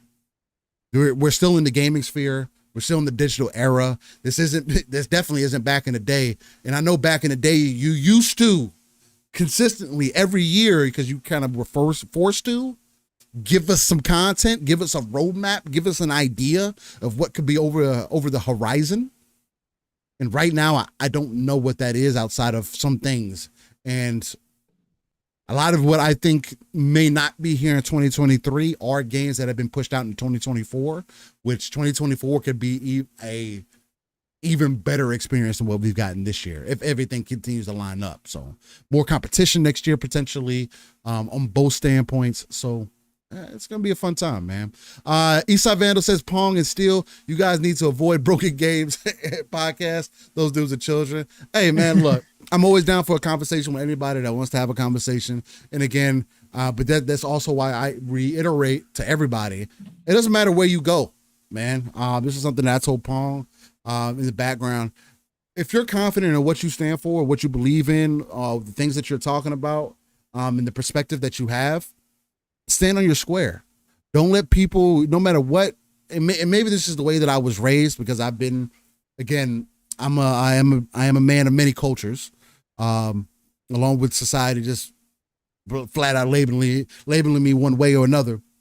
I've dealt with a lot of different perspectives in my life, and if there's one thing that I will always go back to, and again, it's something that my mom more so told me, but I've always resonated with this for some reason.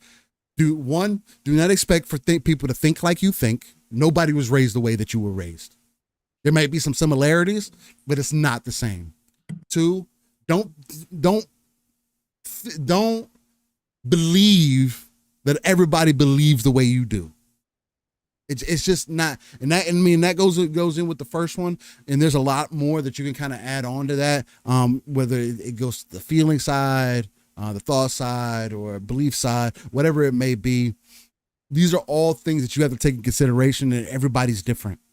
The thing that brings us together here is gaming, right?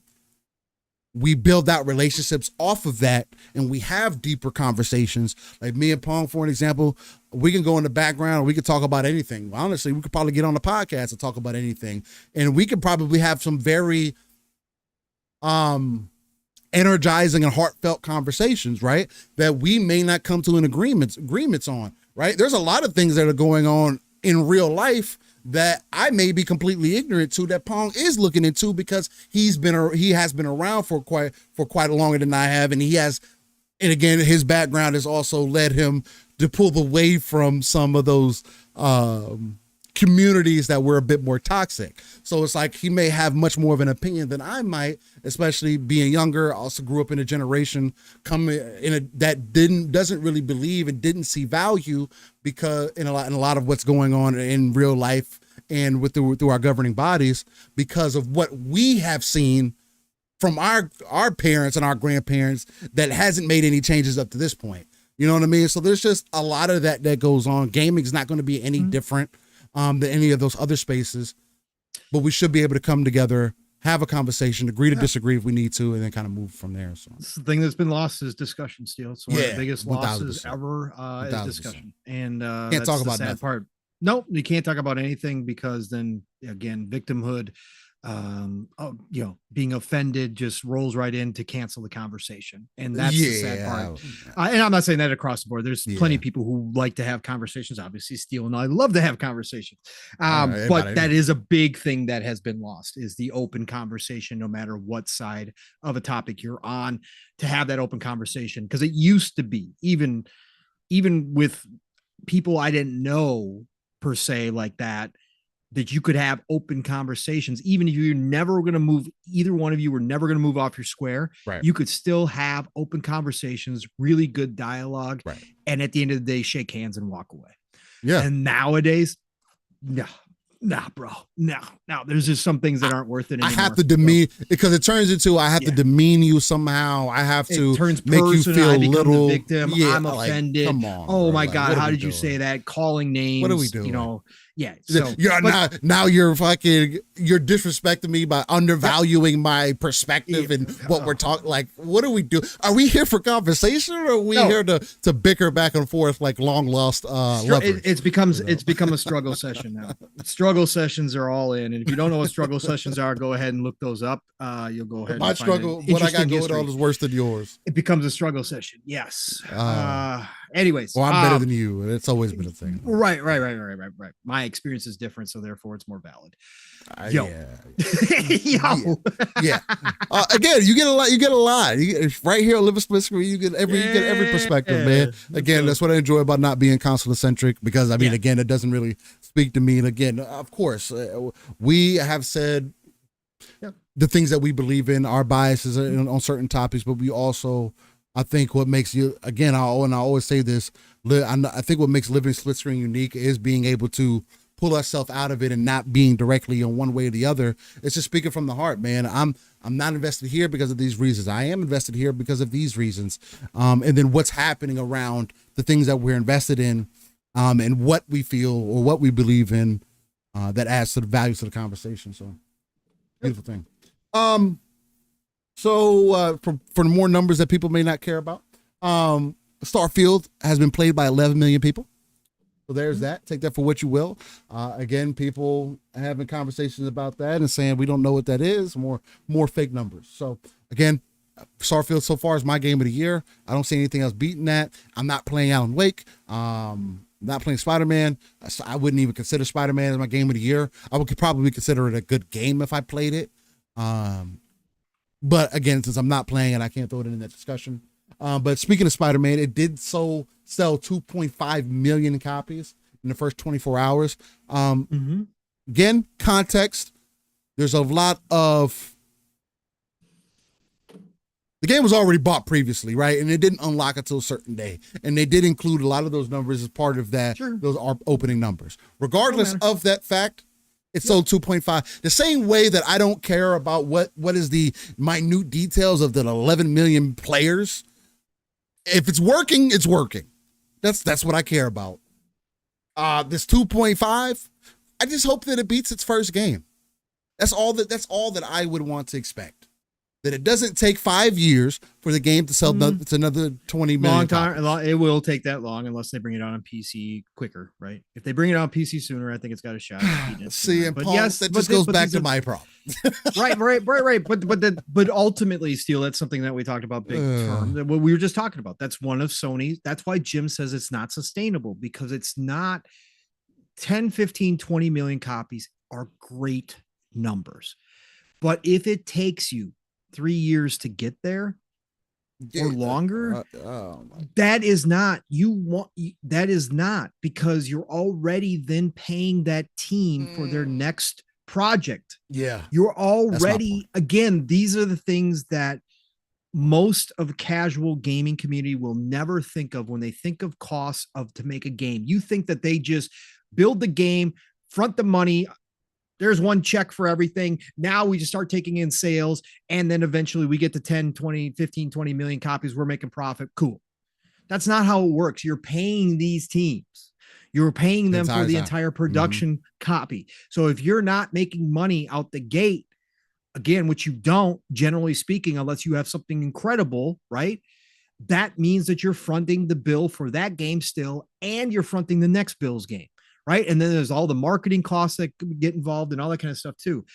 It's something that's exactly why Jim said it's not sustainable, because you need other streams of revenue in between that to carry you over between those games, and then also to allow you to expand out, branch out, do more stuff, buy more studios, get new IP started, all of that. It's one big life cycle. And again, that's what Sony is missing in some ways right now. They're missing out on that. They don't have the golden gooses that are constantly laying golden eggs all the time. It takes, like Steele said, outside of Insomniac, right?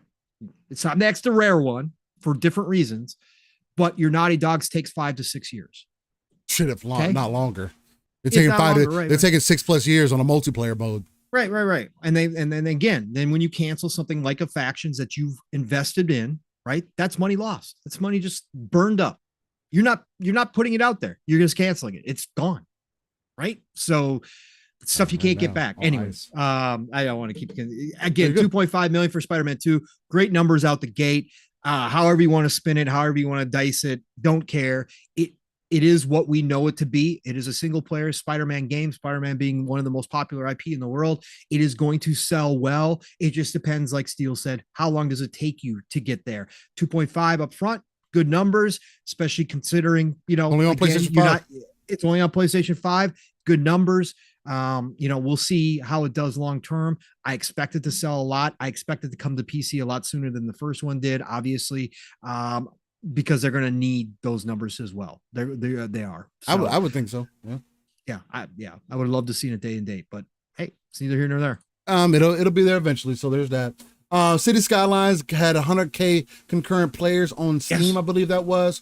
That was 40K more concurrent players than the original one, which peaked at 60K 9 years ago, which is definitely an improvement, man, because City Skylines apparently has a lot of technical issues.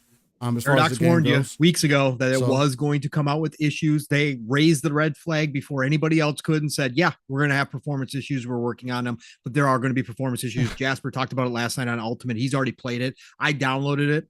So I'll be checking it out. It's PC only right now. Console's coming next year, probably because of these issues. Jasper said once you get over 100,000 population, things get really wonky. He said when he got to, I think it was 150, Jasper, if you're still in here, correct me, 150 or 200,000 population, the entire tax system broke. Oh, nice. Yeah. Yes. And he said there was times where it was 5 frames. It was a slideshow.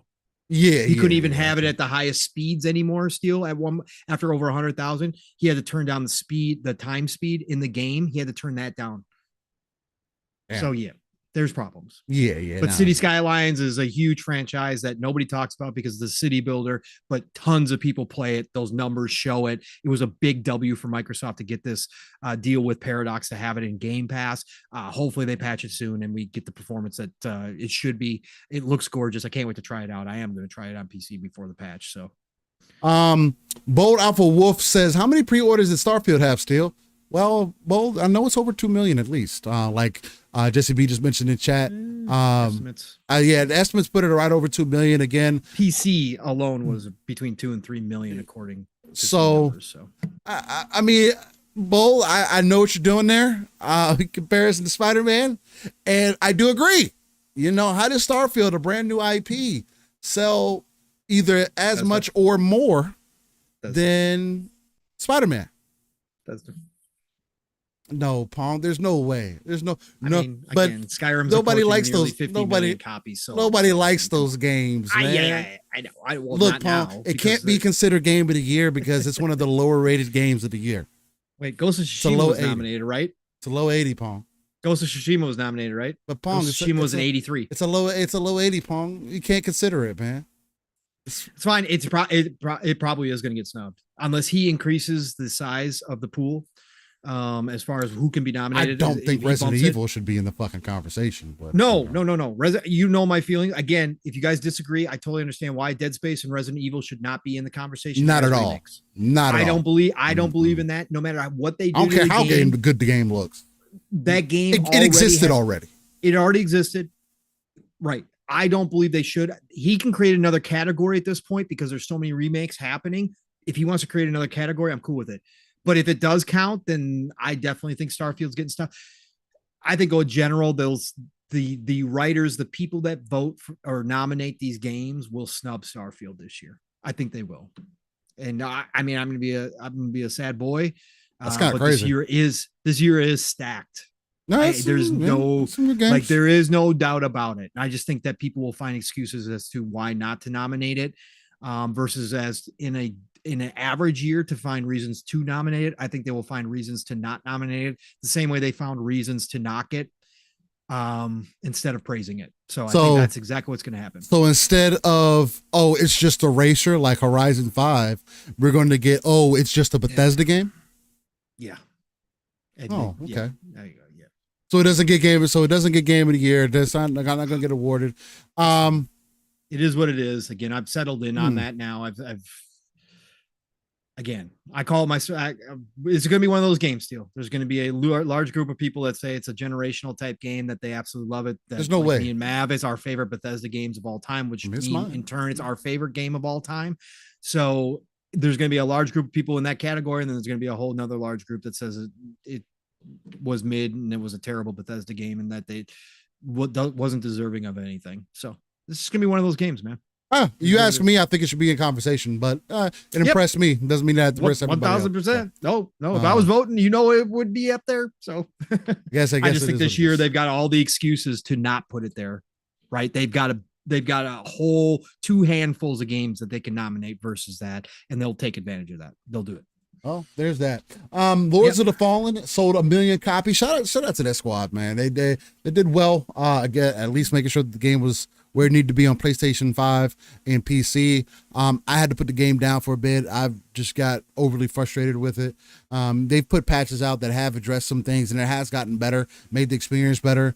But I keep dying in opportunities where I keep dying in spots where the game chooses to all of a sudden chug on Xbox. Down to the point where I'm fighting multiple things. The frames drop to fucking subpar 20, under 20 frames. And in a game like that, there's nothing that's more frustrating. And after coming off Eliza P, I'm good. So, I mean, I am still going to try to continue to play because I want to get through it with my bro. Maybe get the second playthrough because, again, have made some changes. But, again, shout out to them for being able to sell 1 million copies. Outer Worlds sold 5 million copies. The Outer Worlds, 4-year anniversary. They announced 5 million copies sold for Outer Worlds. Like I said the other night with Mav on PM and the PM, feels like Outer Worlds came out like 6-7 years ago. Like it literally does for me. When I saw 4-year anniversary, I was like, that sounds about right. 4 years. I thought it was like 6-7 years ago. Outer Worlds is fantastic. Obsidian is absolutely incredible. What a great experience. Again, much more focused game, but they're writing their character development second. Again, they're 1B to Bethesda in a lot of ways when it comes to that side of things. Obsidian is going to take off. I'm expecting big things from Avowed. I can't wait to play Avowed. I'm expecting big things from Outer Worlds 2 when that finally does show up. Obsidian is going to be one of the big studios for Xbox. Obviously, they already put out Grounded. They already put out a 10 out of 10 game because a lot of people in Pentiment, even if it was a smaller indie style game, it doesn't matter. It still was a mark. It got up for Game of the Year awards. Like Obsidian is talent through and through. I'm expecting big things, and maybe we get a Fallout New Vegas 2 or Fallout in Chicago or something in between while we wait for Fallout 5 from Obsidian, which would be fantastic. Maybe we get them to go back to Alpha Protocol if Sega would give up that IP, which now's the time. So Obsidian, I'm expecting big things, but it was great to hear that they sold 5 million copies. That's awesome for Outer Worlds. It really is. And yes, Jasper, that will be the consolation prize for me. If Starfield does get snubbed, that Baldur's Gate 3 takes the whole damn thing and everybody can shut the F up about turn-based games, can shut the F up about, oh, we got to make our games more accessible to more people. Yes, Baldur's Gate 3 will be the ultimate consolation prize for me if they win. Shout out to War Mario Torn again. What game is War Torn? That's what we created last night. Huh? You didn't listen to Ultimate. We created a Frankenstein game last night. Mav came up with a game for Halloween. Yeah, no, I didn't listen to Ultimate. I wasn't there. Yeah. You know, you were out. You were busy hanging with the fam, which is more important. But yeah, he did a Frankenstein game, and he spun a wheel, and each one of us had to pick a part. Okay. Right, and each part of the body had a, you know, like, okay, so he started with like, who's gonna be the head, right? Who's gonna be the brains? Who's gonna be the brains? And who was it? I can't remember who picked for it. Was it Jack? No, Fuzzy. I think Fuzzy said Zempella, right? The brains. Oh, wow. And then it was the right hand. Who's going to be the right hand man, right? The creative designer. I, of course, got that one. So I said Todd Howard, of course. So we had Todd and Zampella. And then it was studio, right? Then it was what studio is going to work on this project. And it was Coalition. Mav chose Coalition. So we got Zampella overall, Todd creative lead, and then Coalition, and then it was engine. What engine we're going to use? And Fuzzy said Creation Engine 2, but with implementation of MetaHuman from Unreal, because we got Coalition working on it, right? So this got crazy, bro. That sounded crazy. Goddamn. Yeah. So then it was what genre is it going to be? And Psycho got this one, and he went RPG shooter.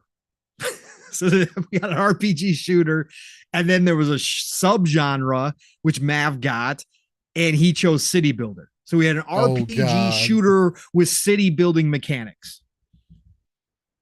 And then it was setting, what setting was going to be in, and I think it was Psycho. And he said we all agreed, or Psycho brought up World War II. So then we went sci-fi World War II, alternate reality World War II. So then we had to come up with a name after we described some of the mechanics that were going to be involved in it, and we came up with War Torn. I mean, it definitely sounds interesting. You definitely went quite Frankenstein with that, for sure. Yeah. No, I said last night, Steel, because we've laughed about this before. We talked about it here in other places too. Like I said, the community thinks that they know how to make games and they think they got the best ideas. This is what would happen if you brought the community together and said, let's build a game. It would be in a complete shit show. It was a complete shit show last night. I was like, where are we going? What are we doing? What are we doing? RPG shooter with city building mechanics. And then I fleshed out some ideas, and other people fleshed out some ideas. And I was like, maybe it could work, but yeah, no, it's not good, man. Yeah, no, added too many elements, right? Something's going to be broken. It's not going to work. Yeah. Ray Oid says Cities War Lines is the project name. Correct. Yeah. Cities War Lines. That's what we're going with for the project name. Y'all are wild. Then you also had Call of Duty Warzone Mobile that already has 45 million pre-registration and is planned to launch in spring. Shout out to Simnosaurus for gifting 5 living split screen memberships. Go ahead and win it, Mom. Tim with the 5 bomb, everybody. Tim with the 5 bomb. Who's going to be next? That's right. We only got 95 more subs, and you guys are done for the month. You've hit your goal. We don't have to do advertising, but we are going to bring you the coffee soon. So be on the lookout for that. The same energy that you find in Steel and I every Saturday morning as you join us, as you subscribe, as you hit that like button. We're going to give that to you in coffee form. So if you don't have it in you, you're going to be able to buy it. That's right, everybody. Support goes to the channel. Shout out to all of you joining us today. But Tim with the 5 bomb, whoever's next, if you were gifted a sub, maybe you want to give a single back. That's fine. We take singles all day long. If you want to match another 5 bomb, here we go. God Emperor Sofa King. God Emperor with the 5 bomb as well. The sub train is rolling, everybody. 190. You guys are down to 190 for the month. That's all you got to do to keep this ad free, everybody. Oh man, I love y'all. Real quick. Appreciate that, Tim. Much love. Blind Giant 808, James, Nino Vostek, Gogol Poe, Dip Down Anime. Thank you for y'all becoming members. Hopefully you guys enjoy that gift there. God Emperor, appreciate you. Shout out to Dread, Alejandro Bailan, James and Void Lock and Captain Crunch for becoming members. And got Opera with another single bomb. Let's go, everybody. Steel's running out of time to even name everybody that's getting subbed right now. That's what we want to see. I love that. Let's keep this going. Look, guys, and next week's episode is going to be us naked and raw. No. Shout out to Bold Alpha Whoopback for now becoming a member of Live a Split Screen. Thank you. Vic the motherfucking Click with another. Returning the favor.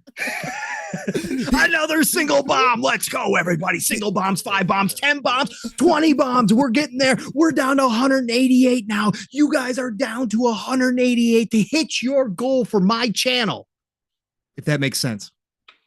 Hey, you're doing it for you guys. It's nothing but love and appreciation. Start that train. You see Vic, he got the trains in the chat. Everybody drop trains in the chat. Drop the RTS view, ECP, the educated consumer perspective.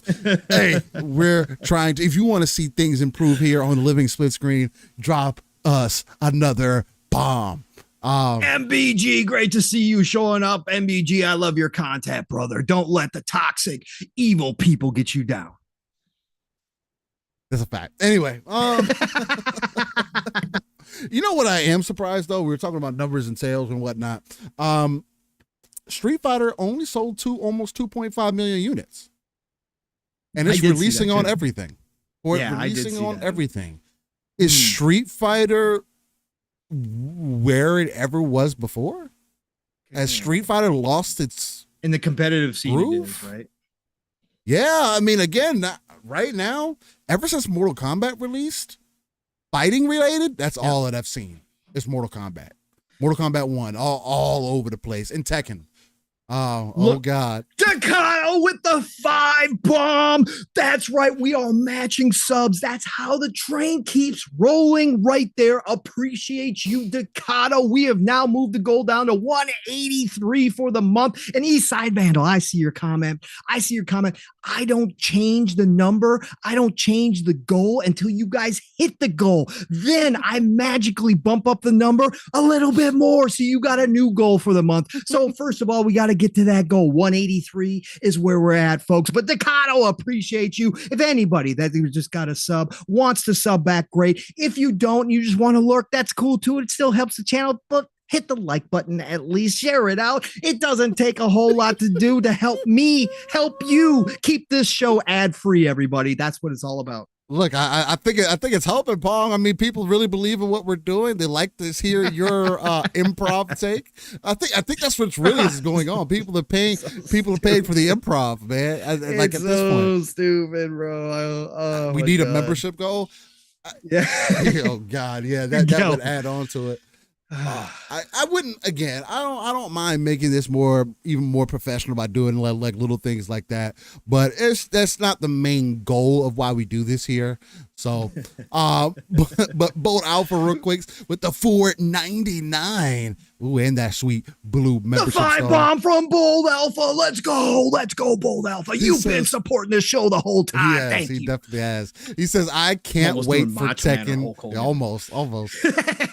Bold Alpha says, I can't wait for Tekken in January. Me and you both, Bold. I'm going to be there day one. That's going to be the one. Actually, like, I'm having a hard time wanting to play any other fighter because I want to play Tekken. I'm actually very sad that I didn't get into this next beta. I don't know why. I don't know what happened. I sent an email in. Nobody hit me back. I got skipped once again for my Tekken love, but oh well. Bold says, explain the subs real quick.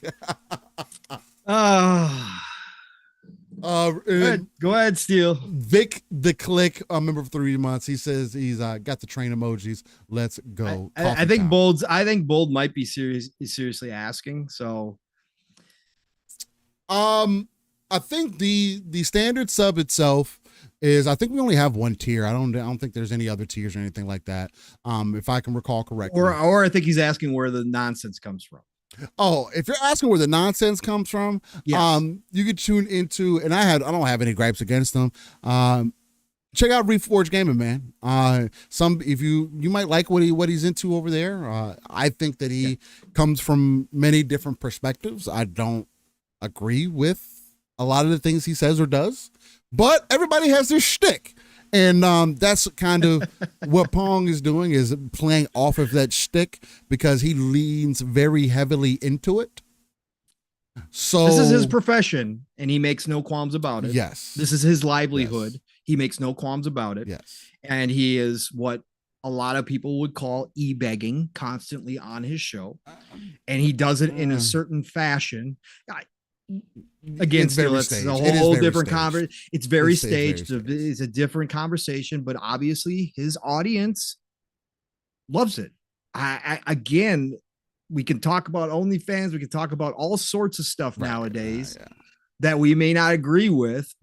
But if you find an audience and that audience plays into it and loves it and does support you, it's a hustle, man. Yeah, and again, it is. I just feel uncomfortable. It's uncomfortable, and why I imitate it the way I do is because it is uncomfortable to me. Oh, he doesn't know where the memberships come from. Okay, so he says, no, I don't know where to get the membership. So under our videos, after you sub or whatever, because the sub is that's completely free. It just makes sure that our content gets into your feed. But underneath that, there's a membership button, or maybe in that same place, there's a membership button. Once you hit that, it's going to ask you, hey, it is this much, and I think we're doing $2.99 or something like that.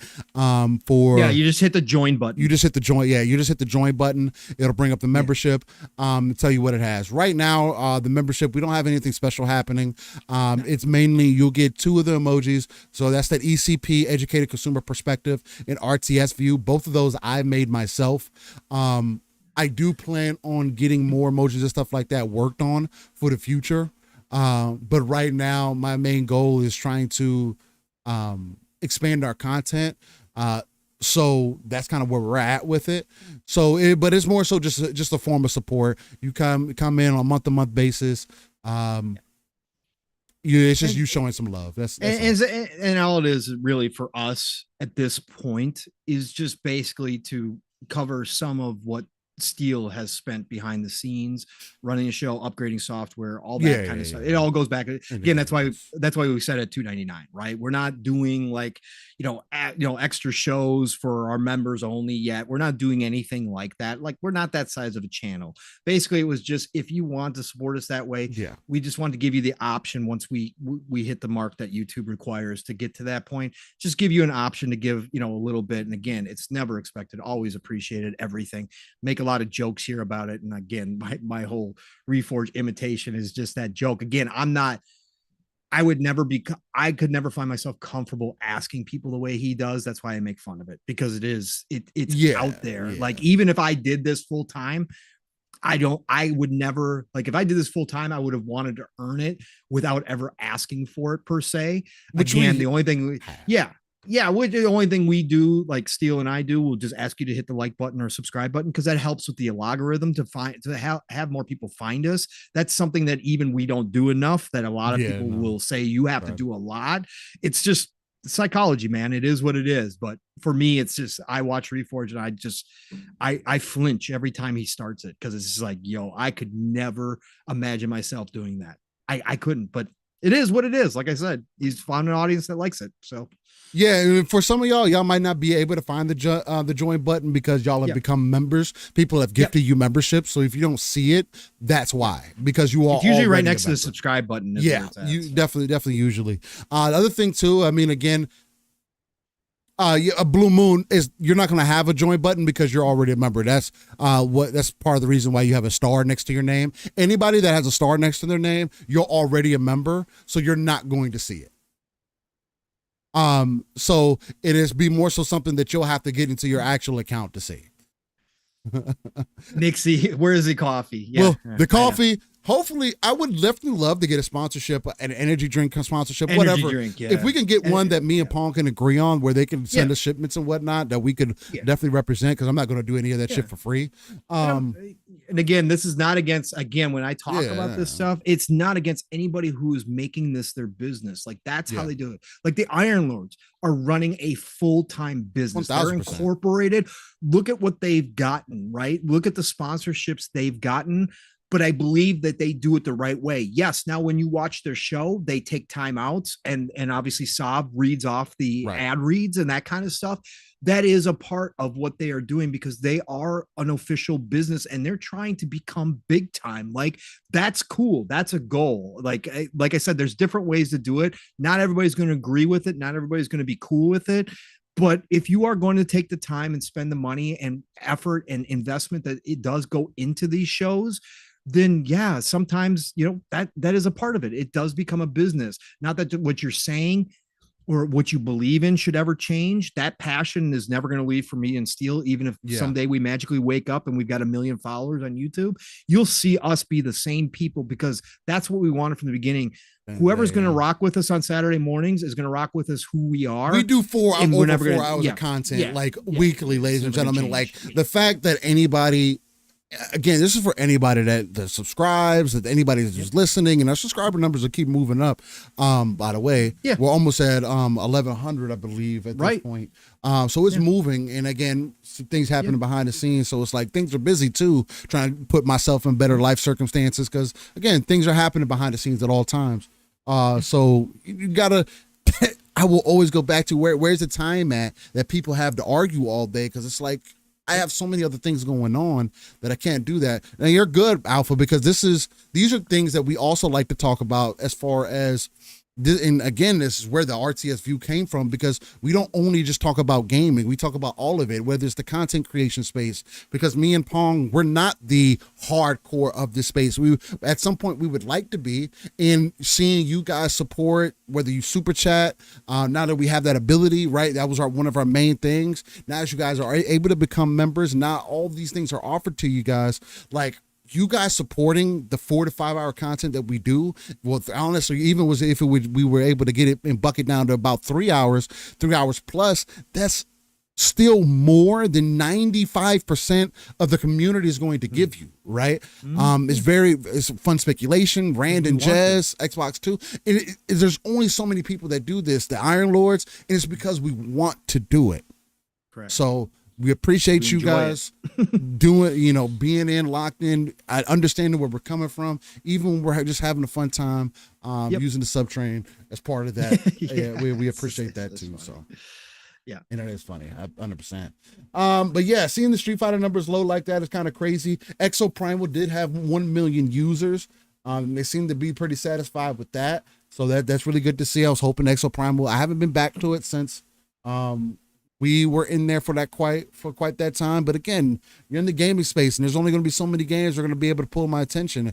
And I'd rather go back right now. I'd rather go back to Armor Core to wrap up some things than to jump into Exo Primal. But I don't know. We'll see. Maybe that'll change. Yeah, Street Fighter's numbers were low. I mean, I was kind of shocked. I was expecting 5 million. Yeah, I was too.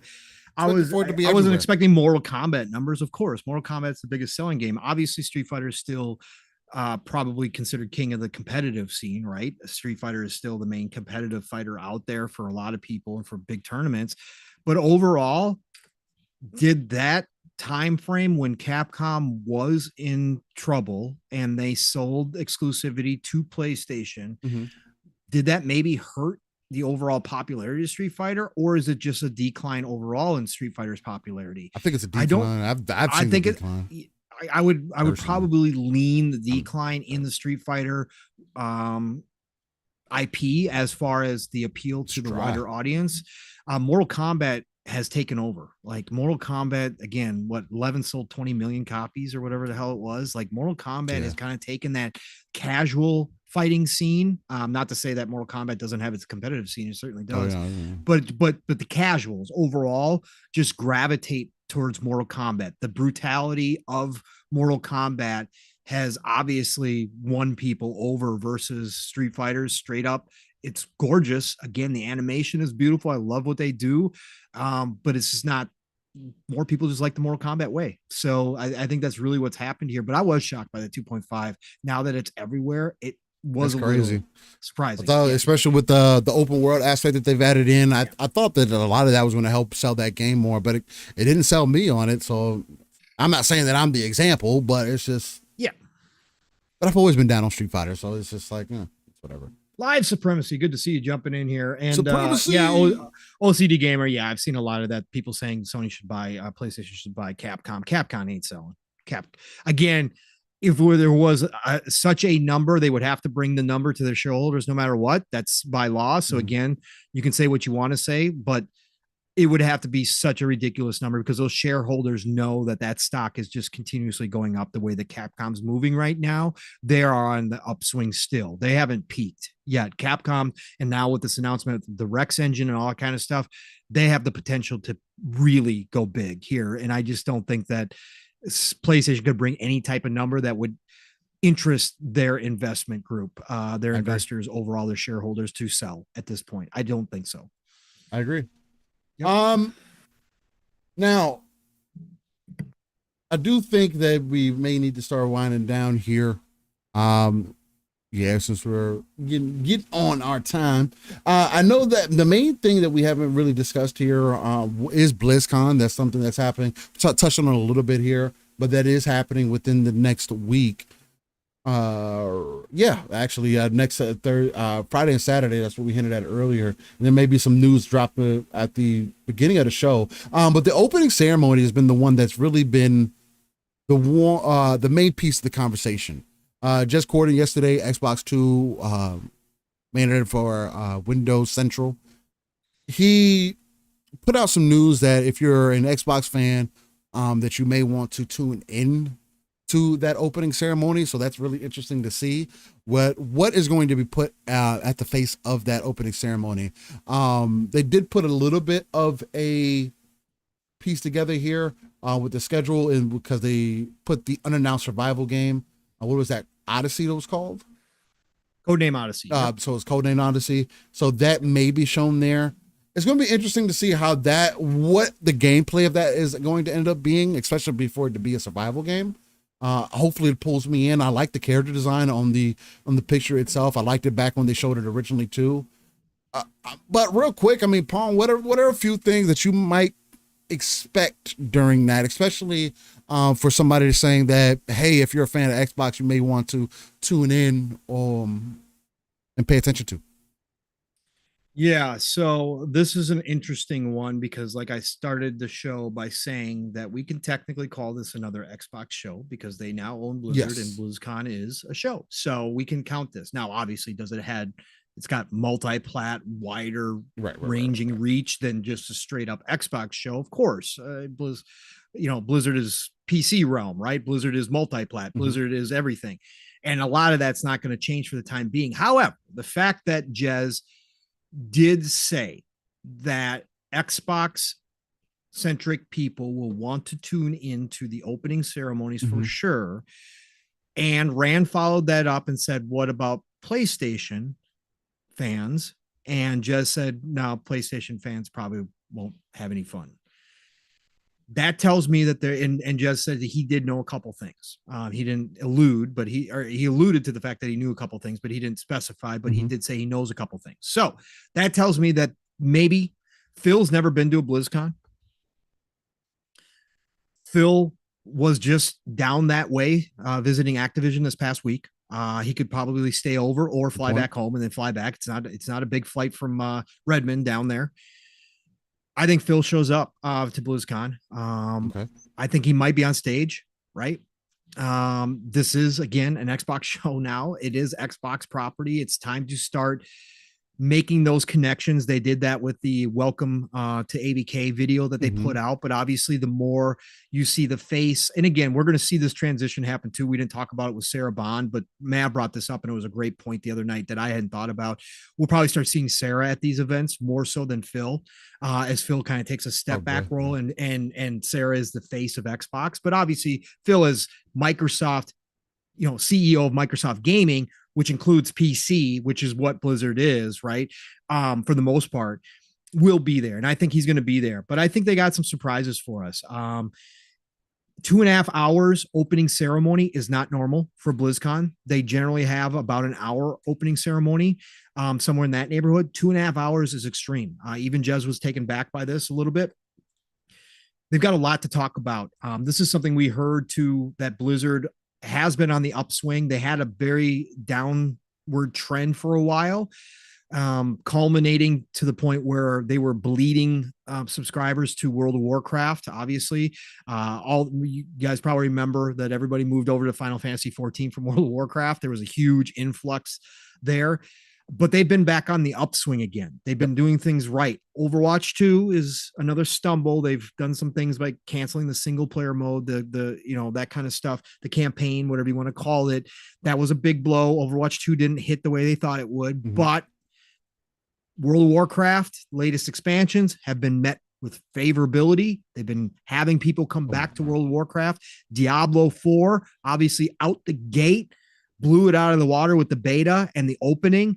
Season 1, some of the changes they made, not good. They lost a lot of players, but now season 2 is back. And as I've told you guys for weeks now, Steele's told you, everybody who's playing Diablo 4 season 2, they overcorrected all the mistakes they made in a lot of ways and are making that game back again. And it's beautiful right now. So Blizzard's on the upswing.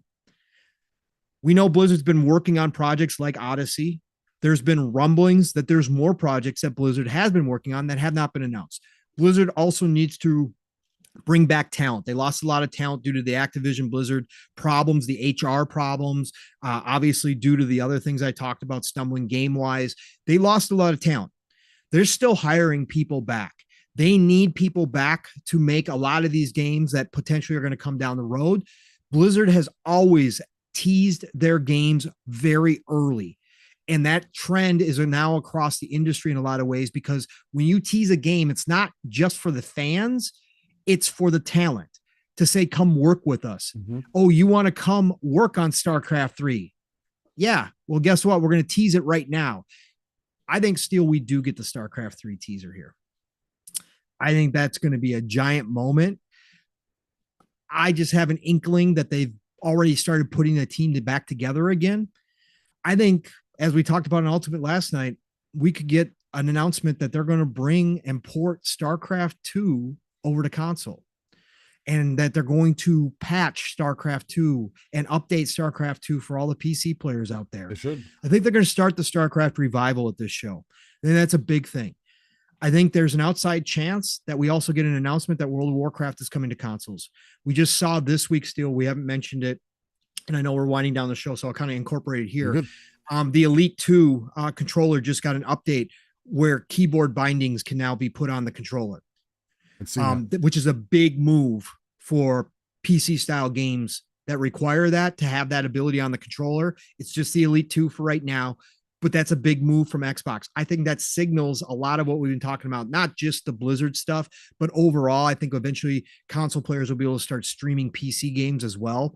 But I think we might get a World of Warcraft console announcement here. So I think this is going to be a big move. And I think that those two announcements will now obviously include Xbox consoles. I don't think they will include PlayStation consoles out the gate. I think they will focus, not to say they'll never bring World of Warcraft, like that game, more multi-plat, if they will get it to work on Xbox. They may down the road, but maybe not. Maybe they just keep it exclusive. But I think we do get some big announcements in this opening ceremony. Diablo 4 also, Steel, on Saturday has a 2-hour fireside chat. Yes. There's been a leak of the expansion for next year. I believe that's going to be a huge part of this. They're going to announce and talk about that expansion next year. It's called oh God, I just lost it. Lord of it's not Lord of Rage. What is it? God dang it. Anyways, they're going to announce the expansion coming next year to Diablo 4. They're going to announce some more changes. Mike Ybarra teased it this week. Okay. Big time. He actually changed his tweet and changed the language a little bit, but Paul Tassi over at Forbes, shout out to Paul, had put out an article about how good season 2 of Diablo 4 was. And Ybarra quote tweeted him and said, "Glad you're enjoying it, Paul. Just wait for what we're going to show you very soon." So there might be even more stuff coming down the pipeline for Diablo 4. Diablo 4 is one of the billion-dollar franchises that Satya talked about. Again, we didn't talk about that either. Satya announced this week in his interview or his investor call, I think it was during the investor call, they now Microsoft Xbox owns 13 $1 billion franchises underneath that umbrella. Stupid to think about where they came from 2017. But I think BlizzCon is going to have a lot of surprises still. I think Blizzard newfound energy now that the ABK deal is done, energy that was building throughout this process. A lot of people crossing their fingers, a lot of people putting out prayers that this deal was going to go through, give them a fresh air. Obviously, Bobby Kotick's there through the end of the year, but everybody knows that Xbox is now in charge. Different change of philosophy. Phil, the entire team, Sarah Bond, everybody just got done visiting there. It seemed like a really happy party celebration atmosphere. I think there's a newfound energy here still that we're going to see at this BlizzCon. Ybarra has been out on Twitter a lot. I know he's normally conversative on Twitter, on X, but he's been more so. And he's really been, seems like, a different little tone to what he's talking about here. So I think BlizzCon's going to be big. So yeah, I can't wait to see next Friday and then rolling into Saturday. Steele and I will obviously be talking about it next Saturday morning. Again, the schedule rundown. These are all specific times. Friday, November 3rd, it starts at 11 a.m. So that will be, obviously that'll be 1 o'clock Central Time, 2 o'clock Eastern Time, right? For the opening ceremonies. Runs for 2.5 hours at 1:30. Again, Pacific time. These will all be Pacific time. 1:30. WoW, what's next? So they're going to talk about World of Warcraft and what's coming. Maybe a new expansion there as well. That runs for an hour. And then you got Overwatch 2 Deep Dive at 2:30. 3:30, WoW Classic gets their update. 4:30, Hearthstone gets talked about. Maybe Hearthstone is coming to consoles. Cool card game. I played it back in the day on the mobile, right? Hearthstone, I actually invested money. I invested like 40, 60 bucks into Hearthstone. Okay. Bought some packs, right? Bought some packs of Hearthstone cards. Really loved the game. I was getting into it for a while. Then as anything else mobile, it kind of dies off for me because I lose interest. But Hearthstone is a cool. It might come to console as well. 5:30, Warcraft Rumblings. Now, I thought maybe this was the original Warcraft potentially, but Jasper did point out, which is something I didn't know. They have Warcraft Rumble on mobile. I did not know that was a mobile game, but they have Warcraft Rumble, so that's probably what this is. Then on Saturday, 12 p.m., we have got another World of Warcraft deep dive. So if they announce something new coming to World of Warcraft, maybe this is where they really dig into it. If they announce a console version, maybe they got one up and running and they're going to show us a little bit. We'll see. And then 1:30, Overwatch 2, what's next again? They're doing those backwards. They're doing deep dive Overwatch on Friday, but then they're doing what's next on Overwatch 2. So maybe we see some new news on Overwatch 2. Diablo 4 campfire chat for 2 hours, 2 hours and 15 minutes. Community night at 4:45 p.m. And then you've got a K-pop band performing at 6:15. All of this will be live stream on the Blizzard YouTube channels and Twitch channels. So tune in. Okay, well, dope. That is super fire. I mean, as far as I do hope that there is, what do you think, Steele? A StarCraft 3 type of announcement that ends up happening, just because it does make the most sense. And again, the part of Ultimate that I did hear last night, and maybe I just scrolled through and I was able to find the perfect place. But I think it was you that kind of hinted at it. It might have been somebody else that hinted at StarCraft 3. It doesn't have to be much, but it just be an announcement to get people talking, right? And correct. Then even if it doesn't release for another 4 to 6 years, at least you have that anticipation built up right there. And bro, then melt the internet. And then bringing StarCraft 2 to console, in the same way that they did with Age 2. That would be dope. If you want to bring me back into an RTS, that would be the way to do it. Yep.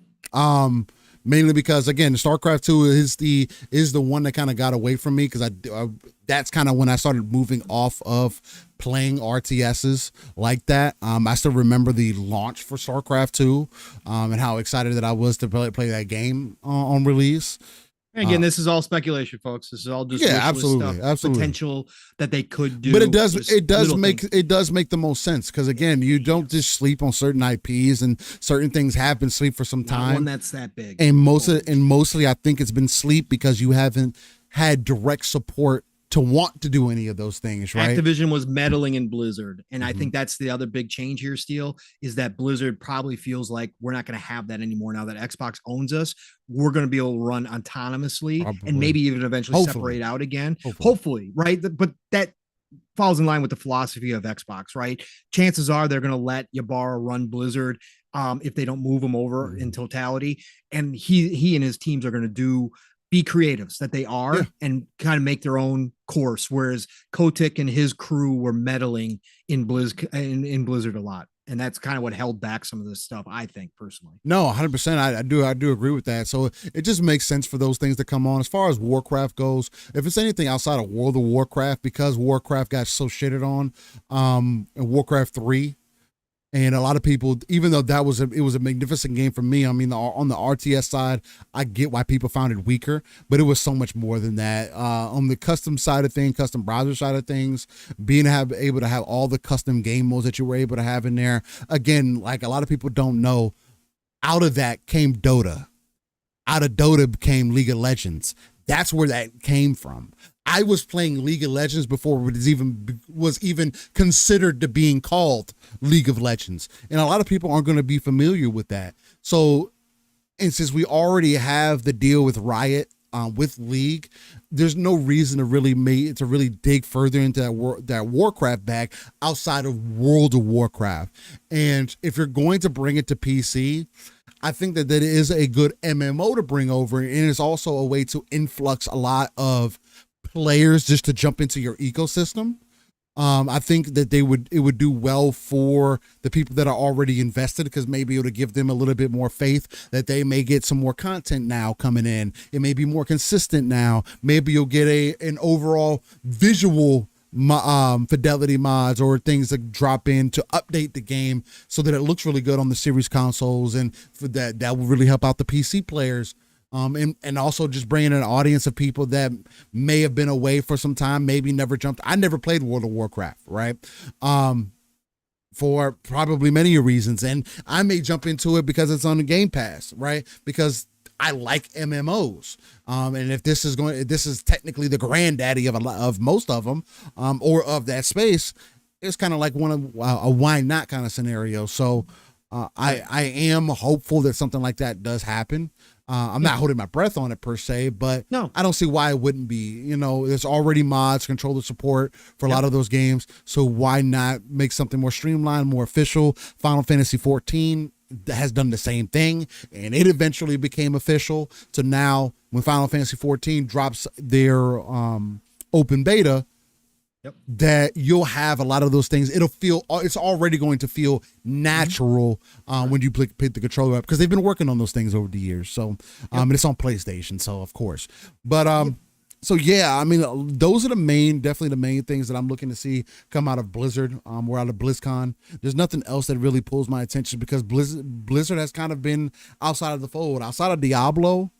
As great as season 3 seems to be doing, or is it season 2? Season 2. Sorry. This season 0 always get me. Yeah, I know. But we'll see, even with season 2, refining a lot of the things that should have been there day one, honestly.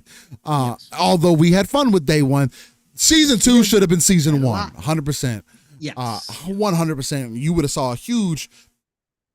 People still have their initial patches, their changes killed it. I mean, they know it. They know it 100%. And yes, Rayoid, I saw you put in there. So Diablo's forgiven.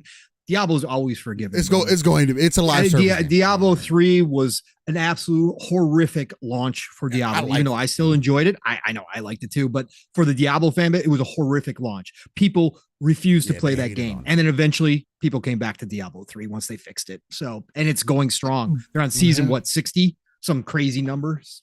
I think the most recent season is going to be the end of support. Updating. So for Diablo 3. That. So last thing I'll throw in here too, Steel, real quick, because Jez brought it up multiple times. Real quick, not anything that's necessarily on my radar, but he believes that there's a chance they revive Heroes of the Storm, which is their MOBA.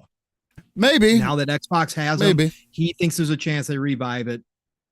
Make sure it's on console. I don't know, and bring it back. So we'll see. I kind of don't think that they will, just because MOBAs have fallen off.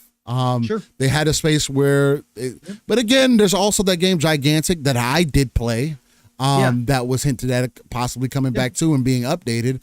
I actually liked that game. I thought it was one of the better MOBAs that was out because of how intuitive it kind of was and how fun it was to play.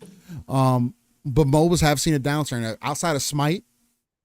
Man, it's not really many of them that that stick around for long. There's the Pokemon one that seems to be doing pretty well. I think that's called Pokemon Unite. I think that one's doing decent. I think that's on the Switch, actually. I heard that one was doing pretty decently.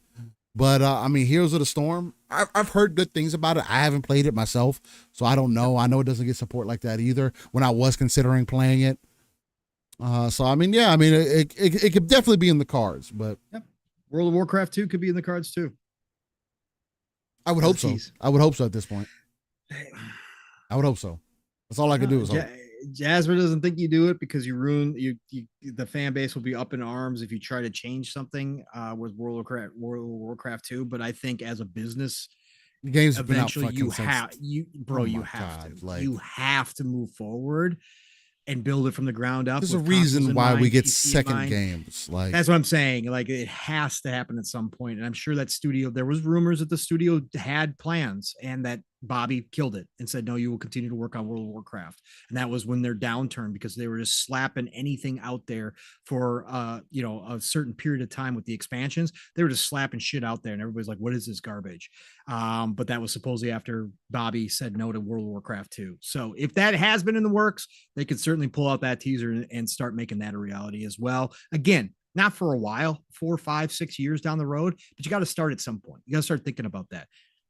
Decado, you brought up a good point there. He said, I can easily see a StarCraft 1 remaster and a StarCraft 2 remaster with a StarCraft 3 announcement. Yeah, put them in a bundle package and have them have access to both. I definitely see that. That's a lot of content to be had in there. Or a lot of good games. You do with Age 2. That's all that you need to do. Where you rolled in honestly. Age 1 into Age 2, right? And you just made it all one big package. Just do it all together with StarCraft. That'd be perfect. Plus, like Mav said, and we talked about it early on when we first started talking about StarCraft coming back way back when ABK was announced. The other thing that, and Matt brought it up against last night too, so I'll bring it up here, is that if you're going to rebuild that team, you have to rebuild a team. The team was dispersed. Okay. A lot of the team went over to the studio that's working on Stormrise right now, which is another RTS game. Okay. So that a lot of the vets, StarCraft vets left Blizzard and went over there, formed their own studio. They're making, I think it's Stormrise or whatever it is. They're making that. So you got to rebuild a team. What better way to rebuild a team and then have them work on StarCraft 1, 2 remakes, remasters, whatever the case may be, get that experience in StarCraft, right? As you build out a new team, get that experience in there on how it works, all the mechanics behind StarCraft, so that when you roll into StarCraft 3, you've already got that underneath your belt. Right. That would be a big thing too. That's why I think you start by announcing at least the fact that you're going to update StarCraft 2, start to bring that popularity, move it to console as well. That's a big moment, man. StarCraft 3, if it's announced, if it's easier, it's going to blow up the internet. Everybody, it really is. Watch out. It's going to be fun. It's how you revive RTSs for sure. I think. Yeah. Barton 661 with the $1.99 says, can Xbox create their own award show for their devs? If they did that, people would be like, oh, what kind of stupid ass show? On the back. We're giving ourselves awards. What kind of stupid ass show is this? You're giving yourself a pat on the ass. Oh, can you imagine what would be happening out in these streets, Steel? Oh, they can't win anewhere else, so now they just went and bought awards for themselves. Can you freaking imagine? That wouldn't help the conversation at all. No. Can you imagine if they start putting it on like the games? Microsoft's Game of the Year. Oh, really? Oh, this isn't biased at all, right? No. Self-congratulations. That would be unbelievable if they did that. That's like liking and retweeting your own tweets. I would say if they ended up doing that, I would come here and I'd say we might need to be worried. I think ABK was a bad deal. That's literally like Microsoft buying out the Keeleys, right? Yeah. And then all of a sudden them start winning every year. Like that.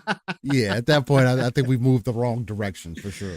Decado, I don't know if that team at that studio, and sorry, it slips my mind right now. I've been keeping my eye on it because I want to see what they come up with in this game. It's been getting good reviews when they do betas and stuff. But I don't know if that team would ever partner up with Blizzard again. I don't know what the blood's like between that crew. Again, it was kind of a very unceremonious end to StarCraft 2 when they did end on it, and then said they weren't making another one. A lot of those people left it pretty upset So I don't know what that would be like. Maybe it could be different with Xbox now, but since they're working on their own game, which is a lot of a spiritual successor to StarCraft, Yeah. I don't know how interested they would be. But let's put it this way: there's a lot of talent out there right now. That is available that have been let go recently in the RTS world, in the strategy tactics world. There's a lot of talent out there right now. If you needed to form a new team, I'm sure a lot of them would be more than happy to come work on a StarCraft game, right? So I think they can go find it. Plus, you could probably, even to give them a ramp up, part of the World's Edge team could move over and work on StarCraft now that you're partners, right? That's World's true. Edge, who makes Age, Yeah. they could That's take a what I'm part of saying. that team and Yeah. have them help on StarCraft 3 for sure. They're gonna have them help with remastering StarCraft 1 and 2 and show them how exactly they did it with Age too. That's true, Blue Moon. You know? Keeley was bought out years ago. You're right. It's already happened. He's bought out by Kojima. That's who he's bought out by. That's the only person. That's the only player. I was just gonna say PlayStation ain't selling their shares. No. Anyways. What else? What else did you want to get into here, Paul? I think that's it, man. We've been rock and roll for 5 hours and we covered a lot, brother. We did. You know, there's always smaller things that sometimes on these types of shows that we don't get to, but we covered the major stuff. Again, speaking of new studios out there to keep your eyes on, mentioned this before, but I'll just mention it again, and I threw the link in on the PM show. I'll throw it in our chat too. If you guys are interested, go check out Humanoid Origin. They just changed their name. They were just Humanoid Studios before. This is Casey Hudson's new studio. He was out on Twitter this week. Casey Hudson, for anybody who doesn't know, one of the fathers of Mass Effect. This is peak BioWare talent, Casey Hudson. He's one of the creatives, okay? Massive creative. He was out on Twitter this week saying, it's so hard to be working on exciting stuff and not be able to share it with you. So we put a few new concepts and other teasery bits in there. And what he was talking about is they came up, they redid their webpage, Humanoid Origin. They changed their name a little bit, and they redid their webpage, and they got a new video in the opening, and there's some other stuff, and there's some concept art in there about their new game. They're making a sci-fi RPG game. Okay, this is going to be a spiritual successor to Mass Effect. A lot of the old BioWare talent is now there with Casey. A lot of the original Mass Effect team is there with Casey. This is one to keep your eyes on. So I'm going to throw the link in the chat so you guys can go check it out. And interestingly enough, in that video that opens up their webpage, Steel, multiple shots of Xbox controllers. Just say it. No PlayStation controllers, Xbox controllers on hand. Just not talking acquisition, not talking any of that, but definitely this game is going to be multi-plat. Definitely this game obviously is being thought of with Xbox in mind for sure. Just interesting to note that, because again, we don't get enough sci-fi. When one of the fathers of Mass Effect shows up and says, I'm making a new sci-fi RPG and I formed a new studio with a lot of the old talent, you got my attention. You got my attention, Casey. So I've been keeping my eyes on this. Just thought that was cool that he was out there on Twitter this week promoting it. So go check that out when you get a chance, guys. Yeah. Really dope. Well, ladies and gentlemen, since we're winding things down, that means it's one of the best parts of the show, and that's This Day in Gaming, the segment where we go 30 plus years into gaming history, because we got some birthdays today, brother. Always good to see where we got some birthdays, man. We do. We definitely got some good birthdays here. Matter of fact, especially of a game that's actually been remade. So we mentioned here a little bit earlier. So let's get into it. We're starting in 1994, and one more time, because I got to make sure that I say this. One of the biggest reasons why we do This Day in Gaming is because make me feel old. One, yeah, we make Paul feel old, but two is because gaming is art. It should be treated as such, and being able to reminisce on older artistic visions. I feel like gives us a little bit of credibility, or a little bit of credence to where we are now. So. No refunds, Blue Moon. Sorry, man. 5 hours. Yeah. Yeah. Sorry. No refunds. I'm sorry. Yeah. All right. Now I don't think we got any Japanese titles this week, but we'll see. We'll see what we got. 94. We are starting in Japan with the Super Nintendo, and we got Shin Megami Tensei If. You guys already know my love for Shin Megami. Let's go. Then in 99, father of Persona, for anybody who forgot, by the way. Yes. Then in 99 in Japan on PlayStation, you got Ark the Lad 3. Ark the Lad was a cool game. Okay. I don't know if I ever played 3, but I played. I played Ark the Lad. Interesting. For sure. Yep. Cool. Then in 99 on PlayStation, you had Tomba 2, The Evil Swine Return. Shout out to Tomba, I guess. Tomba. Then in 2003 on the GameCube, PlayStation 2, and Xbox, you had Gladius 2003. Shout out to Gladius. Gladius was pretty good. Too. Yeah. Then in 2003 on the Game Boy Advance, we had Prince of Persia, The Sands of Time. Shout out to Prince of Persia. People love Sands of Time. So shout out to Prince of Persia. Again, not the biggest game for me at all, but I appreciate it. So that's absolutely for sure. Cool game. Then in 2003, you got on a PlayStation 2 and Xbox, Kill Switch. Shout out to Kill Switch. Kill Switch was all right. Then in 2004, on the PlayStation 2, you had Stella Deus, The Gate of Eternity. Or Deus? A what? Stella Deus, The Gate of Eternity. Okay. Never heard of it. Whatever. Shout out to Stella. Shout out to Stella taking a deuce. Let's go. Then on 2007, PlayStation 2, PlayStation 3, the Wii, and Xbox 360 got Guitar Hero 3 Legends of Rock. One of my favorite. Could be coming back. Yes. It could be coming back. Definitely could be. Then in 2008 on the DS, PlayStation 2, and PSP, and the Wii, you had Ben 10 Alien Force. Shout out to Ben 10. For sure. Then in 2008, Macintosh and PC released Command and Conquer Red Alert 3. One of the greatest RTSs ever. Red Alert. Oh God, bro. So freaking good. So good. Red Alert 3 is so good. It still plays well. It still holds up to this day, by the way. So it's great. Blue Moose says you guys are exactly the same from hour 1 to hour 5. Respect. That's what it's supposed to be, man. I mean, I don't know. We're doing a show. Absolutely. So. Absolutely. And I'm like this in real life. It doesn't change. I don't know. I may calm down a little bit because I'm hungry, but other than that. Then in 2008, PC, PlayStation 3, and Xbox 360, you had Fallout 3. Change the game. Change the game. Generational. Right there. Another Bethesda. Whew. Took what was already a good top-down strategy tactics game and turned it into a first-person RPG behemoth. Fallout 3. Nice. Shout out to Fallout. Then in 2008, on the PlayStation 3, you had MotorStorm Pacific Rift. One of those franchises Sony should have never killed off. They could have had their Forza Horizon. Yeah. They could have had their Forza Horizon. They chose to mothball it.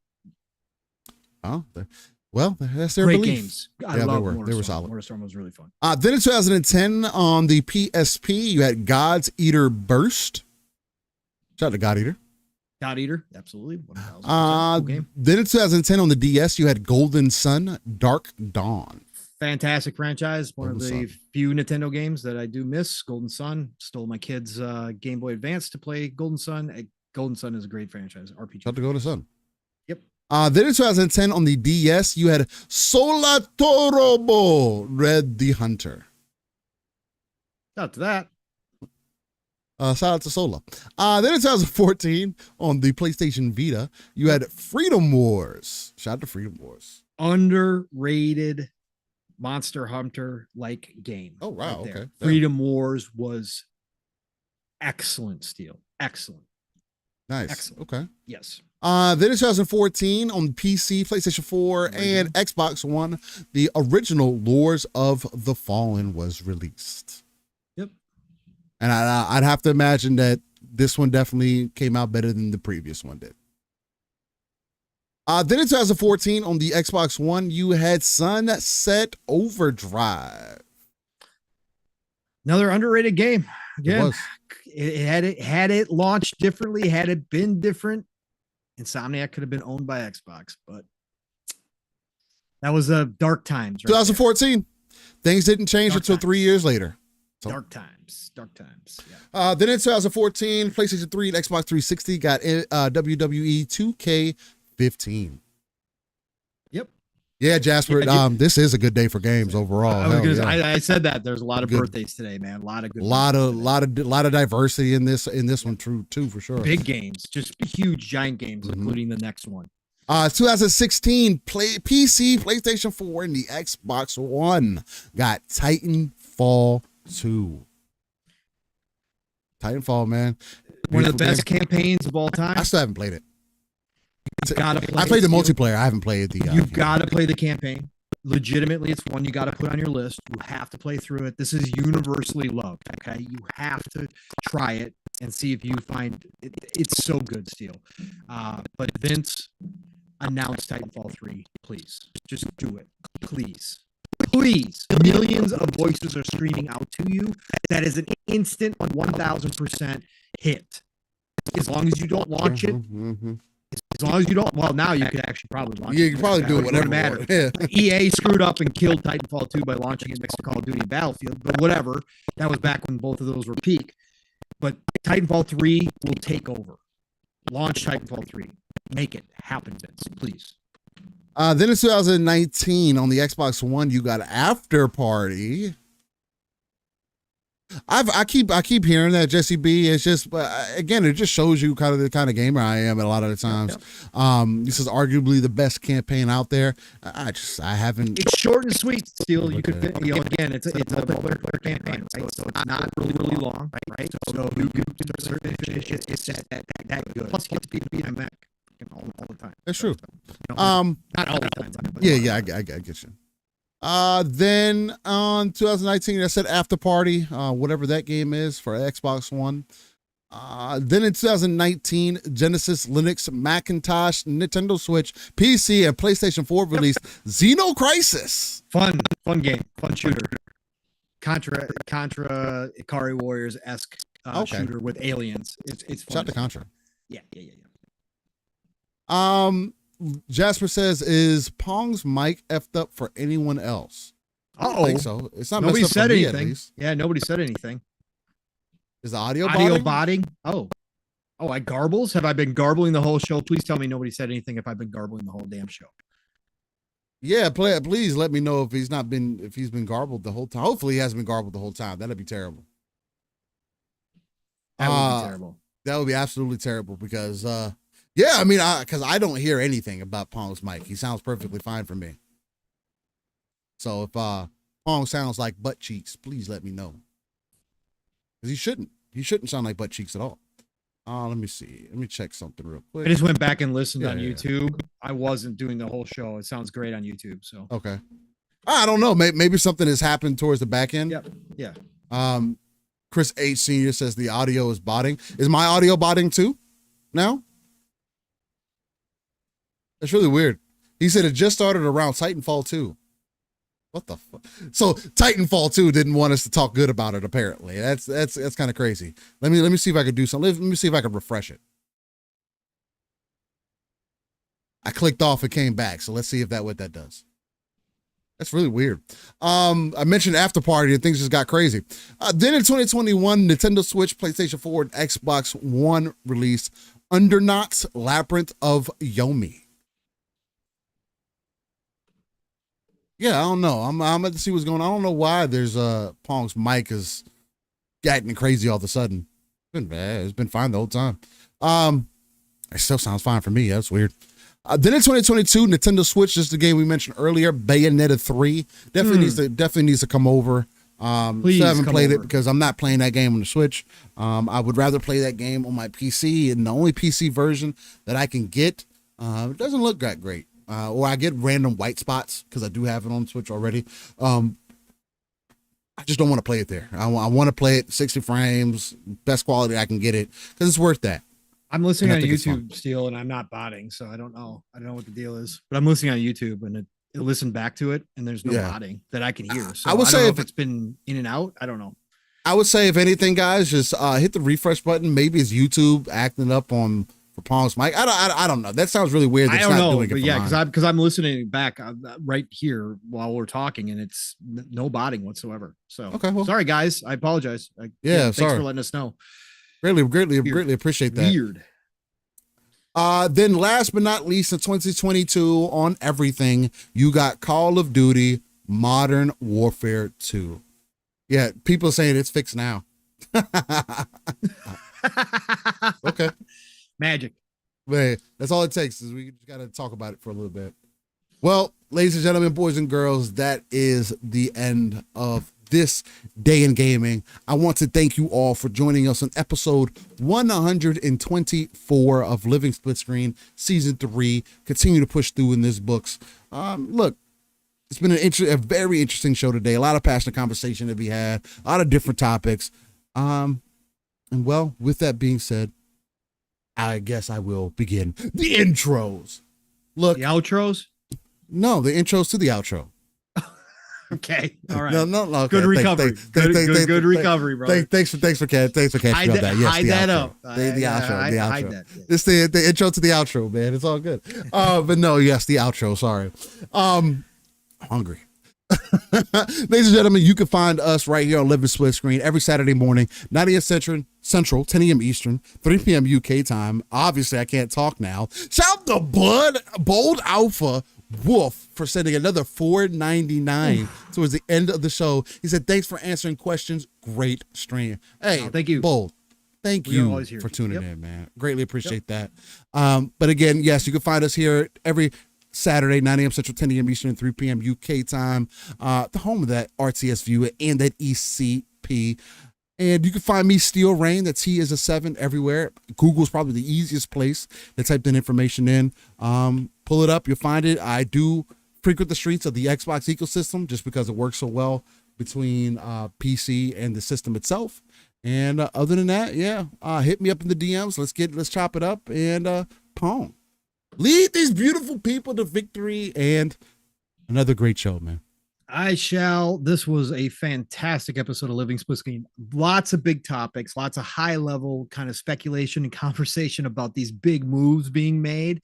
Glad you all joined us. Lots of great opinions and conversations. Again, you guys always keep it good in there. And that's the best part. And I know Stu already talked about that in the middle of the show, but that's the best part. But it's so freaking awesome to see all these familiar names pop up in our chat week in, week out, enjoying what we do here. Again, can't tell you enough how much I love and respect each and every single one of you for giving us your time, right? That's what you do. You give us your time to sit here and be with us on Saturday morning for 3+ hours. Normally 4 to 5 now is the normal.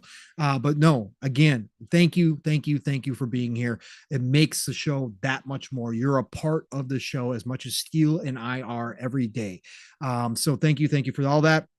Otherwise, you guys all know the drill. Pong Soul on the X, formerly known as Twitter. Pong Soul on Xbox itself. Tonight, you got to end your Saturday night by hearing my voice a little bit more over on the Shop Podcast, PTK Blam's channel. That's right, the Shop Podcast, the best way to end your Saturday night, 9 p.m. Eastern, 8 o'clock Central Time.